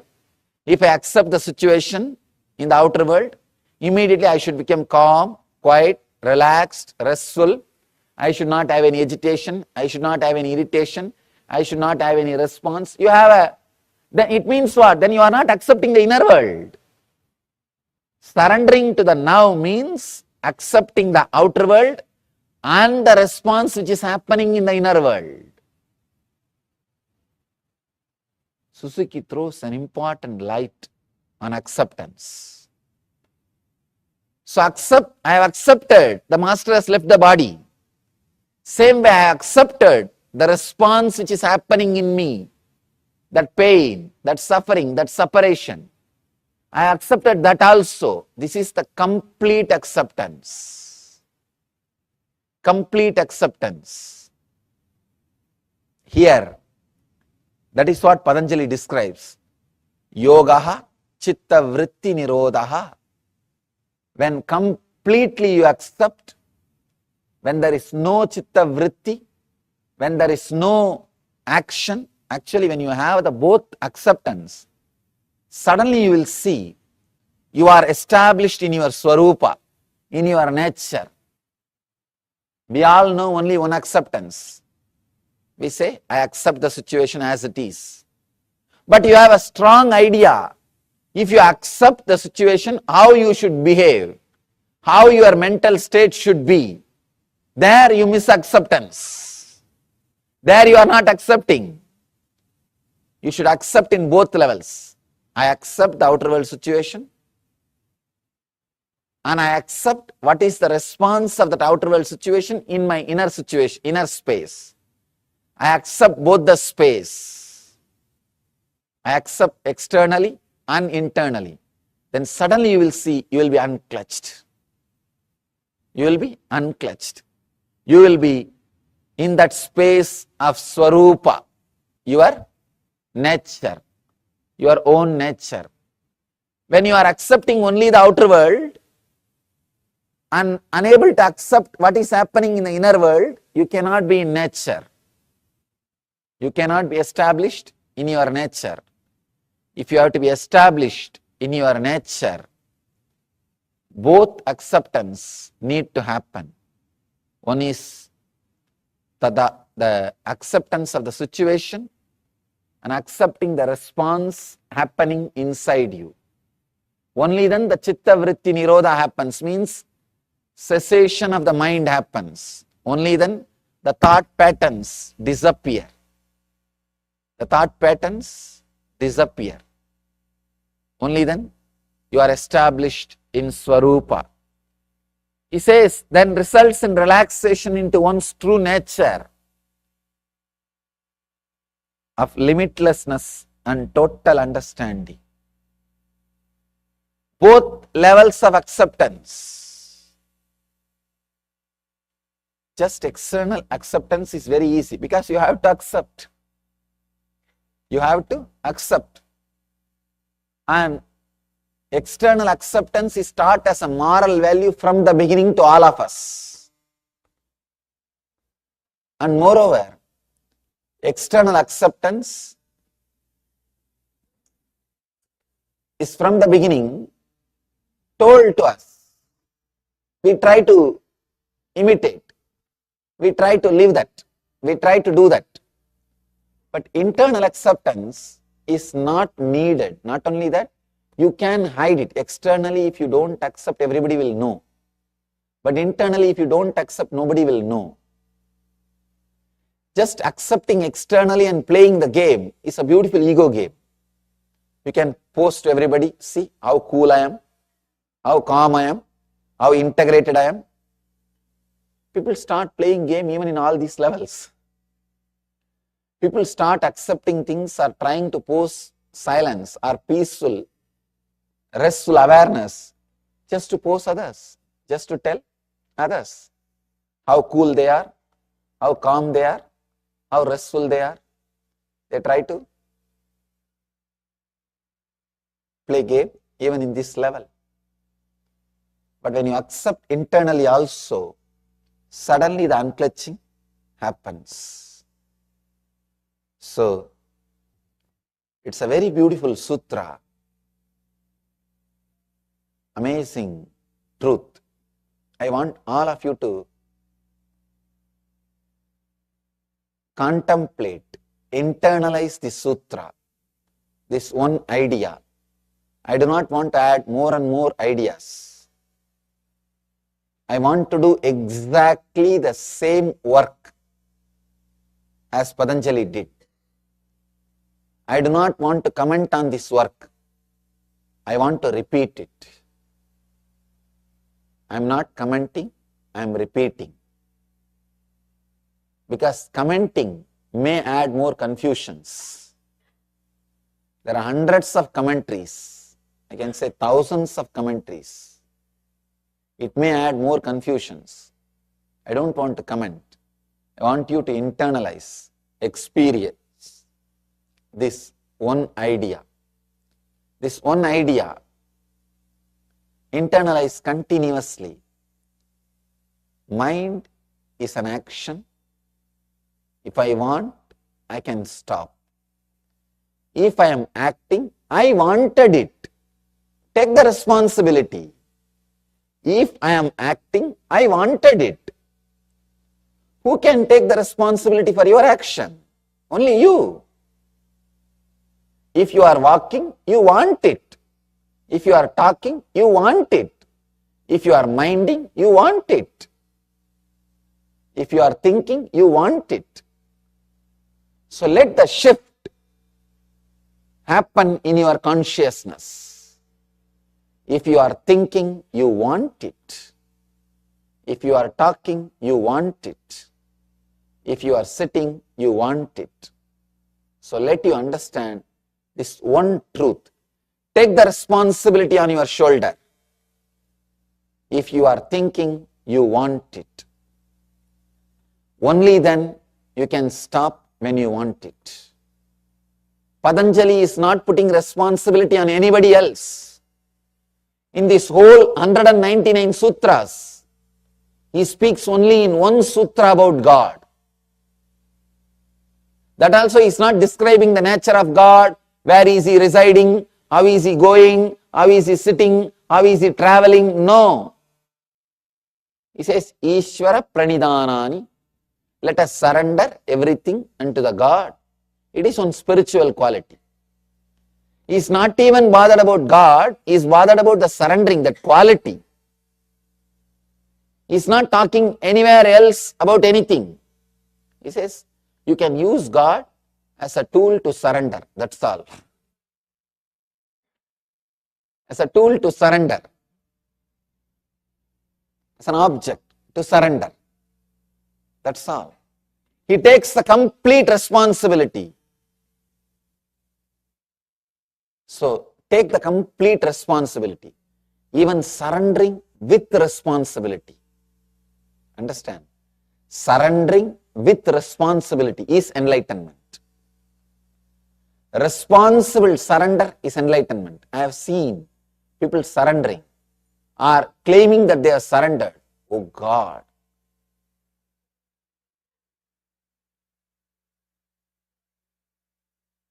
Even if you are caught by your enemies, you will not be tortured that much by the pseudo-surrendering people. By this pseudo-surrendering people. They will claim that they are surrendered, and whatever right happens is their responsibility because of them. Whatever wrong happens, it is because of you. And they will not do anything more than saying word, I have surrendered, I have surrendered, I have surrendered. Many people come and tell me, Swamiji, what should I do further? I tell them, what do you mean? No, whatever you say, I will do. The moment I tell something, no, I have this difficulty, that problem, this problem. Then I tell them, then tell all your conditions first. Then I will tell you the solution. They say, no, whatever you do, I will do. Whatever you say, I will do. The moment I open my mouth, they will have 1001 condition, 1001 priorities, 1000 preferences, 1001 conditions. So, Patanjali says very beautifully, take the responsibility completely on your shoulder. A responsible person, even if he surrenders, it will be so graceful, so beautiful. Irresponsible person, even if he tries to stand on his own, it will be only cunning. It will never be complete. So first thing you need, first thing is being responsible. Being responsible. In the first sutra, Yogaha Chitta Vritti Nirodhaha, Patanjali teaches us the basic truth, be responsible. The moment you are responsible, the moment you feel you are responsible for your thinking, you know very clearly you can stop. You can stop. Only when you don't want to take the responsibility, you are going on postponing, putting things on others, blaming others. Then you continue to think. If you blame, you are walking because of somebody, you will continue to walk till you die. If you are blaming, you are talking because somebody is forcing, you will continue to talk till the death. Same way, if you say you are thinking because of somebody else, because of some other reason, you will continue to think till you die, even after you die. So take the responsibility on you. Understand, the truth is you are responsible. Truth is you are responsible. So let you understand you are responsible. Then suddenly you will realize you can stop. You can stop. The essence of this whole sutra, Yogaha Chitta Vritti Nirodhaha, is take the responsibility of your subtle action, which I call mind. When you take the responsibility, you know how to stop thinking, how to stop all kinds of expression. You see, mind is not only thinking, there are so many other patterns. Regulation, channeling, mastery, integration, coordination, stilling, quieting, setting aside of the modification, gross and subtle thought patterns, all these things put together. All these things put together is what Patanjali calls Chitta Vritti Nirodhaha, means cessation of mind. Able to play with it, able to do what you want, like a circus, a gymnasium, able to do whatever you want with your mind, or completely rest without it. It's what he calls yoga. Nirodha not only means controlling or dropping, it means regulation, channeling, mastery, integration, coordination, stilling, quieting, setting aside of all the modifications of the mind.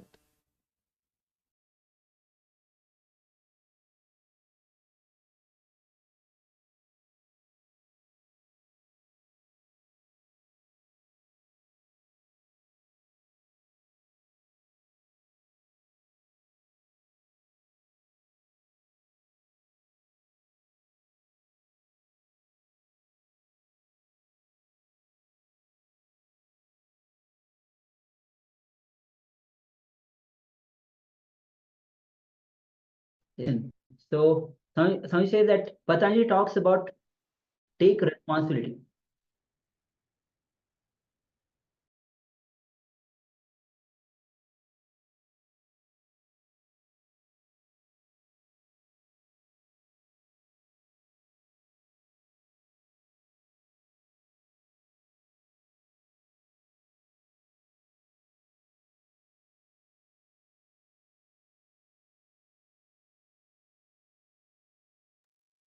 Sorry for the again glitch.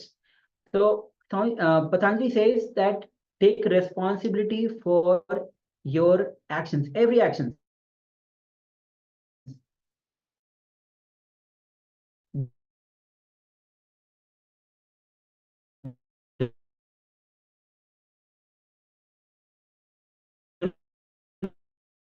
Not blame anybody for anything. When you take responsibility for your actions, your thoughts, your reactions, then the transformation happens, because that is the reality. You are responsible. So that's what Swami says, that yoga chitta vritti nirodha. Mind is an action, just stop it, as Patanjali mentions in the sutra. So we'll be entering into the intra-analyzation exercise, understanding that how first thing that we should understand that all our problems are neither permanent, neither impermanent. Our understanding about the problems are not right. Did you imagine the problems which you are thinking in the morning, the early morning, that you are contemplating on your problems, will leave your system? But that is the reality. The problems which you are facing in the early morning, now it has left your system. See, your idea about love, idea about pain, attention, idea about fear, your idea about worry, greed, all these ideas are just floating. To understand that they are just floating. They're not permanent, they're not impermanent. They are not clearly rooted or hooked or grounded. They are just simply floating.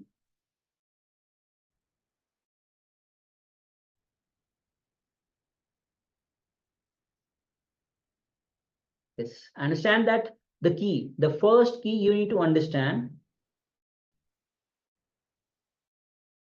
the first truth you need to understand. Your problems are not as the permanent, even if you think it is impermanent. Understand, whatever we think, whether it is permanent or impermanent, it is not as we think. If you think they are impermanent, they are not impermanent as you think. And if you think they are permanent, they are not permanent as you think. Your ideas about your problems are not right. So let us start by penning down at least 5 incidents from your very own life where you focused on a very simple problem and you forgot about the important problems. So requesting everyone, let us gather a pen and paper and pen down 5 incidents from your own life when you focused on a very simple problem and you completely forgot the important problems. So let's do this exercise. We'll be projecting for you on the screen. We'll be projecting the slide. But let us gather a pen and paper and write down 5 incidents from your life where you focused on a less important problem and you forgot about the big problems.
Now, let's enter into the second step. Look back into each of these incidents and analyze how you got how you got caught into small things and totally forgot about the big things happening in the life. Once again, in the first step, you have written the 5 incidents from your own life where you focused on simple problems and you forgot the important problems. Now, let's enter into the second step where you'll be looking back at each of these incidents and analyze how you got caught in these small things and totally forgot the big things happening in the life. So let's take a few minutes and let's continue with the second step.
Now slowly relax from this internalization exercise.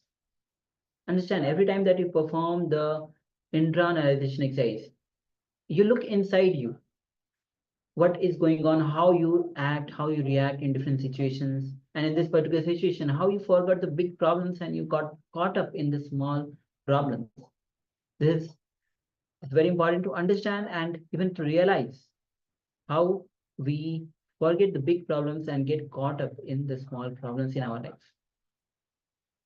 All right, so with this, we'll be moving on to the power manifestation. Power manifestation is your time to be in oneness with Swamiji, oneness with Paramashiva. So today we are doing the power of remote scanning, remote vision. So before entering into the power manifestation itself, let's enter into the SAS Pramana, which is a scriptural reference for manifesting the signs. And this is taken from Vijnana Bhairava Tantra, Sutra 92, Dharana 69, which says, Vyomakara swayam atmanam dhyaye digbhir anavratam nirashraya chit shaktihi sarupam darshaye tada. Parameshwar says, concentrate and cognize with restful awareness on one's self in the form of vast etheric space or sky, Vyomakaram, which is limitless in any direction whatsoever. Does the Chit Shakti, the power of consciousness, freed from all support, reveals and manifests herself as the form of one's essential nature of the self.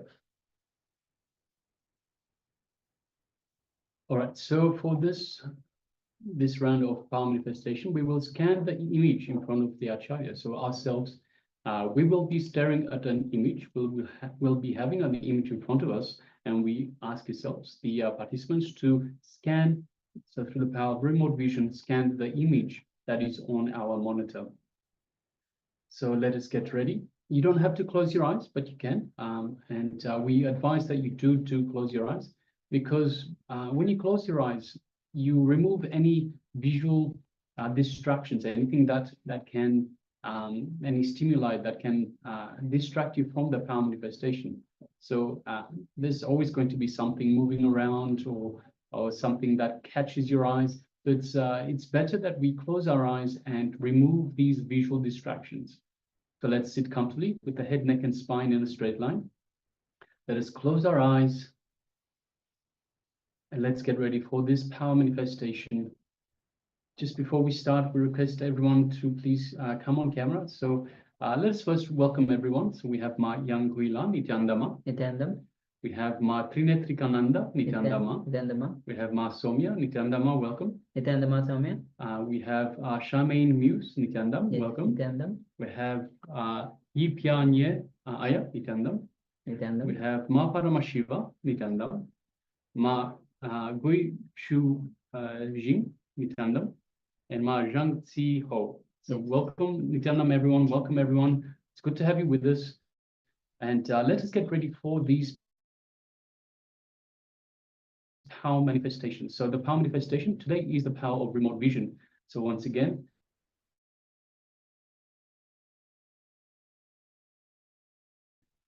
we will be having an image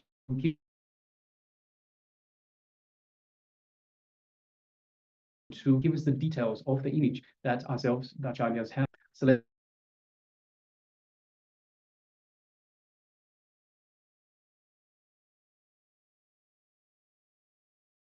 let's get ready. Once again, requesting everyone, let's sit comfortably with the head, neck, and spine in the. So let's sit comfortably, close your eyes, remove the visual stimuli.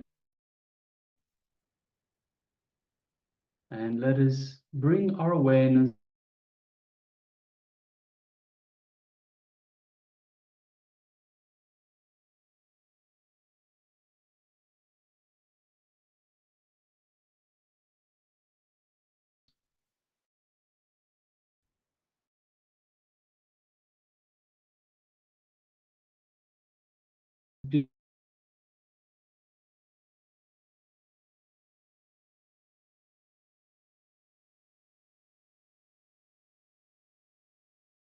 below our heart center.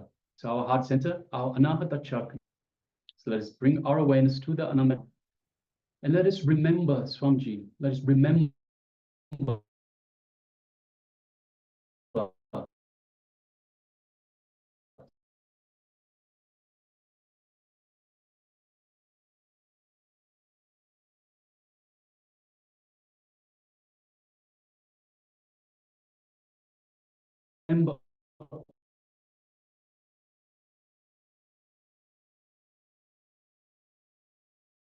all of that in our inner space, just below the heart center. So understand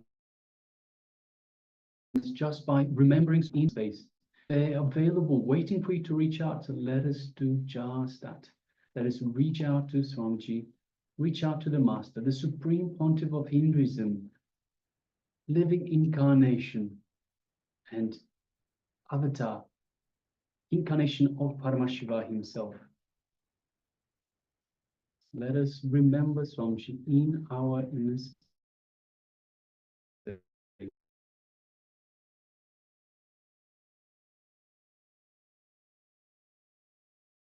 space. And connect to Swamiji. Feel the space of oneness with Swamiji.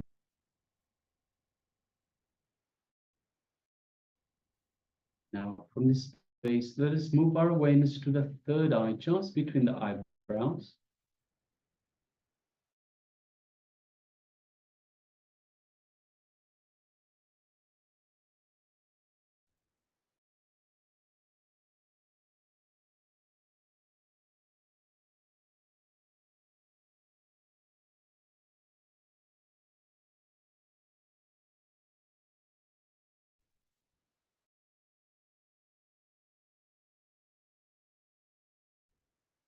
Gazing through the third eye alone into Swamiji's third eye.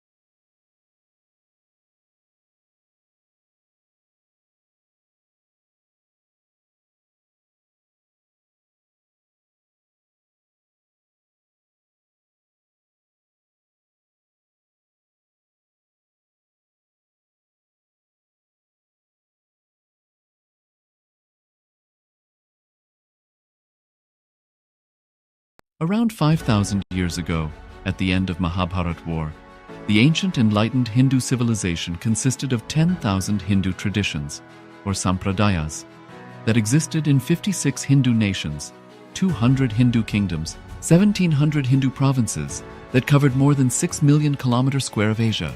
The Supreme Pontiff of Hinduism, SPH, Bhagavan Sri Nithyananda Paramashivoham, is the reviver of KAILASA, this ancient, enlightened Hindu civilizational nation. KAILASA is an unbroken cultural, religious, historical, civilizational, and sovereign continuation and revival of multiple of these historical Hindu sovereign states and Hindu ecclesiastical entities. The unbroken continuity of these ancient Hindu nations through KAILASA results in the legal recognition of KAILASA as per the international customary law, particularly the doctrine of continuity. The international law, the doctrine of continuity, implies that upheavals and revolutions within a country, changes in government, territorial adjustments, measures taken during military occupation, or other internal transformations do not negate the existence of the country, do not affect the legal personality and international obligations of the country or state. The Vienna Convention on Succession of States in respect of treaties, 1978, addresses these principles of the doctrine of continuity as it outlines international law during situation of state succession or continuation. International law recognizes a state's legal personality by recognizing its identity. This perspective. Yes, apologies for the technical glitch. So once again, let us now connect to Swamiji through the Mahavakya, the cosmic code what he has given us to connect to him further. The Mahavakya is Om Nithyananda Paramashivoham, meaning Om, in eternal bliss, I am Paramashiva. So let us start chanting. Om Nithyananda Paramashivoham. Om Nithyananda Paramashivoham. Om Nithyananda Paramashivoham.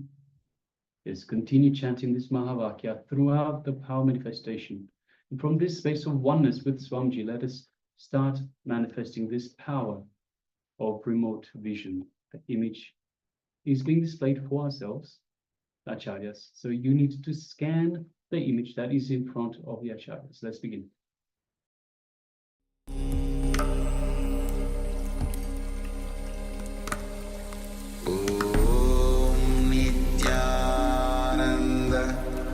Paramashivoham.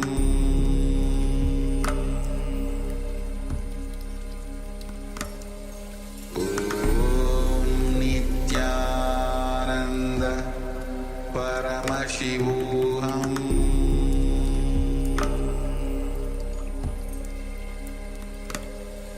Om Nithyananda Paramashivoham. Paramashivoham.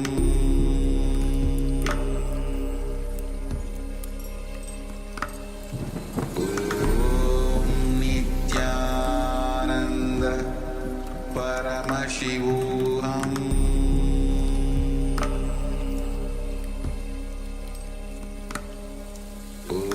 Om Nithyananda Paramashivoham. Paramashivoham.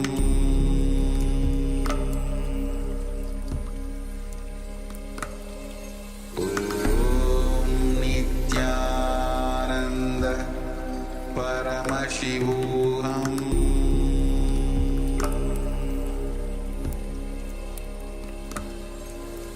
Om Nithyananda Paramashivoham.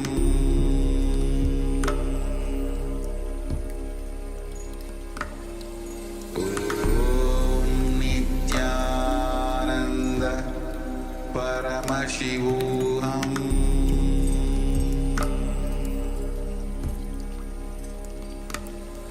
Om Nithyananda Paramashivoham. Om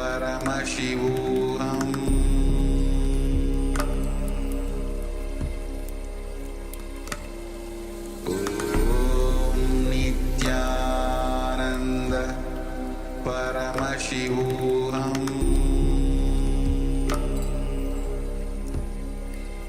Paramashivoham. Om Nithyananda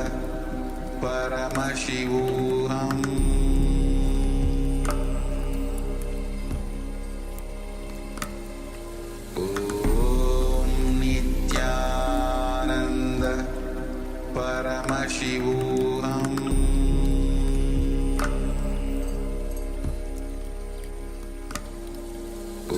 Om Nithyananda Paramashivoham. Paramashivoham.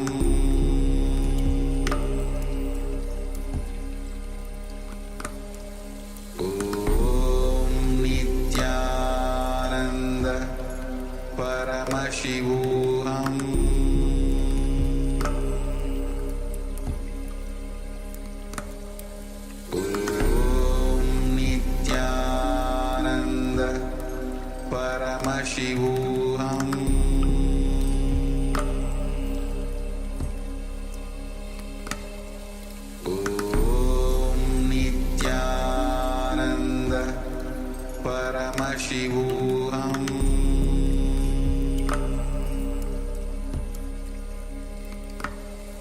Om Nithyananda Paramashivoham.